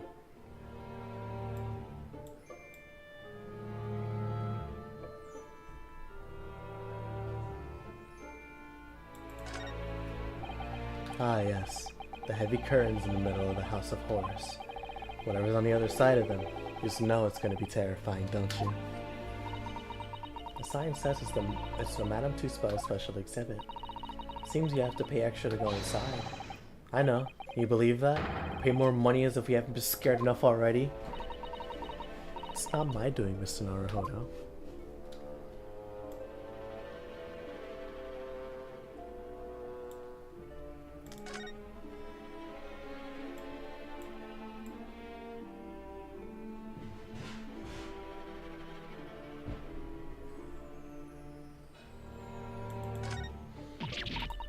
What a horrifying scene! A murderer caught in a grisly act! I know, in case you're wondering, it's the one with the big knife that's supposed to be the killer. I don't think anybody would be in any doubt about that, surely? And did you know that according to the description, the bathtub at the back has no particular significance? What? Really? Would have thought it was meant to show that the killer also worked in a bathhouse peddling criminal wares. Aha, you have a new theory.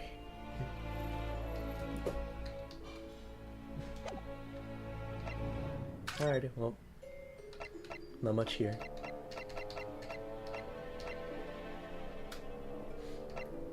Mrs. Sholmes doesn't appear to be here. She'll have to come back again later. We haven't been here yet, have we? Rather excited.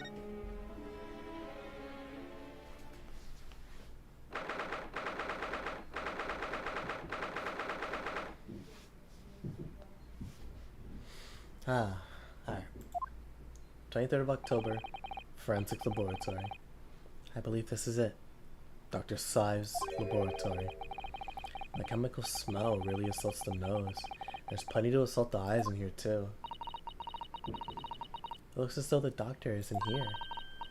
But we're here now, so we might as well do some sightseeing, don't you think? What a seasoned tourist you've become, Miss Suzuto. We just have a little look around, being careful not to upset any restless souls.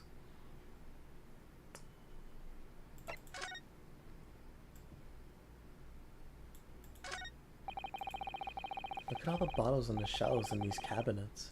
What an assortment of chemicals. These ones here are labeled highly toxic. Ugh, that's worrying because there are also things that look like salt and pepper shakers in there. Oh yes, and they actually say salt and pepper on them. The doctor probably spends a lot of time in his room, I suppose. Perhaps she has meals here sometimes. Life goes on, even when you're surrounded by death.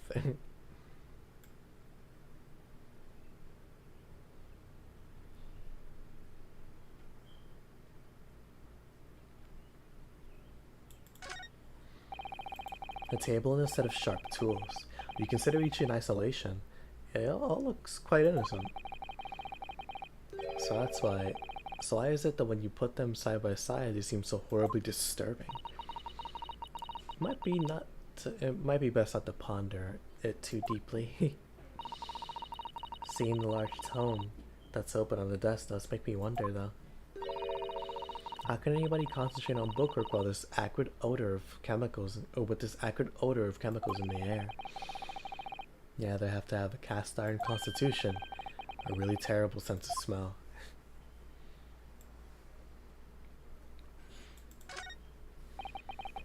Those large jars seem to have pale things floating around inside them.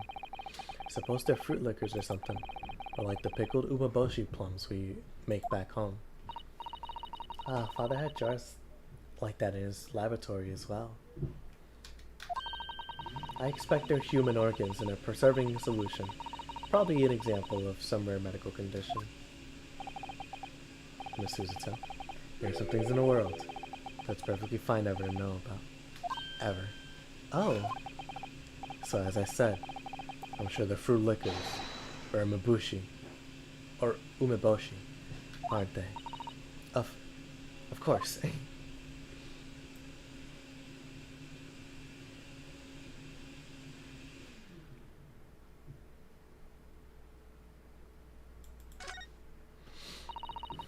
suppose this is Dr. Saib's desk. Ugh, I'd not like to work in a place like this. It's very tidy though, isn't it, Mr. Naruto? Imagine how efficiently she must work. The lighting is poor, which is bad for the eyes. And the chemical smoke can't be good for you. Not to mention a skeleton watching over her as you work. It's definitely bad for the nerves. Well, yes, those are valid concerns, I suppose. I can just about cope with a one-eyed Daruma doll watching over me. That's all.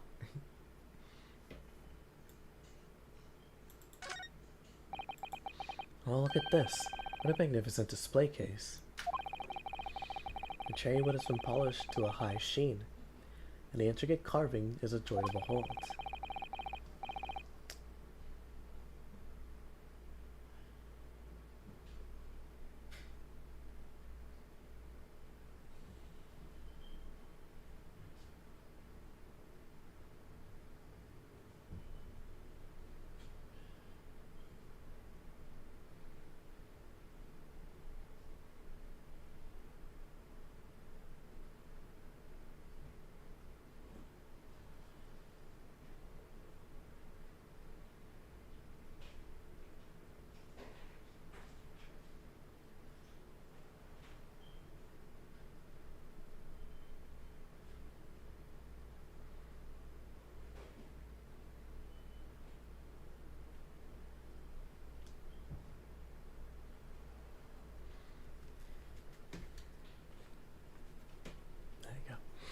Western cabinet makers really are very skilled, aren't they? Do you have nothing to say about the skeleton inside, Mr. Naruhodo? Miss Suzuto. Can't you tell that I'm trying very hard to avoid talking about the terrifying contents of the case? It's how I cope. I'll be sure to remember that from now on.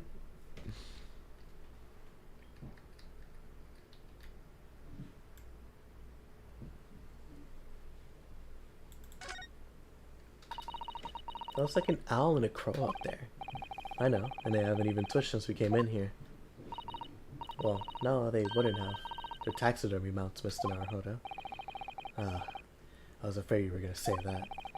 I've been trying very hard to tell myself they're just sleeping with their eyes open. Yes, I think perhaps you were wise to put something like your Daruma doll on display in the office instead.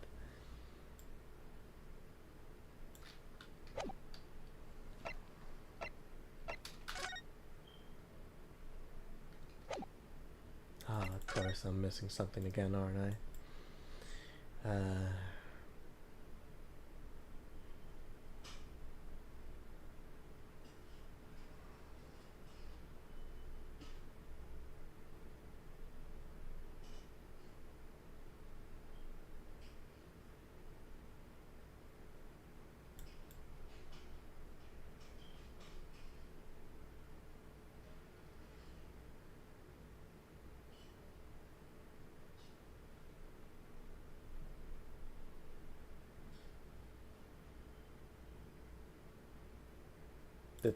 The tome, yeah, they mentioned it earlier, never mind. Look at this big thick book here. It appears to be an accounting ledger. It's a record of the forensic investigation team's spending, I think. Oh? What is it? It's clear that the team purchases various equipments and supplies on a monthly basis, but, well, one entry seems rather strange. Really? In what way? They're buying 500 scalpels every month. 500 scalpels? They must be working really hard on dissecting corpses. I don't know. Judicial autopsies are only carried out in certain special circumstances, and scalpel blades could be sharpened too. It does seem a bit strange, you're right. 500 scalpels a month. What could they possibly be using them all for? What are you doing? Oh. Ooh.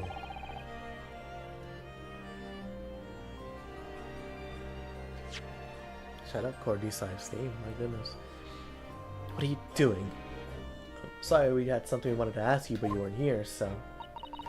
So you thought you'd snoop around. That's acceptable to you people from the East, is it? Well, what do you want? Lord Strongheart told us, you see, that it was, you who examined the victim's body. Mr. Osman, I mean. So we came to ask you about your findings, on Lord Strongheart's advice. Very well. If the Lord Chief Justice has given his consent, I'll tell you what our investigation has revealed. But when we're done, you must leave immediately.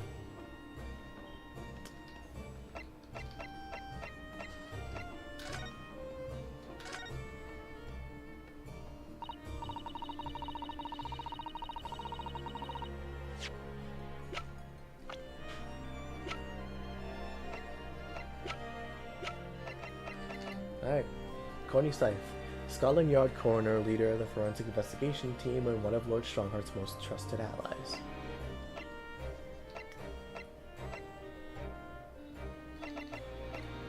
And then Enoch Drebber, a trickster who seems to be both an engineer and a magician.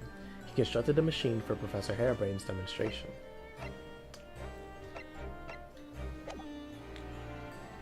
So you want to know what the forensic investigation team determined from its examination of the scene. The victim, Mr. Odie Osman, who disappeared from the experimentation stage amid an explosion, and the Mr. Osman who appeared moments later, partway up the Crystal Tower, were without question one and the same person. That is the team's conclusion. But that can't be right. If it was an elaborate trick, we can only speculate about how it was carried out. Let's see. The two people who looked very similar to each other were involved. They could have made it appear as if one single person had switched places, couldn't they? Very true. But sadly in this instance, that was not the case. The man who disappeared and the man who subsequently reappeared was the same person.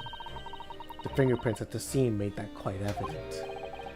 The fingerprints. They're not yet officially recognized as forensic evidence in the British judicial system. But one day, they will be used as an investigative aid as a matter of course. Oh my, but that would mean that the instantaneous kinesis actually took place. So, where does that leave us? My team was tasked with the investigation, not drawing conclusions. Instantaneous kinesis is impossible, and yet the body did move from one place to another. This hasn't cleared up anything at all. It made the whole thing even more of a mystery.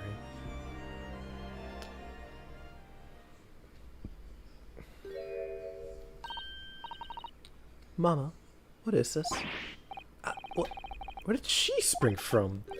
And did you just call the doctor Mama? This is a lawyer, dear.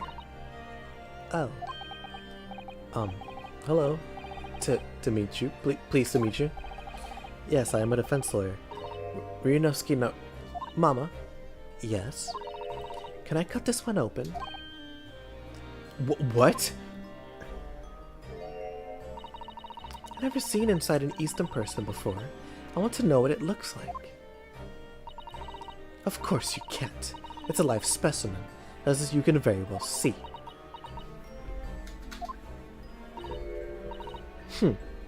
Boring. I think you just had a near-death experience. Oh dear, Mr. Naruhodo, you're as pale as a corpse. Let's leave before I'm mistaken for one. Well, I think we've done all the investigating we can here for now. If we could just determine the whereabouts of Mr. Drebber. I'm sure Gina and Lil Toby won't let us down. Now then, I think we ought to try to speak with Mr. Sholmes at this point. We have things to discuss and I'm dying to meet him again after all these months. This is quite possible he might know something useful, you're right. We gotta find him at Madame Two Spells. Supposed to be working there as a temporary waxwork at the waxwork exhibit. Yes, Harris told me about his latest unusual venture.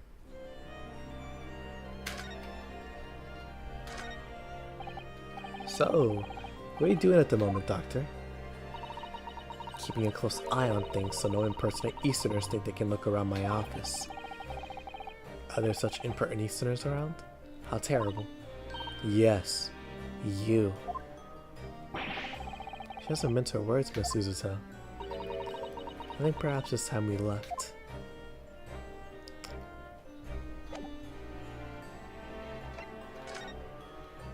It feels somewhat cooler down here, doesn't it?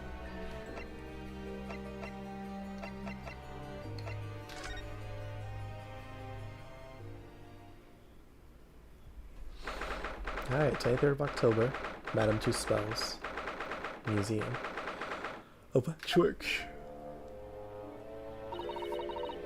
Here we are again at the House of Horrors. I'm afraid I haven't gotten used to this place yet. I still like to turn my heels and go straight home, via the confectionery, of course. Suzuta really is after something sweet today, isn't she?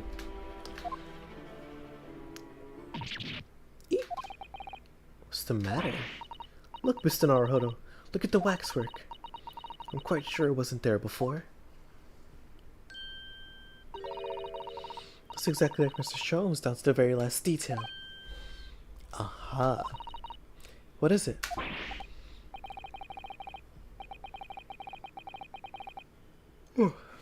Oh, sorry. I think you'll find that's a temporary waxwork itself. Ah, the friend of my dedicated employee. Oh yes, hello again. It's Ryunosuke Naruhodo. I must say, I am quite spellbound by the great detective. He is a marvel. My precious waxwork is already back where it belongs. You don't mean...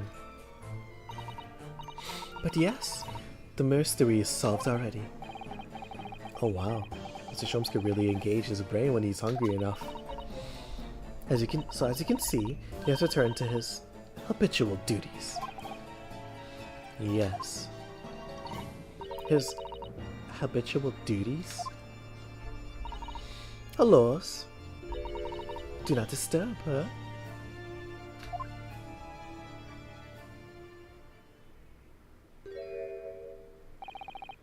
Poor Suzuto-san. She looks very perplexed. What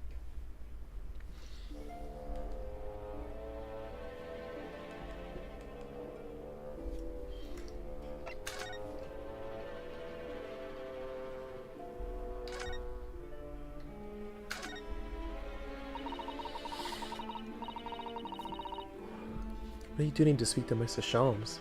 I'm longing to say hello again. But where is he?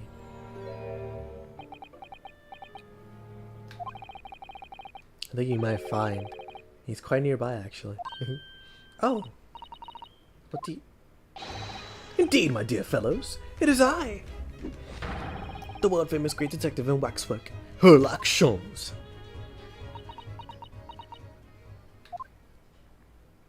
She painted. Suzuto-san! Suzuto-san!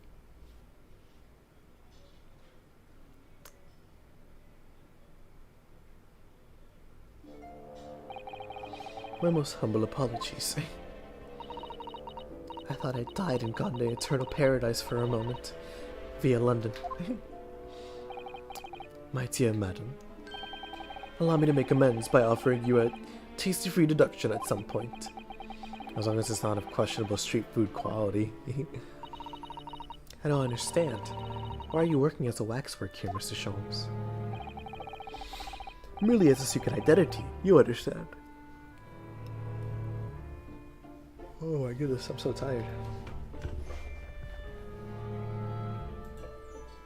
I've been going at it for a while too. About to be almost 5 hours soon.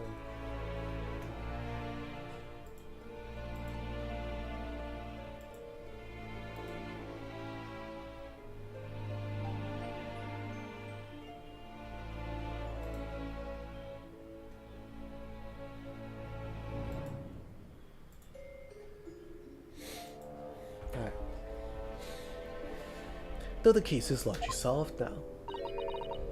Largely solved. We're talking about the waxwork abduction, I presume. Indeed we are, my good fellow. As I predicted, it was as easy as proverbial pie. Though I confess, I am yet to partake of a pie, proverbial or otherwise, or any food so far today for that matter.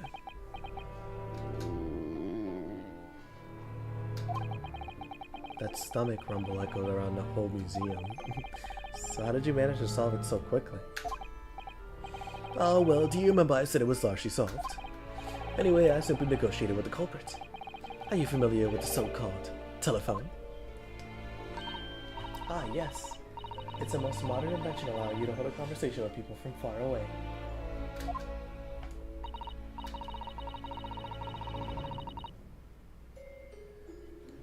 In Japan, only the imperial capital and a handful of other cities are connected as yet.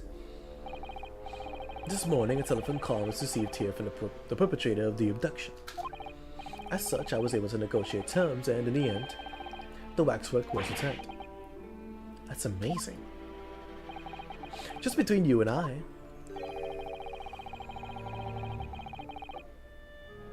It would appear the culprit had always intended to return the stolen waxwork in any event. Oh, but I thought whoever was responsible had demanded a ransom now. Yes, I think perhaps the ransom demand was necessary to avoid unwanted suspicion regarding the true motive. But does that not mean the negotiation was entirely unnecessary? A fact that I must ask you keep from Miss Madam Two Spells at all costs. A hungry young Iris awaits my return to Baker Street after all. Shums, I'm so hungry. Poor Iris. Now then, I sense that you have some business with this great waxwork.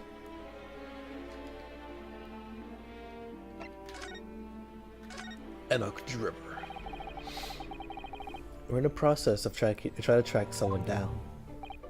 Oh.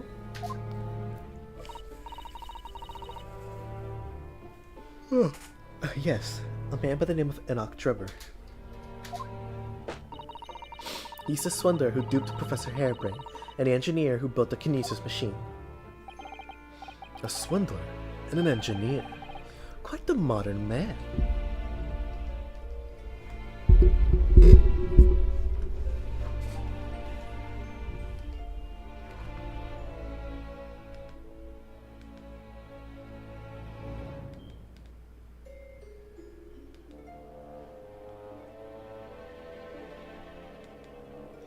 Thank you for the love. There you go.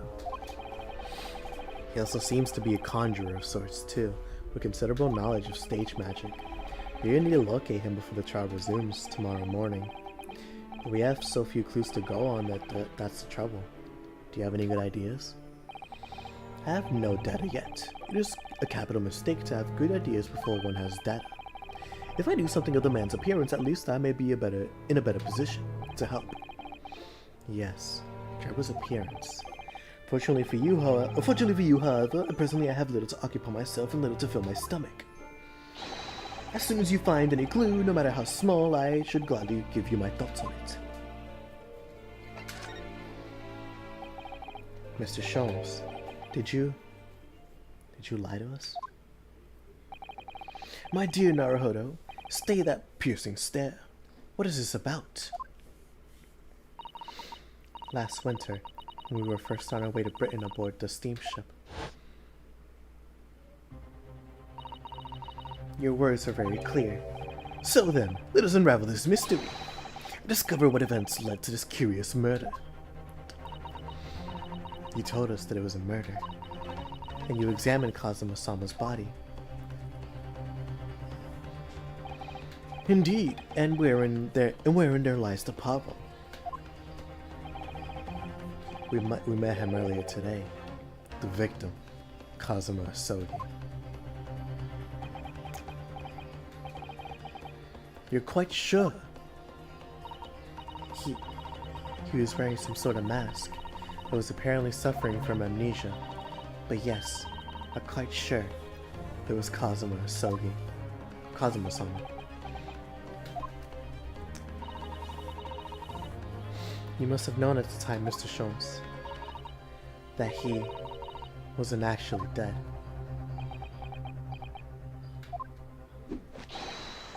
Well, I can only assume I was swept up in the murderous atmosphere of the moment. But the fellow wasn't dead at all. Priceless! I don't suppose that performance would pass muster, would it, Mr. Naruto? I can believe that the crewmen present at the time would make a mistake. But not you, Mr. Shums. I will now tell you something of the first importance, my dear fellow. Great detectives are wont to lie. It will serve you well to remember that. Please, Mr. Shums. Tomorrow in court, you will find yourself on the threshold of a very great mystery. For now, I'm afraid that is all I can say. I did not mean to hit my keyboard that hard. Oh, wow. Mr. Enoch Drebber. Enoch Drebber. Mr. Shums, did you cast your eyes over this photographic print? It's of Mr. Enoch Drebber, the face of the engineer we seek. Well, all Englishmen look broadly the same, of course. So looking at the photograph won't be particularly instructive. Are you alright, Mr. Shums? Ah, yes, forgive me. Very interesting, this. Very interesting indeed. What's wrong, Mr. Shums? You turned quite pale all of a sudden. I have a suggestion, Mr. Naruto. Will you indulge me? Oh, well, what is it? As I explained to you when we arrived, the missing waxwork has been returned, and I personally reinstalled it in the exhibit from which it was taken, behind those thick curtains. Oh yes, the professor exhibit, isn't it? Would you like to see it? For a mere 5 shillings. That's a special, one-time only price, you understand? What? The opportunity won't come again, I might add. Wouldn't you like to see the fruits of our labor? Oh, well, we do have a rather pressing investigation to carry out. Perhaps we could postpone? The price is a very reasonable 5 shillings. Shillings, excuse me. I think you'll find it's well worth it. Are you being quite serious, Mr. Shums? Surely you need only look at my expression to ascertain if this is seriousness or silliness. I can never tell with you, that's the problem. Very well, it couldn't hurt. Here's your 5 shillings. Gratefully received. So, the special exhibit awaits beyond the curtain. I invite you to pursue it at your leisure. And with that, I bid you adieu. Well, the money's been spent, so let's go and see this. Oh wow, excuse me. Let's go and see the special exhibit. Through these heavy curtains at last.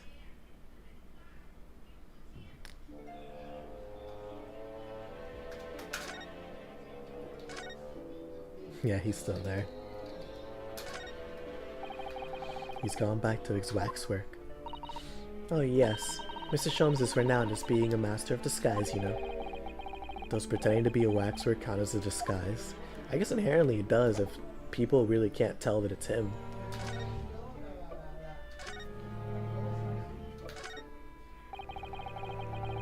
$5 shillings we had to pay. It doesn't seem right that Mr. Shums slipped the money into his own pocket, does it? No. Ah, we could ask Sheena to retrieve her for us, using her special skills.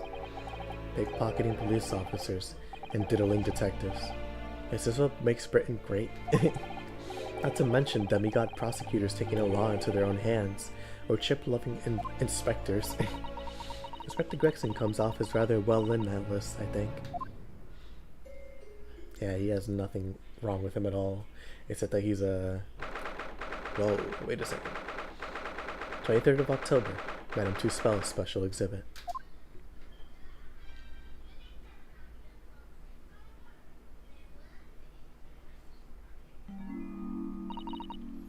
Oh dear. I felt a shiver run down my spine as soon as we walked here. Oh, you know what's so funny? You know what's so funny? This case has so much foreshadowing. Oh my goodness, this case is amazing. I genuinely just can't believe it. Like, meal ticket, ticket, meal ticket, ticket, comma. Still in my liver real is in my comma. Feel, had me back. Feel, just wanted the powder pack.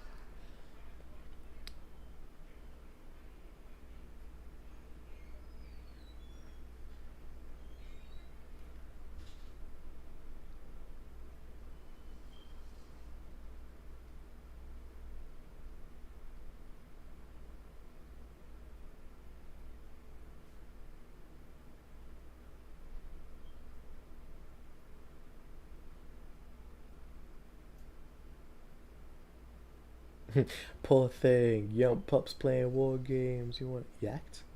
What does that mean? You want to love, but they only made more pain.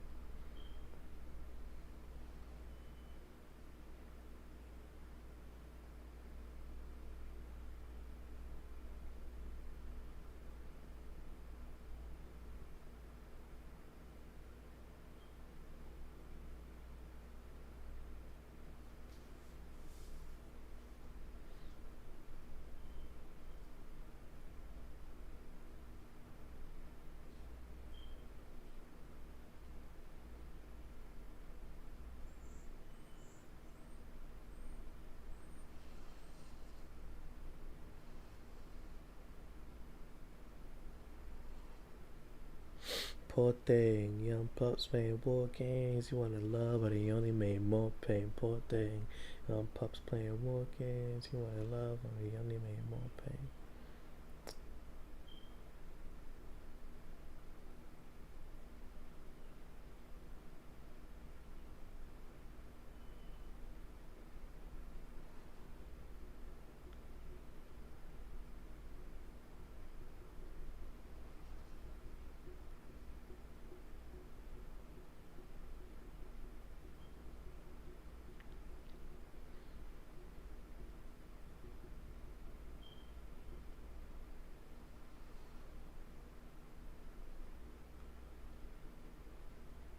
Man, I'm hungry. I want some food, but I gotta wait.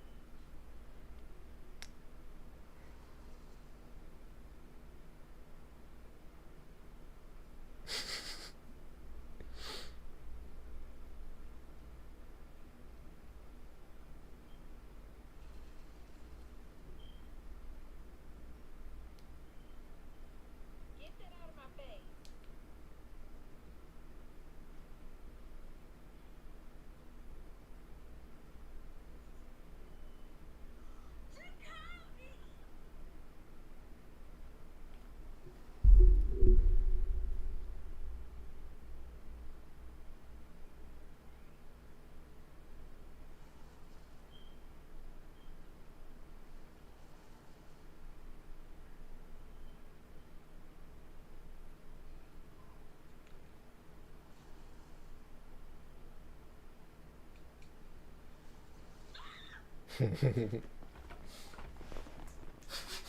Got the beam, bro. Got the sticky, got the blicky, bro. My goodness, got the stick wrapped up in paper wrap. Got the stick wrapped up in gift wrap. Got the stick wrapped up in. I got it wrapped up. Oh goodness, excuse me.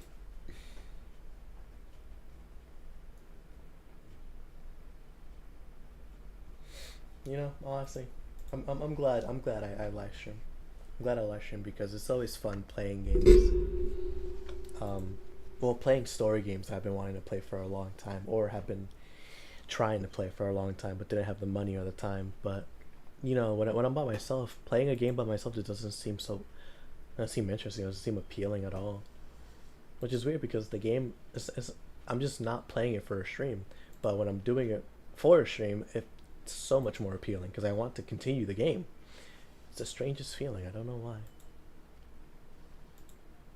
Poor thing, young pups playing war games. You want love, but he only made more pain. All right.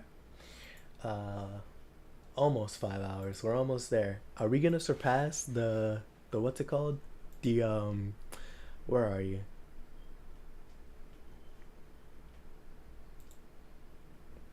Where are you, Mr. Garrett? 7 hours. That stream was 7 hours long. We won't surpass it, that's for sure, because we're almost done with this investigation. It's not going to take too long. But definitely going to be like at least 6 hours, that is for sure.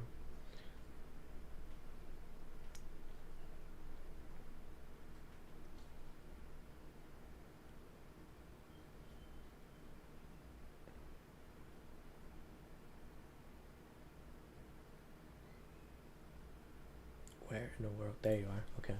Miss Suzuto. I said we turn around heels and go straight home.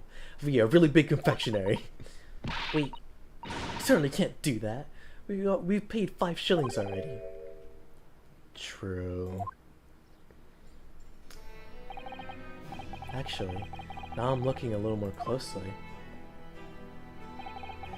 We've paid good money to see an exhibit that's clearly incomplete. The nerve of the great diddling detective is far more terrifying than anything else in this place. It must be what Mr. Sholmes meant when he said the case was largely solved.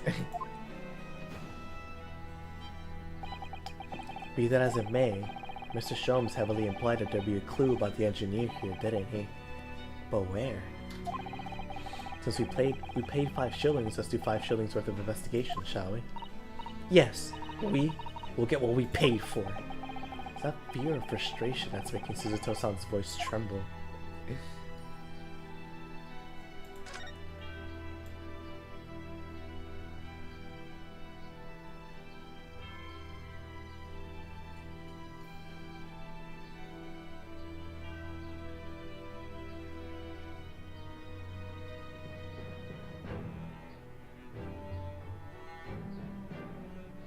Music in this game is so good, man. Oh my goodness.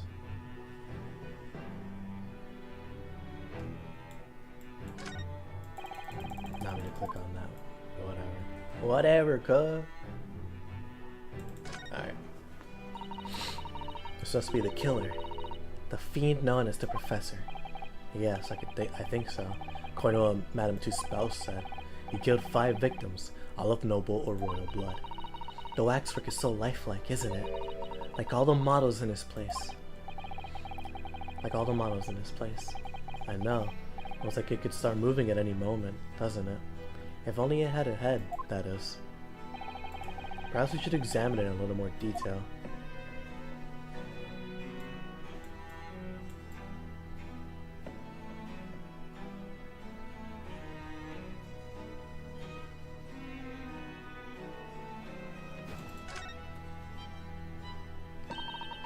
So this is the condemned man. Yes, the so-called professor. Then perhaps his head was chopped off by the guillotine. Unable to find peace, he emerged from his grave as a headless ghost. Da-da-da-da! It's a ghost. Dude, we have to entertain such terrifying ideas, Miss Suzuto. Anyway, I'm sure the model had a head once. There's a metal fitting for it, see?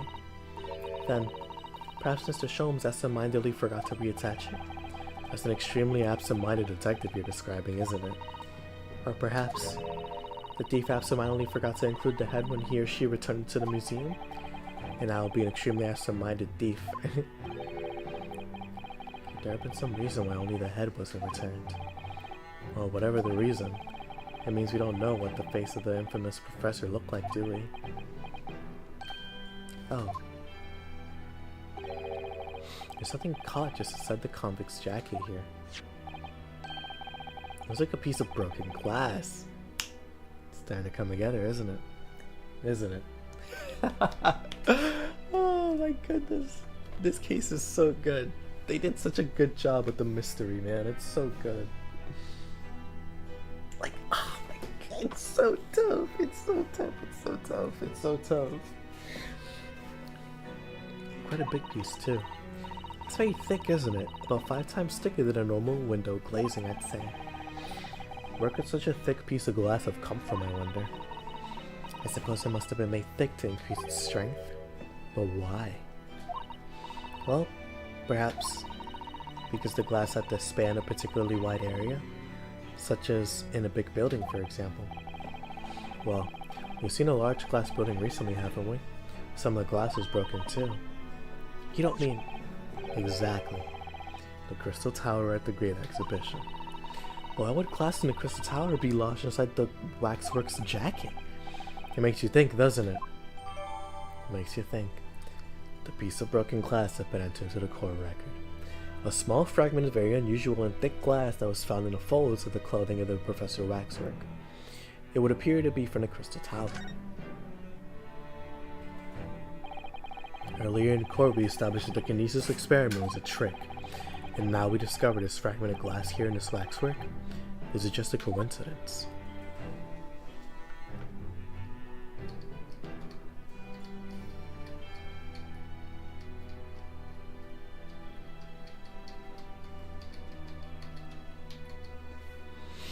Ah, man. Once you guys find out who the professor is. Tell you, malfeasance beyond maliciousness. Like, well, that's redundant, excuse me. Malfeasance so malicious that it just puts the first game to shame. Once you guys find out. This part of the exhibit is just as disturbing as the rest. It looks so real.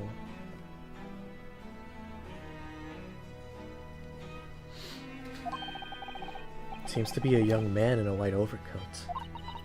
And he has a large shovel in his hand too, look. Perhaps we should investigate a little more detail. Give him a look at his face, why don't you? Yeah, give him a look, Alright, let's see.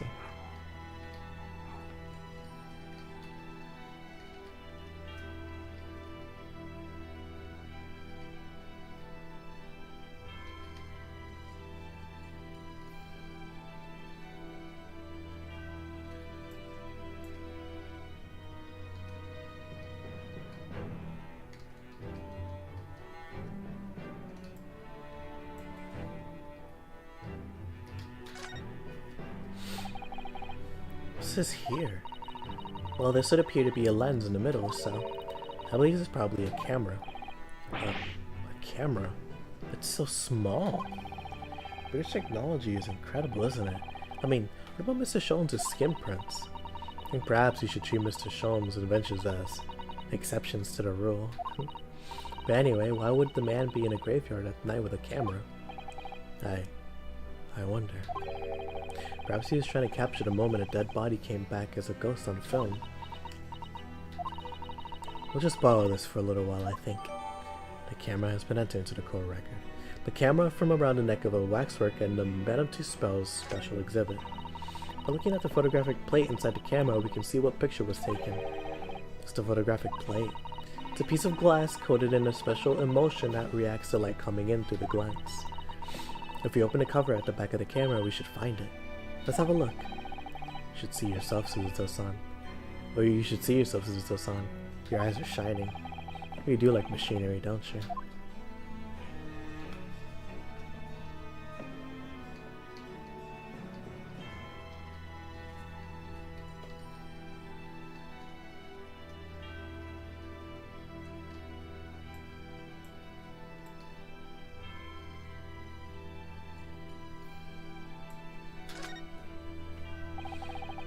What kind of large lamp the man's carrying? Or is it a lantern? It's not unlike a Japanese chochin paper lantern actually, is it? Lamp, lantern, shoshin. The point is, it casts a very little light. To be walking alone in a graveyard at night with only this. Well, I certainly wouldn't do it. I'm not sure I could visit a graveyard at all, even in broad daylight, to be honest. There you go. The cane. Excuse me. Wow, the spade. Good lord. What a large shovel. He's holding it rather ominously, isn't he? What on earth was the man doing with a shovel in a graveyard in the middle of the night? Miss Suzuto. Yes? That's a spade, isn't it? No. It's a shovel. No.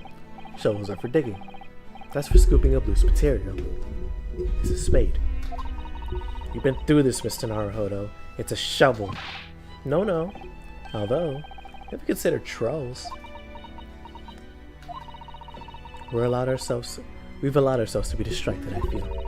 Perhaps we should concentrate on what the man was doing with the implement. So we're going to bury the hatchet. You're right, though. What was the man doing in a graveyard in the first place? That's the real question.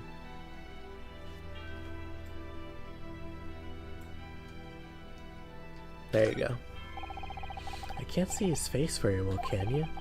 Perhaps if I just... Oh! Do you think that should be manhandling? Do you think you should be manhandling the exhibits, Mr. Naruhodo? I'll put it back exactly as it was, don't worry.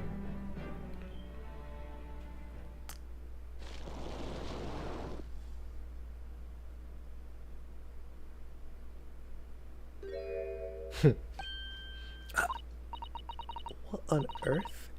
How can... I don't believe it. A black monocle! Mr. Naruhodo, is it possible that this man is... Yes. It's Enoch Trevor. The color of his hair is different, but it's unmistakably him. Indeed it is. Oh, indeed it is. Mr. Sholmes. This man is the subject of your present hunt, I believe. Yes, that's right. Who is this man? Why is he here in this exhibit? And why does the convict behind him have no head? The head was missing when the model was returned by the thief who stole it. What a surprise. Said the case isn't yet solved, is it? Did I not say so myself? Largely solved, were my words, I believe. But I must locate the missing head, tout de suite, as Madam would say, or I'll be in grave trouble. A very hungry iris still awaits my return to Baker Street, preferably with rations. Do you know, though, something about this room is strange. Strange? What do you mean? Well, the displays in the House of Horrors are supposed to depict real events, are they not? Indeed they are, Mr. Zutel. Do go on. And, as terrifying as they are, the scenes in other exhibits are believable. But this one... This surely couldn't ever really have happened, could it?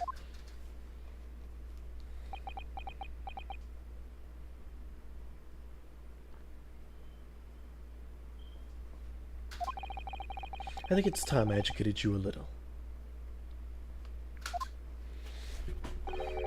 About the nature of the incident involving the professor 10 years ago.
Okay. Somehow I had the conversation, just had the little detox for a second. The resurrecting convict. I believe I told you a little about the professor yesterday, did I not?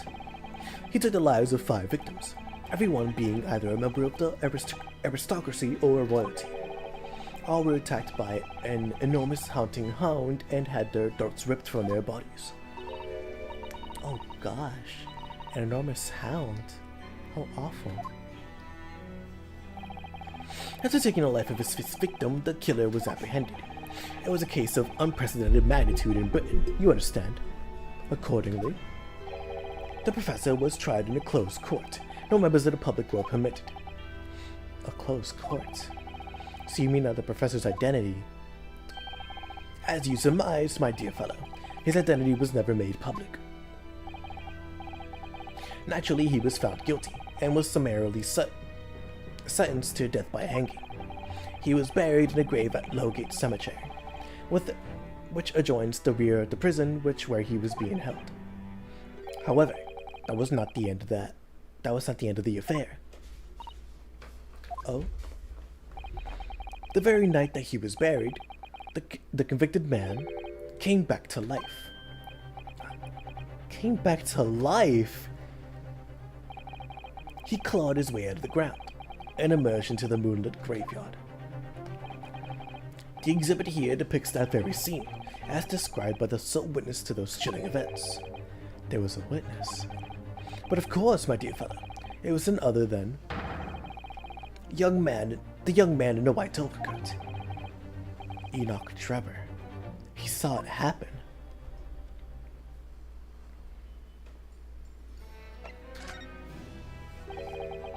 So this is a waxwork model of Enoch Trevor.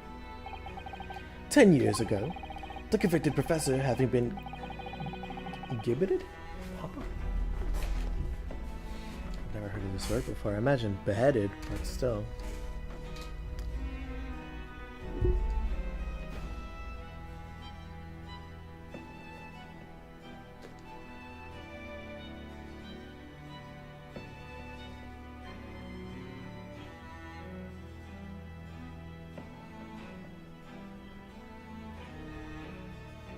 Yeah, it is a word. Yeah, I was right. It had to do with the gallows. Gibbeted and buried, emerged from his grave in the dead of night. The sole witness to that unimaginable scene was this young man. From appearances, I would say he was about 20 years old.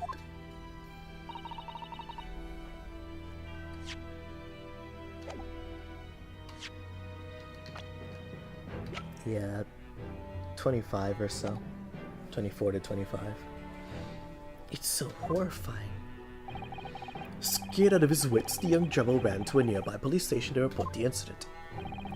And the sheer terror of what he'd seen is said to have turned his hair white overnight. Yes, that's shown in a photograph we have of him. His hair is completely white. For the following days, the story of what he'd seen was on every front page of the Capitol. The public was frantic for every last detail about the killer who'd come back to life. As you've seen, an exhibit was even created here at Madame Two Spells. I can quite understand why the man's hair turned white, certainly. What I don't understand is what Mr. Dremel was doing in the first place. In a lonely graveyard in the middle of the night. Yes, what was he up to?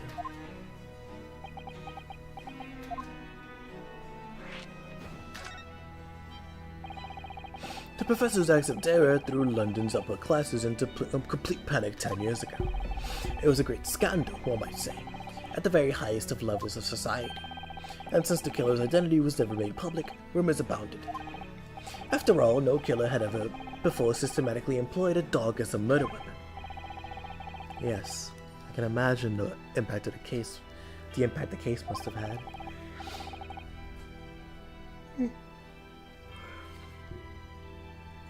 But in time, of course, the rumors abated.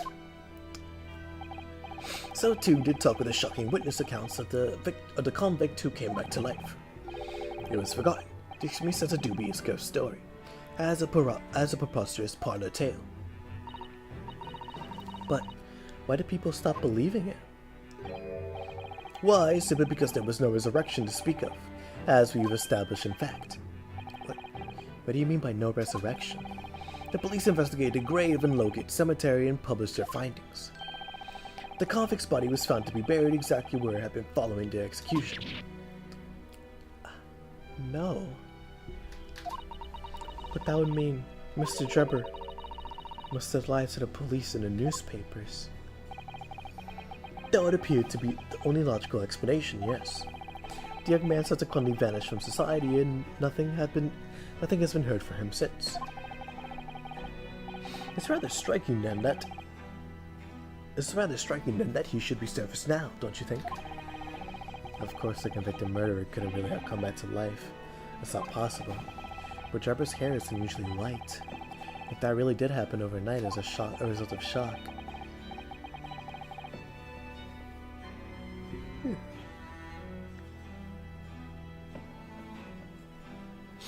It's hard to believe that the incident was an out-and-out lie.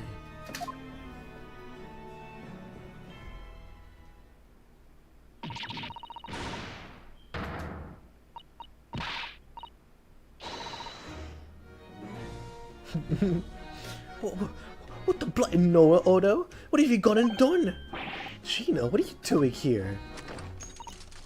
I asked Iris, and she said this is what you'd be. So, Gina, that's a lot in the museum. Madam Tuspells will have you take a position as a waxwick if you're not careful. I think there might be a more pressing concern. I still had some flesh powder left from 6 months ago, so? Alright, Gina, we understand. But please, put down the gun.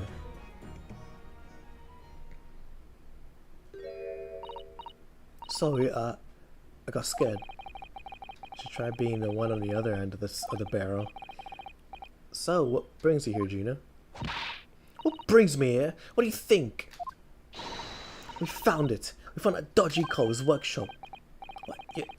You found Drebber's workshop? Or you found Drebber's workshop? Yup. Toby's nose took me straight there. The boss and the others are heading over there now in a drag. So come on.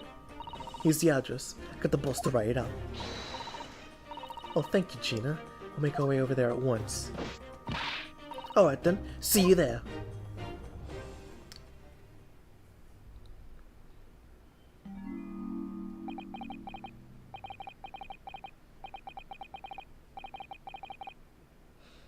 You go. Don't mind me. I'll just stay here, being still. What? I know my place. In the exhibit over there. Oh dear. Someone is feeling sorry for himself. Let's go, Mr. Sholmes. You're coming. Your words hurted me, I must say. But if I were to shirk my duties here, Madam would have me pay monetary recompense, and Iris's dinner plate would be empty once more. Forget that, I'll pay everything! Then there's not a moment to lose, my dear fellow. I shall hail a carriage at once. No offer to share the cost with Mr. Sholmes, huh? I shall gladly pay half, Mr. Naruhodo. Thank you, Miss Suzuto. Right, let's go.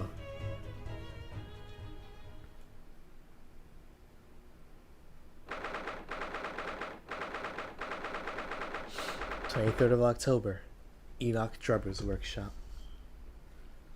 We're almost done. We're almost done.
Sorry about that. I keep spacing out. um, going on for 5 hours now. Let's keep going. We're almost done. 23rd of October, Enoch Drebber's workshop. That looks like... Oh! It's another super high voltage instantaneous kinesis machine. Indeed it would appear so, though only a prototype naturally. Ah, so you got here then? Gina, well done for fighting this place. In such little time, you really worked your miracles. It's Toby here who's the miracle worker. Adorable. What's going on with... Alright. Oh, I thought you lot would show up before long. Hello, Inspector. That's one-knitted brow. Looks like he's eating a lemon, not a bag of fish and chips. So, Inspector, is there any sign of the engineer? Sadly not. We did not find a soul in here. We didn't find a soul in here. What a shame. Well, thank you for letting us know about this place and giving us a chance to investigate. According to what Gina told me, we only found it thanks to a clue that you lot turned up. Oh goodness. Alright.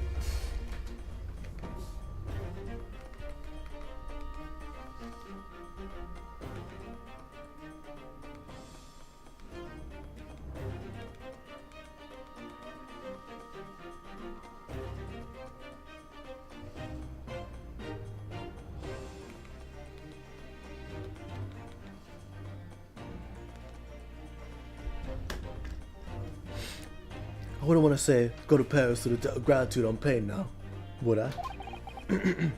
Thank you. Anyway, if you open the super rounder here, I'd get cracking. No forensics and the forensic investigation team are on the way here as we speak. Them again. Imagine you got the picture by now. They don't take too kindly to a lawyer tops. Right. So then, my dear fellow, let's turn this place upside down, once we have the chance. And you, Sholmes. Pardon? Pardon? They take even less kindly to great detectives than they do to lawyers. Oh wow, sorry, that's not the right voice.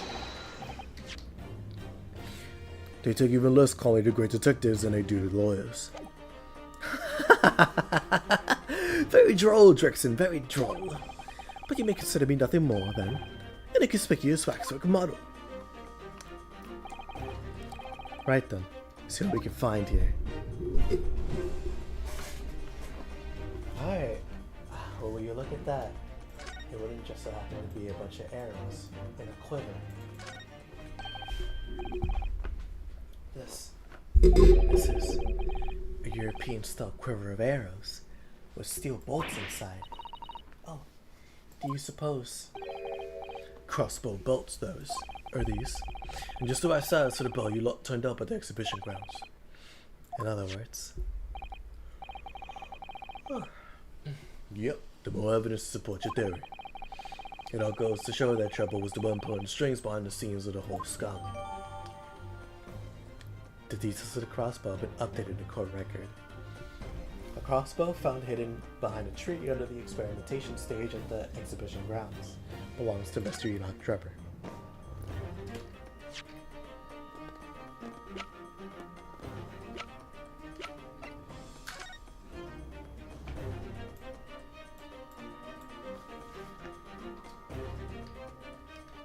I mean, it's literally just a piece of glass, man. Like, there's not much here.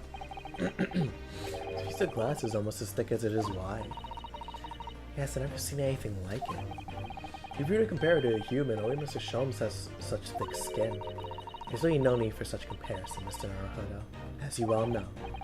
Anyway, it can only be from the Crystal Towers, surely? Yes, I think so too. It would probably be made especially to meet the demands of that great structure.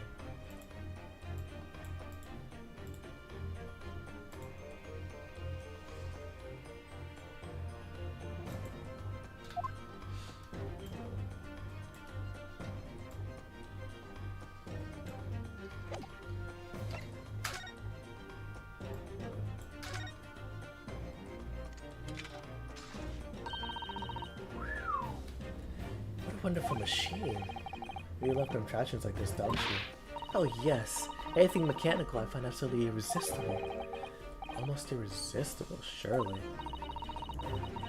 Well, whenever I see a pocket watch, for example, I can't help myself. I simply have to take it apart. That's worrying. Yes, Father tells the time by the rumblings of his stomach now. He's given up having a watch. Poor Professor Mikitova. Look, Mr. Naruhodo. What is it? On the bellows just here. There seems to be some very dark red stains. Yes, you're right. Looks like blood, actually. Oh.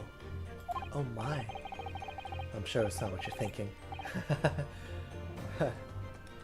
The details of the camera have been updated. The camera from around the neck of the waxwork. Oh my goodness. The camera from around the neck of the waxwork of Mr. Drebber in the special exhibit. Well, the lens is extended to stating dark staining is visible on the bellows.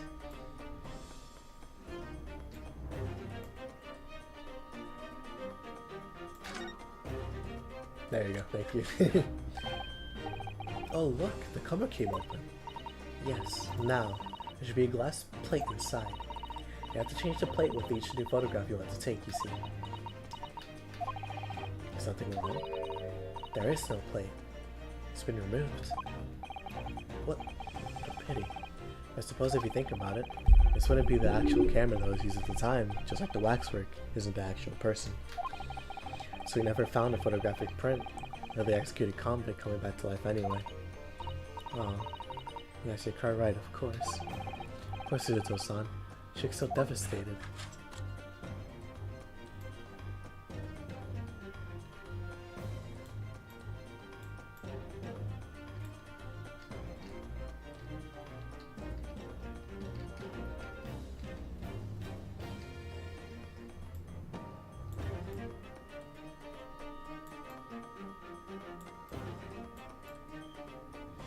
There you go.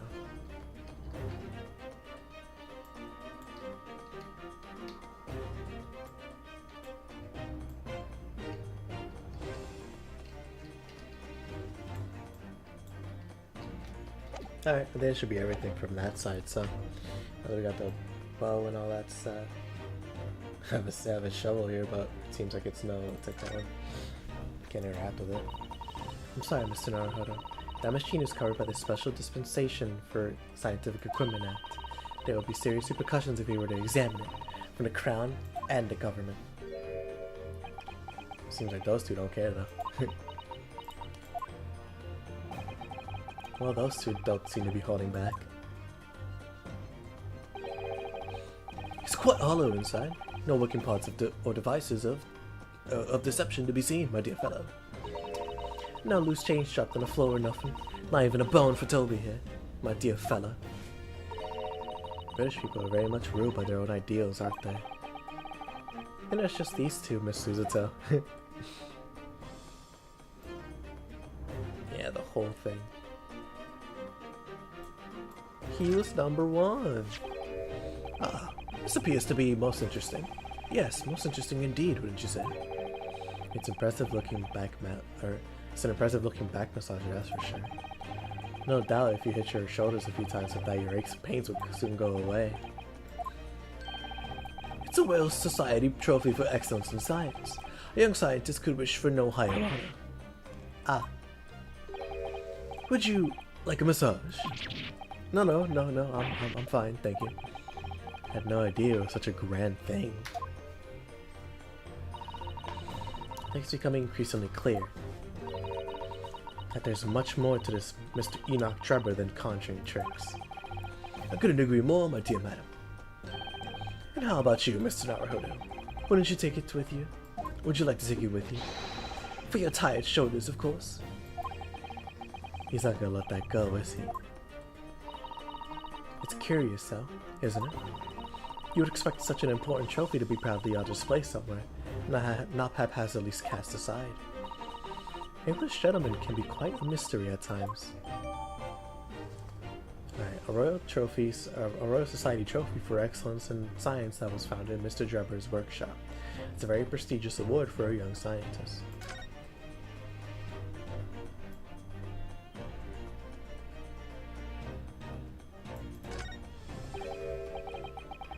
What on earth is this? An aeroplane, Mr. Naruhodo. One day, scientists believe it will allow humans to fly freely in the skies. Is that how the trick will be described, is it? Sorry?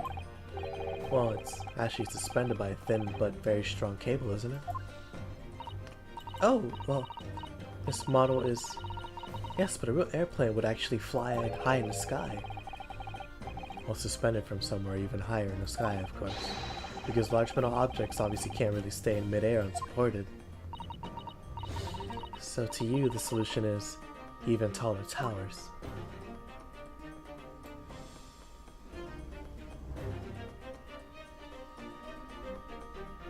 So funny seeing how ignorant he is. In terms of like, ignorant to change.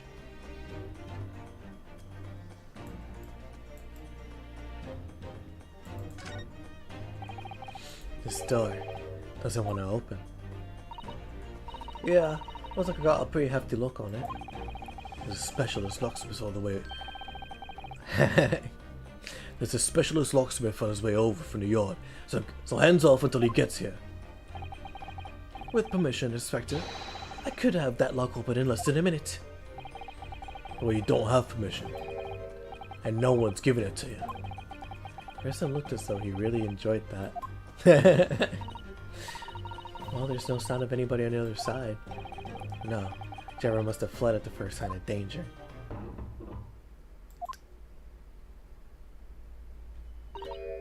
Oh, is something wrong, Miss Suzuto? Well, I thought I heard a noise from the far side of that door. Well, Gina, did you hear it too? Yeah, I didn't know. What'd you reckon, Toby? Alright, mind the grease.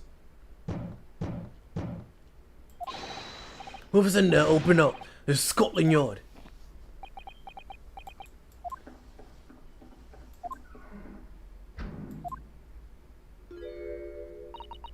Oh my. Someone is in there. Oh, this rotten bleating look.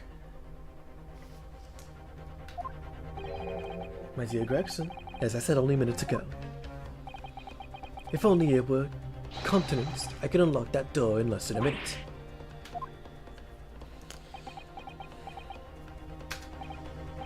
Fine, I'll take the route for it. Just get us to that blasted door. There, you may enter it. You confuse minutes with seconds, I think. Time is of the essence, I feel. What are we waiting for? Nothing forward, I suppose. It's an emergency. There's a strong possibility that beyond that door is the engineer you seek. Be prepared for action, my dear fellow. Yes.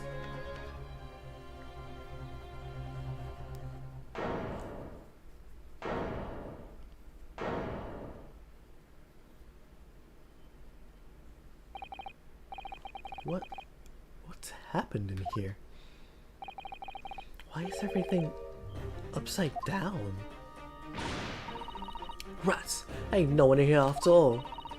But there must be. It was only moments ago that we heard all those noises. Maybe that was the sound of Drebber running away. There's like one door into this room.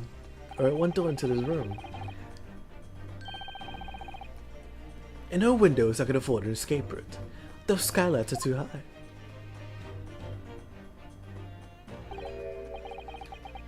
What's that up there? Are they footprints on the ceiling? Blow me, what are we here? Why are we here then?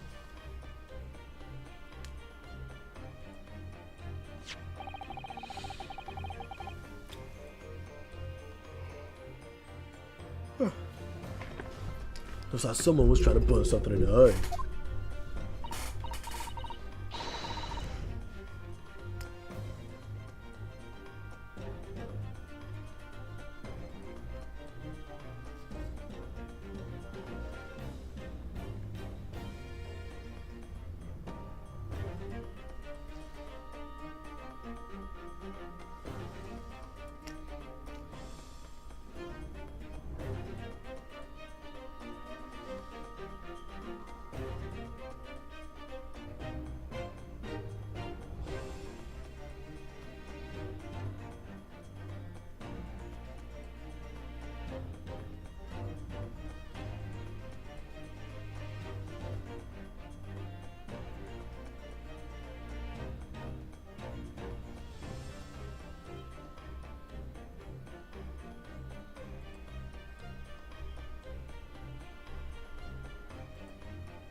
Oh, looks like a set of blueprints. To what? To that Professor Hellbrain's bombing machine, is it? Blimey! If we had those... Excuse me. If we had these, there'd be no need to muck about trying to investigate all that scrap metal. There's something of great interest here too. This rope was hung on the floor at the foot of that pillar. A rope? What's significant about that? Never mind. You see, but you do not observe, Mr. Naruhodo. We must investigate the entire room thoroughly, and before the forensic investigation team arrive too. Alright. Really hitting up, huh? Alright. Luckily there's there's not multiple sides, so that's good. It's a very large safe. I don't suppose you and Mr. Sholmes could open that lock. Although, if you weren't a thief, you could just steal the entire thing, I suppose. It's bolted to the floor to prevent exactly that sort of underhanded trick, Mr. Naruhodo. Well then, just steal the floor as well, I suppose. I'm sorry, but you really are making any sense at all. Anyway, then we can agree that whatever is inside must be very important.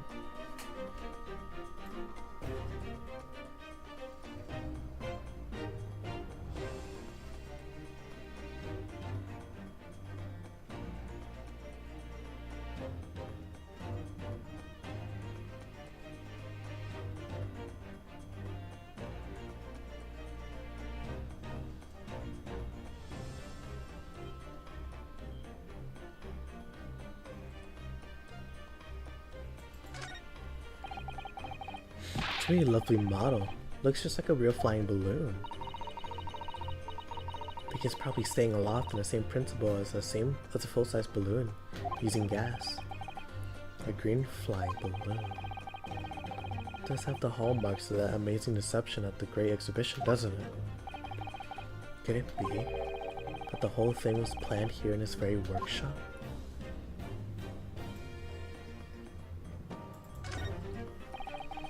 There's no denying it, is there?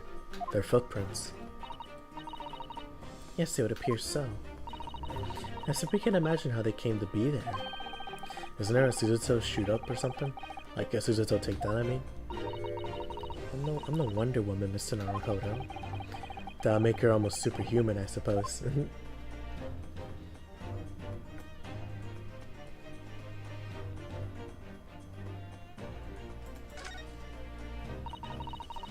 Almost every piece of furniture is upside down. Even Mr. Sholmes' suite is never this much of a mess. You're in no position to comment on mess, Mr. Naruhodo. I suppose it's not quite the same thing, is it? I mean, it's not messy in here per se. It's that everything is literally upside down. But why?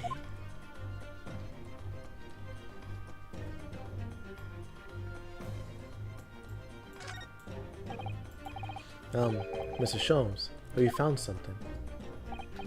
Ah, Mr. Naruhodo, yes. In point of fact, something rather fascinating. What do you make of this? Let's see. I haven't seen anything like it before.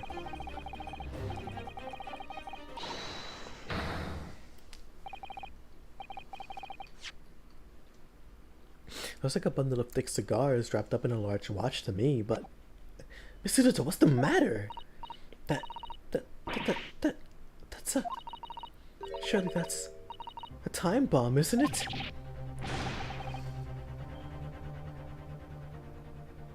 That's funny. So I noticed this before, but Suzuto and Naruhodo have different eyes compared to the British people, like Gina and Gregson here. You can really tell the difference. What? What? Did you say? A time bomb? Sorry, but what is a time bomb exactly?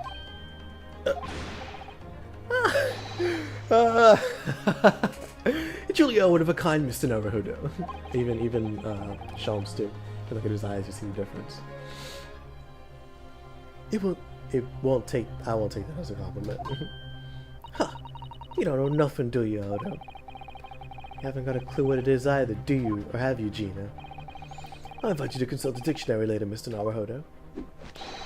But this particular specimen is no time bomb, though I confess it has a very similar appearance. Oh. Thank goodness, but then what is it? I see. So that's it.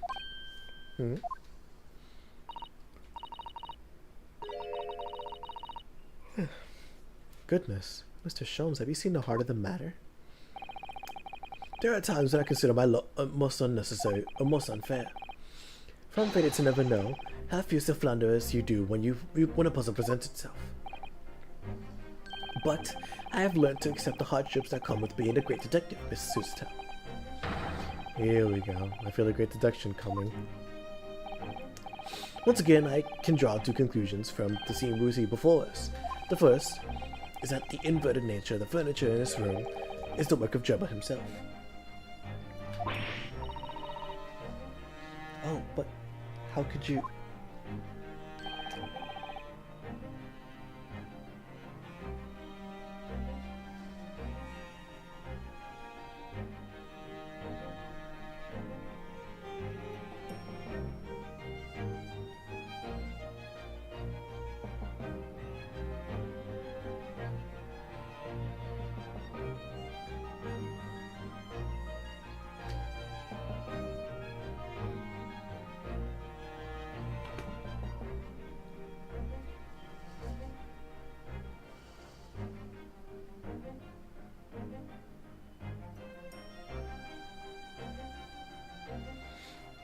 Alright, and the second conclusion is that small device on the floor there is, without question, completely genuine.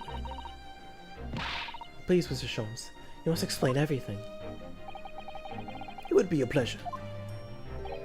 After all, it is a great detective's civic duty to teach Scotland Yard the finer points of the trade. Well, Inspector Gretzer seems delighted with the idea anyway.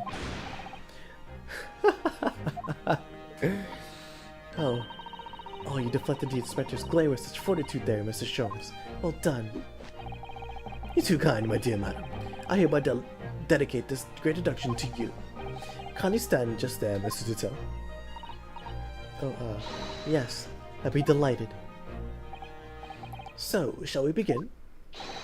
Once again, Sherlock Sholmes is proud to present. His logic and reasoning is spectacular.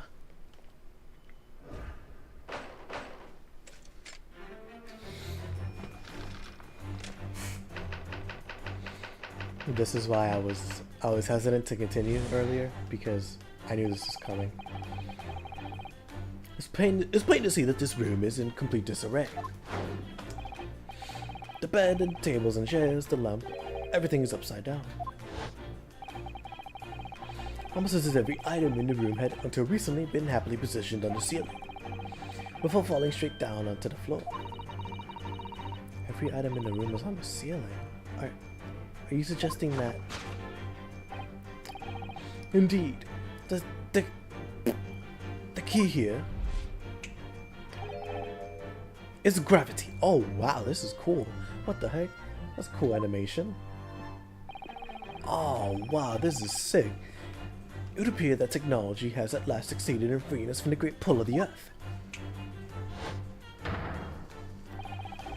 For the gravity in the room was reversed, and is suddenly restored to humanity.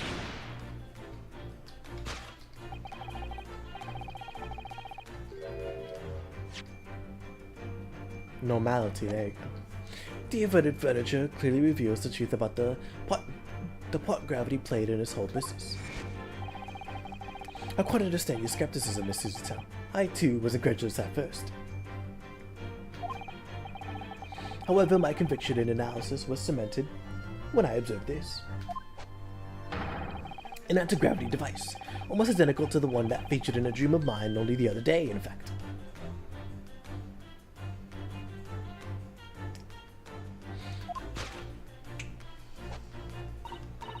But why does it have a clock on it? A most relevant question indeed. That is a timing device that controls when the gravity direction will switch. That was clearly a requirement for the engineer to be able to restore normal gravity automatically. And the commotion we heard earlier from the other side of the door was the moment the restoration occurred. Yes, the reason why everything in here has been turned upside down is because of the anti-gravity device. So you see, we need to look no further to explain the state in which we now find this room. The direction in which gravity acts in here was reversed by Mr. Drebber.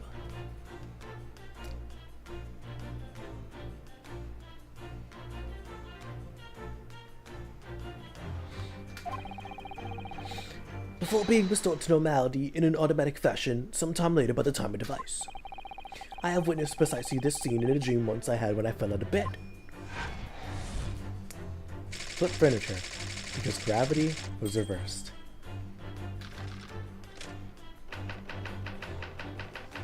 Missing engineer.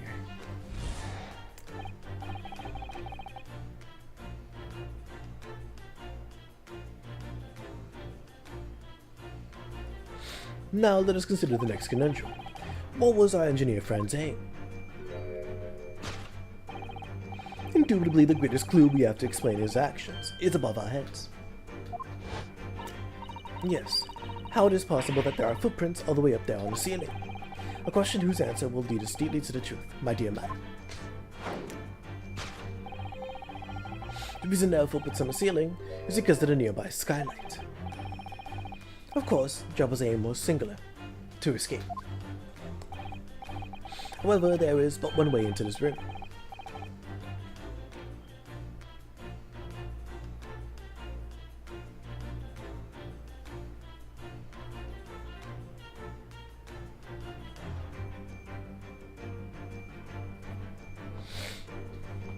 Excepting the skylight, that is.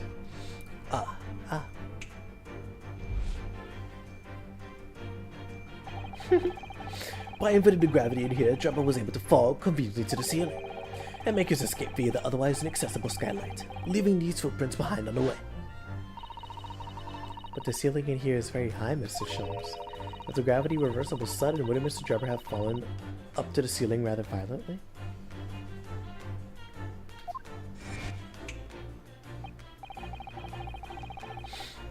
Falling up is both scientifically and philosophically a rather interesting concept, I feel. But the man was cornered with nowhere to run, so escape to the skylight was his only option. You may recall that I found this in the room earlier, which I believe offers a solution. Oh, the rope. To reach the intended destination, what better tool than this rope? By anchoring one end to the wall, the man was able to lower himself safely to the ceiling. Which explains how Jabba was able to escape this room before our arrival. He reversed the pull of gravity and fled via the skylight. And personally, I should very much like to reverse the pull of gravity again now, just for fun.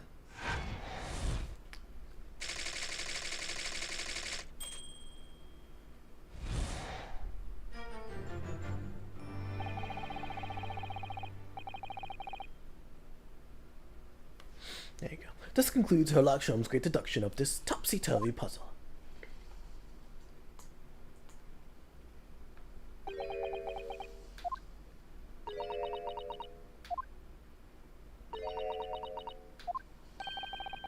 She's completely spellbound. Mr. Sholmes, there's just one thing that troubles me. I'd expect nothing less. You're destined to be troubled by just one thing for the rest of your life. The thing is such a thing actually possible? An anti-gravity device, I mean? I would say that with the man's current scientific knowledge at the turn of the 20th century, it's no more possible than instantaneous kinesis. So then why even mention it? But your whole deduction hinges on that. Ah, but my dear fellow, when you have eliminated the impossible, whatever remains must be the truth. However improbable it may seem. It's a marvelous line, wouldn't you agree? One of my most enduring pearls of wisdom. Had I always come up with that exact phrasing? My original was clumsy.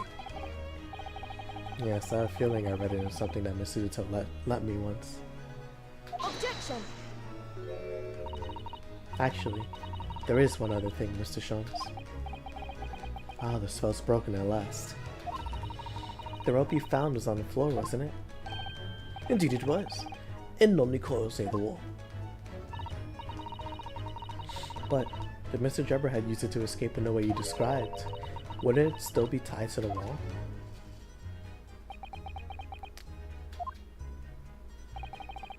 Mysteries inevitably unravel in the end, as I think you'll find, do ropes. And as evidence as such, you need only look at the mystery we face in this room, now skillfully unraveled. That argument is as circular as the coils of ropes.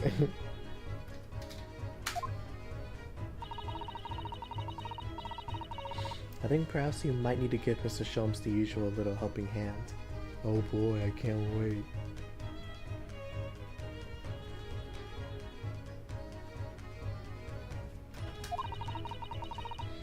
I'm sure with some minor corrections, the great detective's great deduction will lead us to the truth. Yes, you're right, because we always do this. Oh, dude, you always do this, dude. Yes. Yes. But we must do it quickly, before Enoch Drebber gets too far away. If you're ready, then let us resume. Sherlock Sholmes' Logic and Reasoning Spectacular.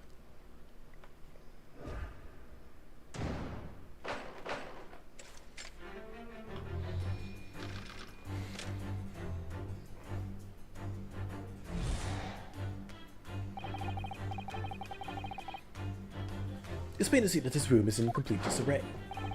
The bed, the table and chairs, and the lamp. Everything is upside down.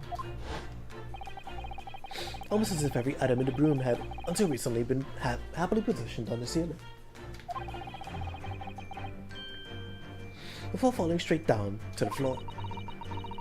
Every item in the room was on the ceiling.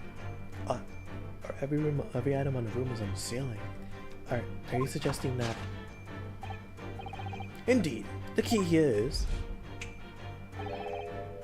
is gravity. It would appear that technology has at last succeeded in freeing us from the great pull of the earth. For the gravity in his room was reversed, and is suddenly restored to normality.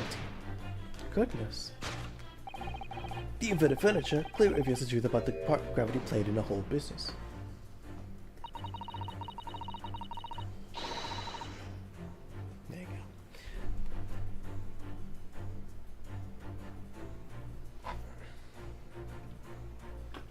I think gravity could have been reversed wow, I can't talk. I think gravity could have been reversed in this very room. I find the whole idea utterly enthralling. Only Mr. Sholmes could conceive of such an explanation. The man himself admitted it was a scientific impossibility, so... Yes, you're right. We must completely discount the idea at once.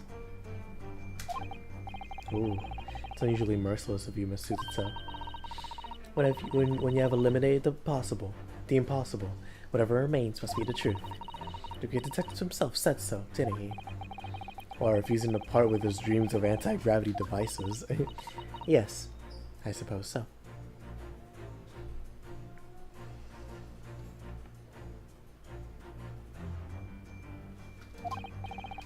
Well, let's see if examining this topsy-turvy scene a little more closely reveals some proof that shows exactly what the gravity in this room was or wasn't doing.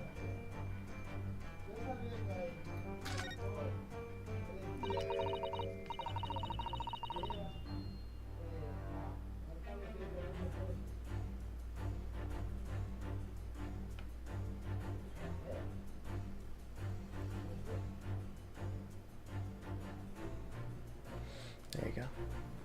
All the furniture in here is very conspicuously upside down, sir. Yes, it does immediately put your mind in some strange quirk of gravity, I admit. Ah, could it be that Mini Whirlwind passed through here, do you think? I'm not sure that's much more plausible than Mr. Sholmes' explanation. Oh dear, I think the first thing that comes into your head isn't the way forward here, it seems.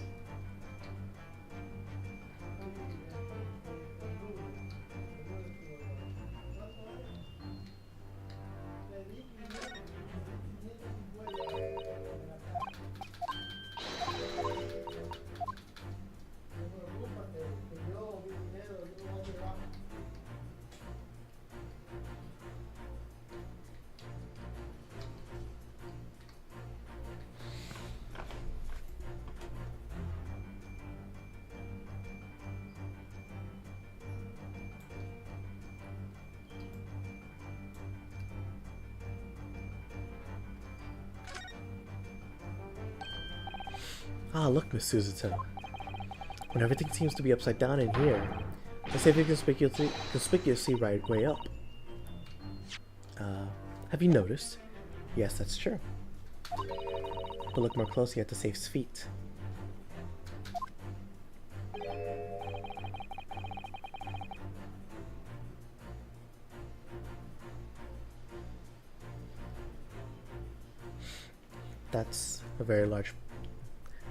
That's a lot of very large bolts fixing it to the floor. Think before you speak. That's what you wanted to say, isn't it? Really put my foot in my mouth there. So I certainly didn't say that.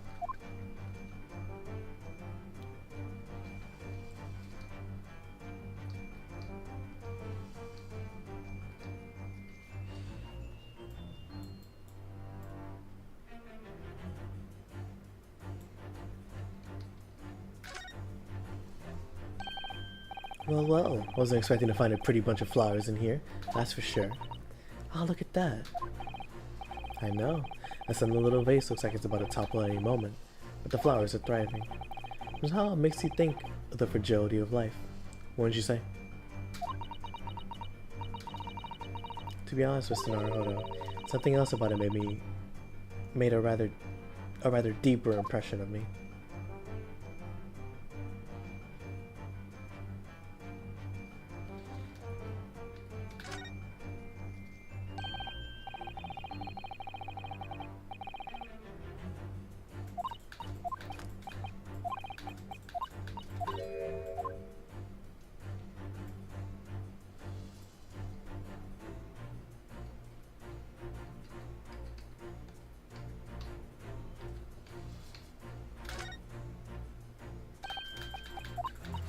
Okay.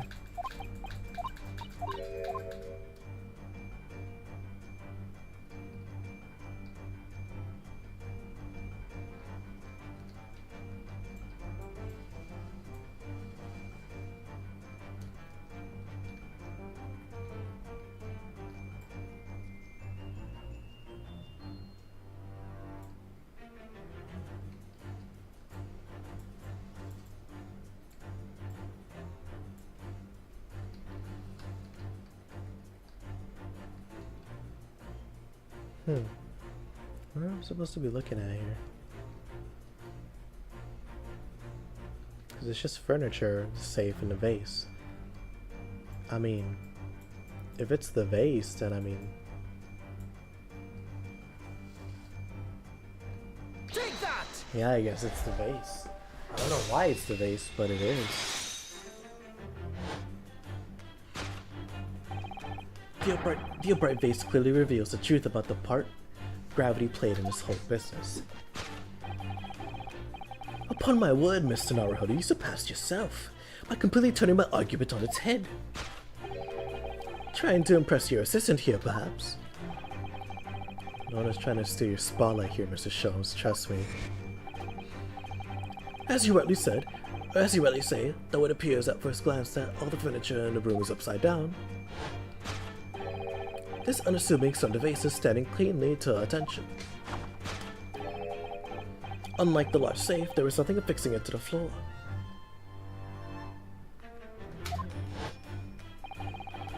And it's the exception that breaks the rule. In short, much as it pains me, the gravity in this room was never inverted at all! My deepest sympathies for your loss.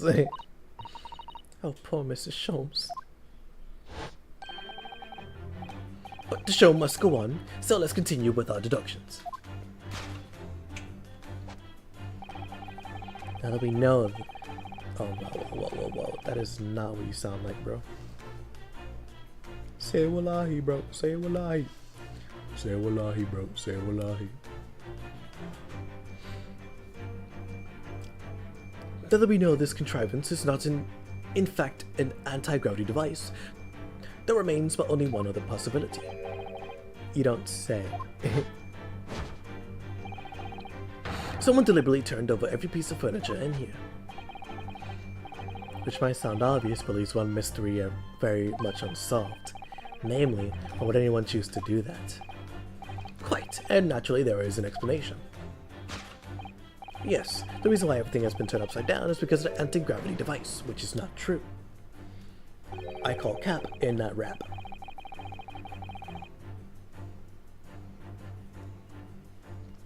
That's really determined that this device must have something to do with it, isn't he? I'm afraid the lure of an exciting scientific explanations is too strong. Well, there's no doubt that somebody did this. Somebody turned all this furniture over. So whoever it was must have had a reason. I'm afraid nothing comes to mind at all, though. Well, let's look around and see if the answer presents itself. Yeah, it'll present itself.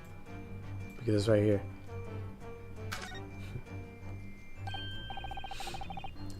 Look, there's something written on the other side of this armchair. Ah yes, safe 432582. Safe, as in safe and secure, as in secure lockable box, I think. Admittedly more likely, yes. Well, there's a large safe bolted to the floor on the other side of the room, so yes. So you mean, his number would let us open it? I wonder why it's written here though. Take that! There you go.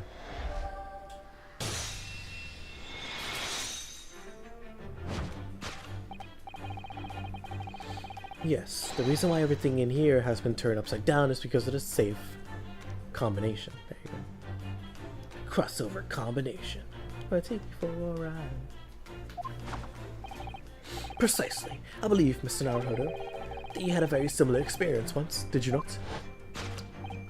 Yes. Last year, when I bought a lottery ticket and noted the ticket number down on the inside cover of a book just in case. But that's it. Well, people all forget for souls at heart, and always make a written note of the important information. Just keeping the ticket itself safe would be more sensible, I think. And what, pray, happened to next, Mr. Naruhodo? When the day of the draw came around, I forgot which book I'd written the number in. I had to turn my room upside down to find it. That's it, but people are forgetful souls at heart, and always forget where they noted things down. Not if you always note things in the same place. I actually won the second prize, you know. I couldn't remember which magazine I slipped the ticket into. So oh, that's funny. But I couldn't remember which magazine I slipped the ticket into, so I had to turn my room upside...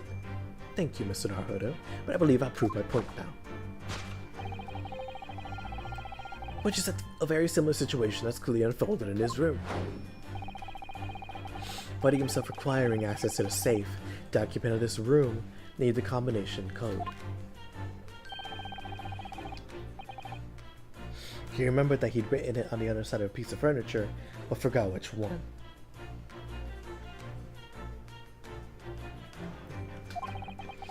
Leading to the state in which we find the room now.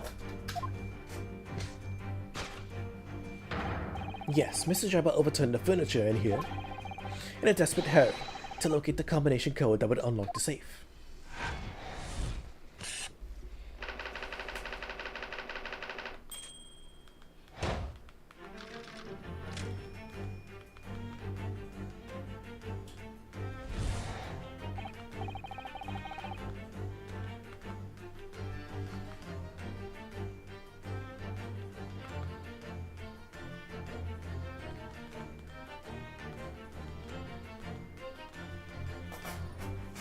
Now let us consider the next conundrum.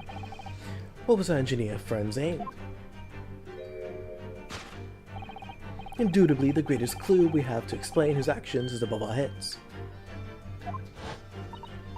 Yes, how it is possible that there are footprints all the way up there on the ceiling. A question whose answer will lead us neatly to the truth, my dear madam. The reason there are footprints on the ceiling is because of the nearby skylight. Well, if a change in the direction of gravity can explain it, then how did those footprints get there? Yes, I feel as though that particular mystery has just become even harder to solve. I can't think of any other way to explain it at all. Ooh, life was so much simpler in those Halcyon days when gravity could be reversed. It was minutes ago. Those Halcyon days ever existed in the first place. Well, I suppose we must simply put our faith in Mr. Sholmes and observe the area in more detail. Putting our faith in Mr. Sholmes is what got us into these situations in the first place.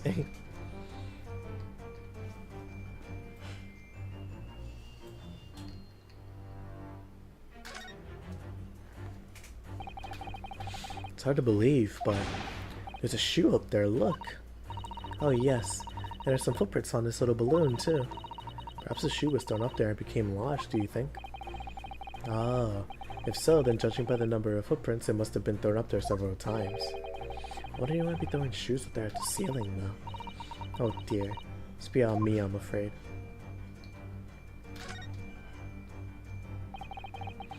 It's a gas balloon, isn't it? It's tiny, but it does seem to be a real balloon. Yes, I think you're right. I think it's helium that's keeping it up. A green gas balloon. Does that seem to ring a bell with me? If you can see, there are footprints on this balloon too, look. Oh yes. Surely that's a clue, isn't it? Though what it tells us, I'm not sure.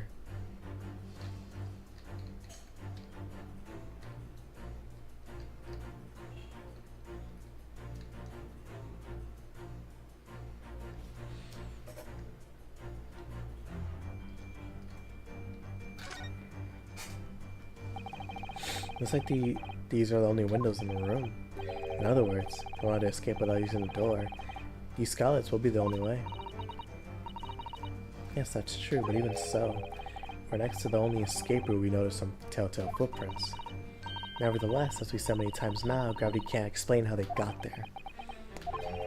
The powerful springs in the soles of a man's shoes could. You've been having strange dreams as well, like Mr. Sholmes?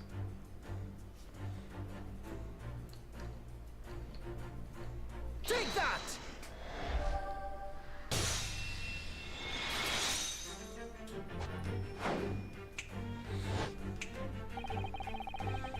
The reason there are footprints on the ceiling is because of the nearby shoe.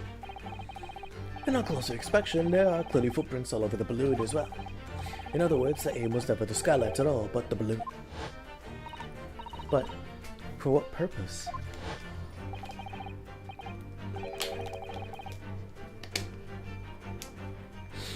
A green balloon. That seems somewhat familiar data. It was a piece of the green balloon's envelope that Mr. Naruhodo and Iris found at the scene. And inside the green balloon that the Master Guts claims he saw above the stage when the accident occurred.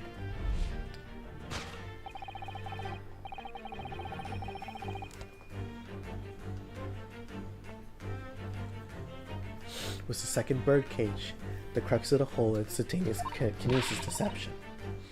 You mean to say, if we assume the balloon in here is a model of the one used on that day, there's a strong possibility something may be concealed inside it. Something like Skondo was desperate to retrieve before making a hasty getaway. But the balloon's out of reach, hence why he resorted to a projectile, namely, the shoe. Most probably, Drebba intended to tear a hole in the envelope by a sailor for the shoe. However, his efforts were thwarted when the shoe itself became a prisoner of those lofty heights. Oh dear, I guess we need to examine that balloon. If only there was some way we could see inside. You may recall that I found this earlier in the room, which I believe offers a solution. Oh, the rope. To reach the intended destination, what better tool than this rope? Mr. Sholmes has managed to bring the deduction back to the rope. Alright, I have to admit, that was clever. So we just throw the rope up to the balloon and then pull it down to us on the ground. Which is much easier said than done, I feel. It could take us a very long time as well. True. Perhaps we may need a more surefire method. In fact, you already have one, don't we?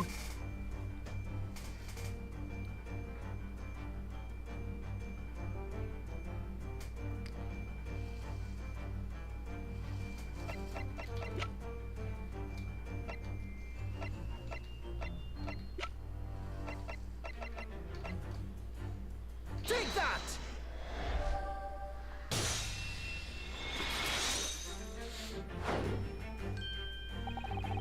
To reach the intended destination, what better tool than this crossbow? was found at the scene, in fact.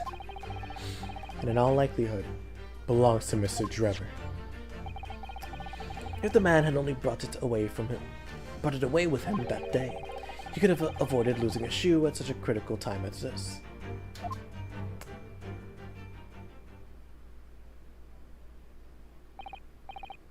So, shall we? Your curiosity is deeply stirred, no doubt, my dear fellows. What is it that Enoch Drebber was hiding, or has hidden inside that balloon?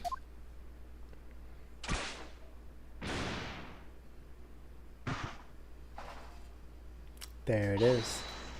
It's the head. What the? A waxwork? Indeed it is. A waxwork head inside a metal mask. A mask that is shut tight and fastened with a strong and quite impenetrable lock.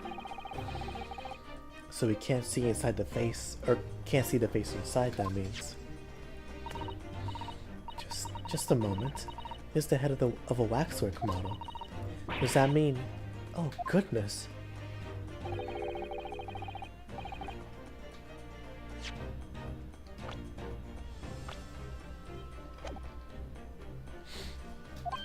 I see you joined the dots, Miss Suzutel.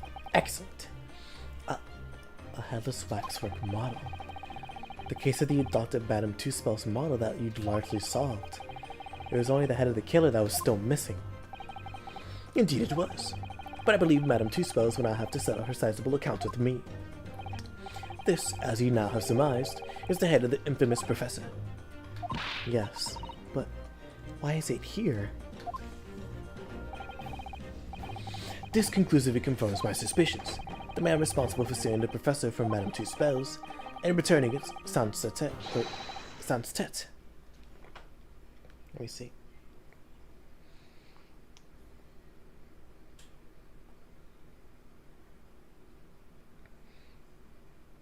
Headless.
Okay, so I had to check the stream. Sans tête. Earlier today was none other than Enoch Drebber. By the way, that means headless. I had to look it up as well. This is incredible. Professor Harebrain's case and the waxwork abduction are inextricably linked by Enoch Drebber's workshop. The waxwork head has been entered into the core record. The head of the Professor waxwork that was stolen from the Madame Two-Spells special exhibit.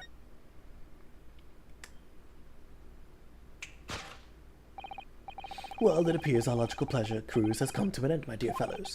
All that remains is, yes, to speak with the architect of this adventure. The architect? Or the architect? You mean Mr. Drebber? As it seems quite impossible that he escaped via one of the skylights, obviously the man must still be in this very room. What? His location should be abundantly clear. If you simply reflect on the journey we've made together during this deduction. Enoch Drebber is right here, somewhere in this room. So, Mr. Naruhodo, will you do the honors? Yes, of course. Mr. Drebber's hiding place must be...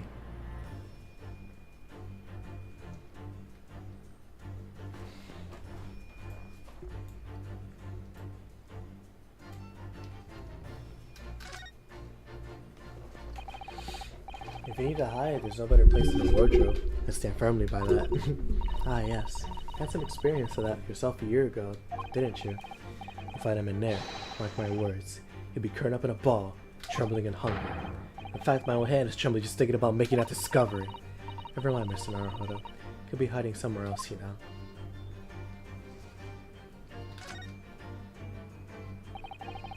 Look at all that mess in front of the safe. Yes, plans and accounting ledgers. Almost as if somebody was in a hurry to empty the contents of the safe, in fact. I mean, is there any other location? I don't think so. So, I guess he would be here. It was. Yeah, it was safe. Before we gain access to his back room, we heard noises from in here, which tells us that the engineer was still in the building at the appointed time. He was in fact searching for the combination to his safe. Pressed for time, made no attempt to right the furniture that he overturned in the process. From which we can deduce that his search for the combination happened very recently, indeed. In summary, Mr. Enoch Trevor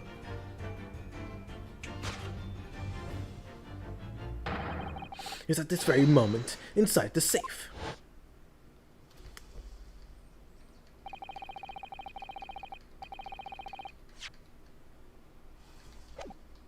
This concludes Herlock Sholmes' great deduction of this topsy-turvy puzzle.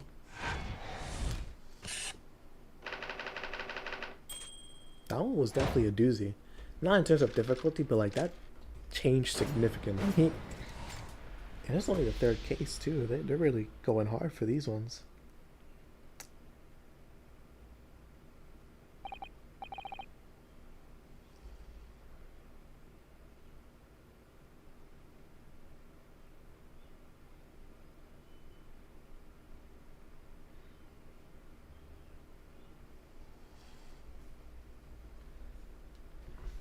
So, Mr. Naruhodo, I think perhaps it's telling me it is a game of hide and seek, don't you? By opening the safe, you mean? What else? Let's see. The combination was 1432582. I knew that. Alright then. Here goes. He's such a dickhead, man. Oh my goodness.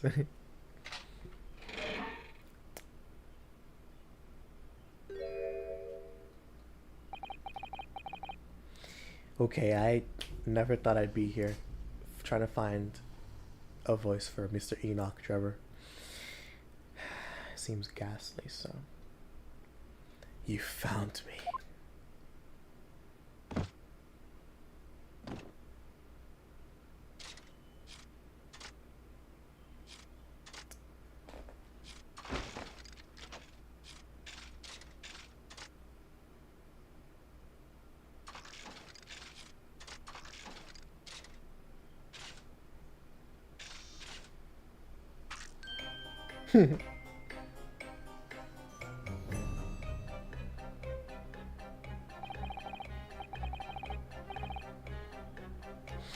Right then, sir. Mr. Enoch Trevor opposite.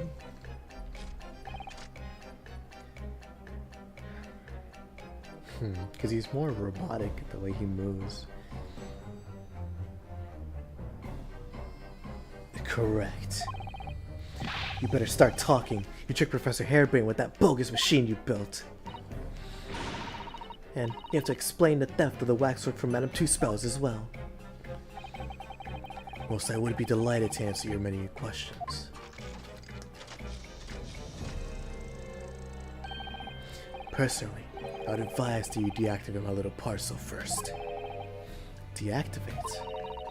Your parcel? I refer, of course, to the time bomb I left in the most prominent position.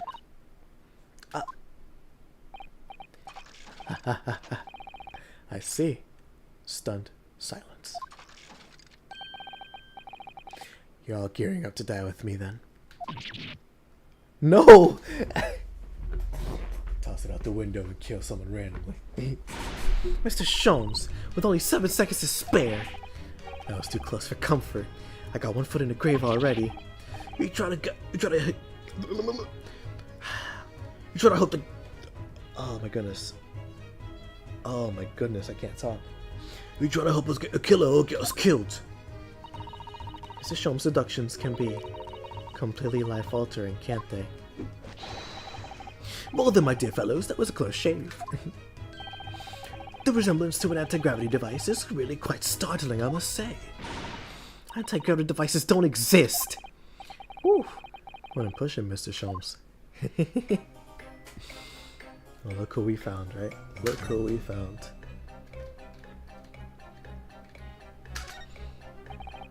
Still can't believe you were nearly blown up. What was that sideways glance in aid of, Mr. Naruhodo? I thought that deducing meaning from the movement of people's eyes was your specialty, Mr. Sholmes. Never mind that now. Let's see what Mr. Jebber has to say for himself. Yeah. Mr. Enoch Jebber. What happened here?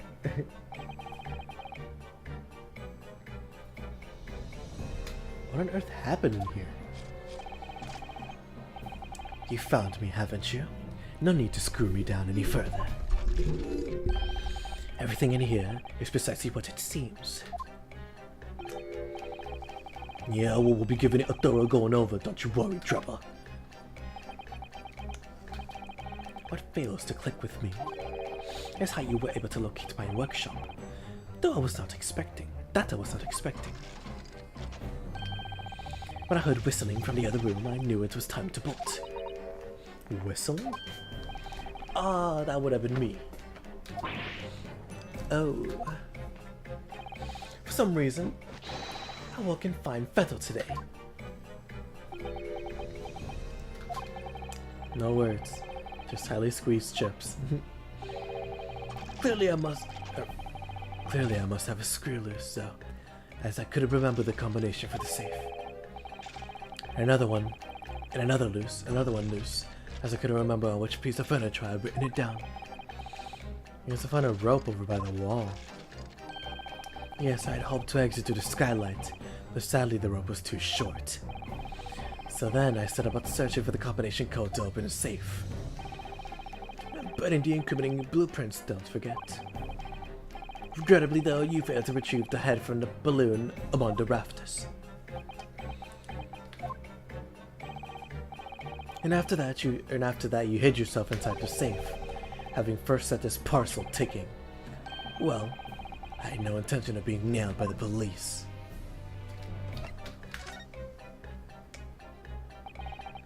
Got a death wish, have you? Hot and robbers on a ticking time bomb. Please, why do you suppose I chose to hide inside the safe? It's no ordinary safe. It's specially designed. A dynamite explosion wouldn't leave a scratch on it. So in fact, the safe was the only safe place. Precisely. But once you climbed inside, you wouldn't have been able to get out again. I invite you to look more closely. The safe is fitted with a handle on the inside to allow the door to be unlocked from within. Ah, so it is. I had always intended to blow this place up to smithers in any case. I just was expecting uninvited guests to come along and screw up my plans. Do you mean to say you're planning to blow us all up? No, that was unforeseen. What do you mean?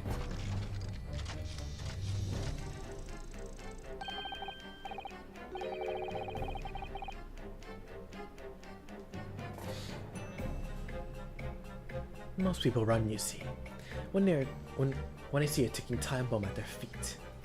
What time is it? It is 6. No, excuse me. I've been streaming for 6 hours, and it is 4:46. It's almost 5 o'clock.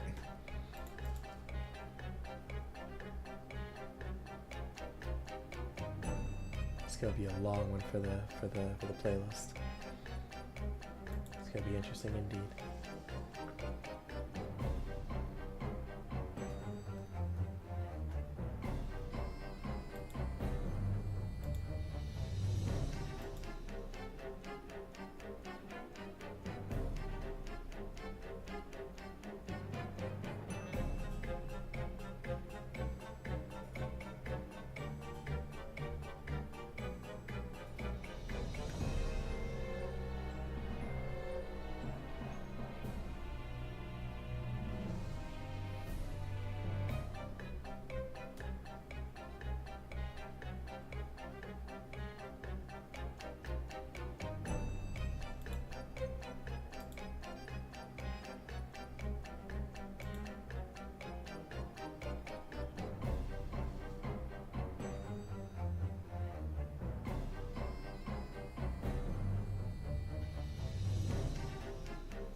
I calculated the time required for it to retreat to a safe distance and set the device accordingly. But your seemingly endless discourse in here threw a spanner in the works.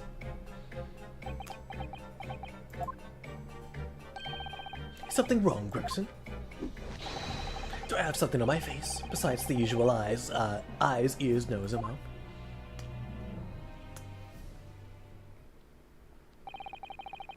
I think we have a fairly good idea of what's been going on here now. What about the two incidents you've evidently been involved in recently? Professor Hairbrain's instantaneous kinesis experiment at the Great Exhibition, and the waxwork model you stole, which his head belongs to. That's no ordinary head, you know. That's the head of the Professor, clad in a mask with a lock so strong, and I'm unable to open it safely to reveal the killer's identity. I've been considering carrying it around as a protection, after all. That's enough. What's going on here, Gregson? I'm sure you're aware that I have sole jurisdiction to investigate here. Yes, well, Dr. Scythe again. So the forensic investigation team are here. And you know full well this engineer is a key witness. Why are you allowing this lawyer access to him? If Lord Strongheart knew of this, you'd be finished. You lot, leave at once. My dear madam, there's no need for such a threatening tone, I assure you. After all, there's no way to greet an old acquaintance. Is it Dr. Scythe? Hello, Sholmes. Mr. Sholmes knows Dr. Scythe. If it's protecting the machine next door that's causing such a sour expression on your face, you are quite misguided. It's really nothing more than a shell. You get out. But of course, we'll show ourselves the door. I'll see you haven't softened at all. Mr. Navahodo? Yes? It would appear that our delightfully entertaining investigations have run their course for today. But for Mr. Sholmes, let us leave this place in the doctor's capable hands. I said get out, now, all of you. Your presence here is not required either. Oh, excuse me. Your presence is not required here either, Gregson. Understood. But I'll just say one thing before I head off. If it wasn't for this lawyer and his companions, we'd never have found this place, and the whole workshop would have been blown to bits. There was a time bomb set in here that this lot disarmed. Inspector.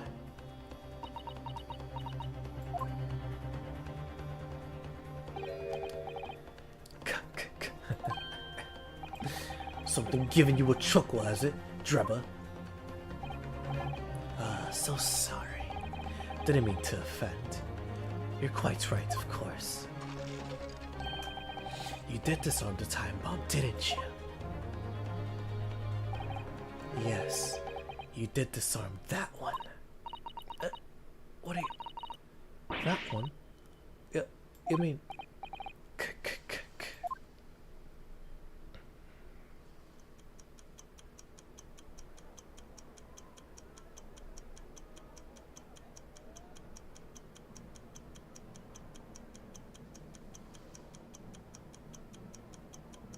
Oh, wow.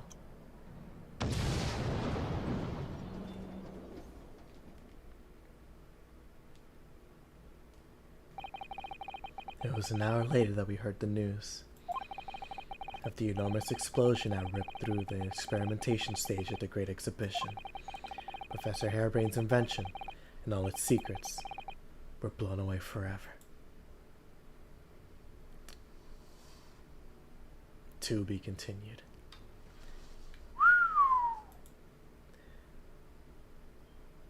Isn't it funny how the greatest attorney has amazing case 3s? Like, isn't it great? Also, I do want to make this clear, by the way. It's been almost 5 hours since the last save. It's insane. Like,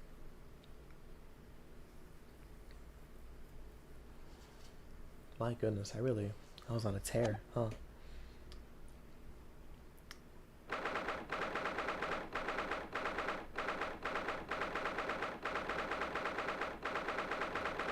Well, with that, everybody, I am going to end it here. This stream is a lot longer than I thought it would be. And it's funny, too, that... Well, no. It was, how do I say this? The 7-hour stream was for Case 4, and it was for me to finish it. This was for me to just keep going. Like, I wanted to finish the investigation section in this stream because the original trial section was just too short for me. It was just way too short, so I wanted to keep going and did not realize that it would be this long. Granted, of course, I could have stopped. I definitely could have stopped. If I'm being real, I should have stopped at Madame Two Spells and that would have been a good place. But I didn't. And honestly, I don't regret it. It's a Saturday, so I don't have to worry about like me being somewhere or needing to be somewhere, at least not right now. So I'm good. Like, if I needed to be somewhere, I would have stopped long ago. But here's an extra long one for you guys, whether you're watching the VODs or whether you watched it live. But I thank you all for watching. It was really fun. I had a lot of fun. Case 3 is amazing, so I can't wait for you all to see how it ends, because it's crazy. Like, it's genuinely crazy. Man, Enoch Trevor, bro. Enoch Trevor. Let me show you guys. He's a real bastard, isn't he? Jeez. But yeah. Anyways, hope y'all enjoyed.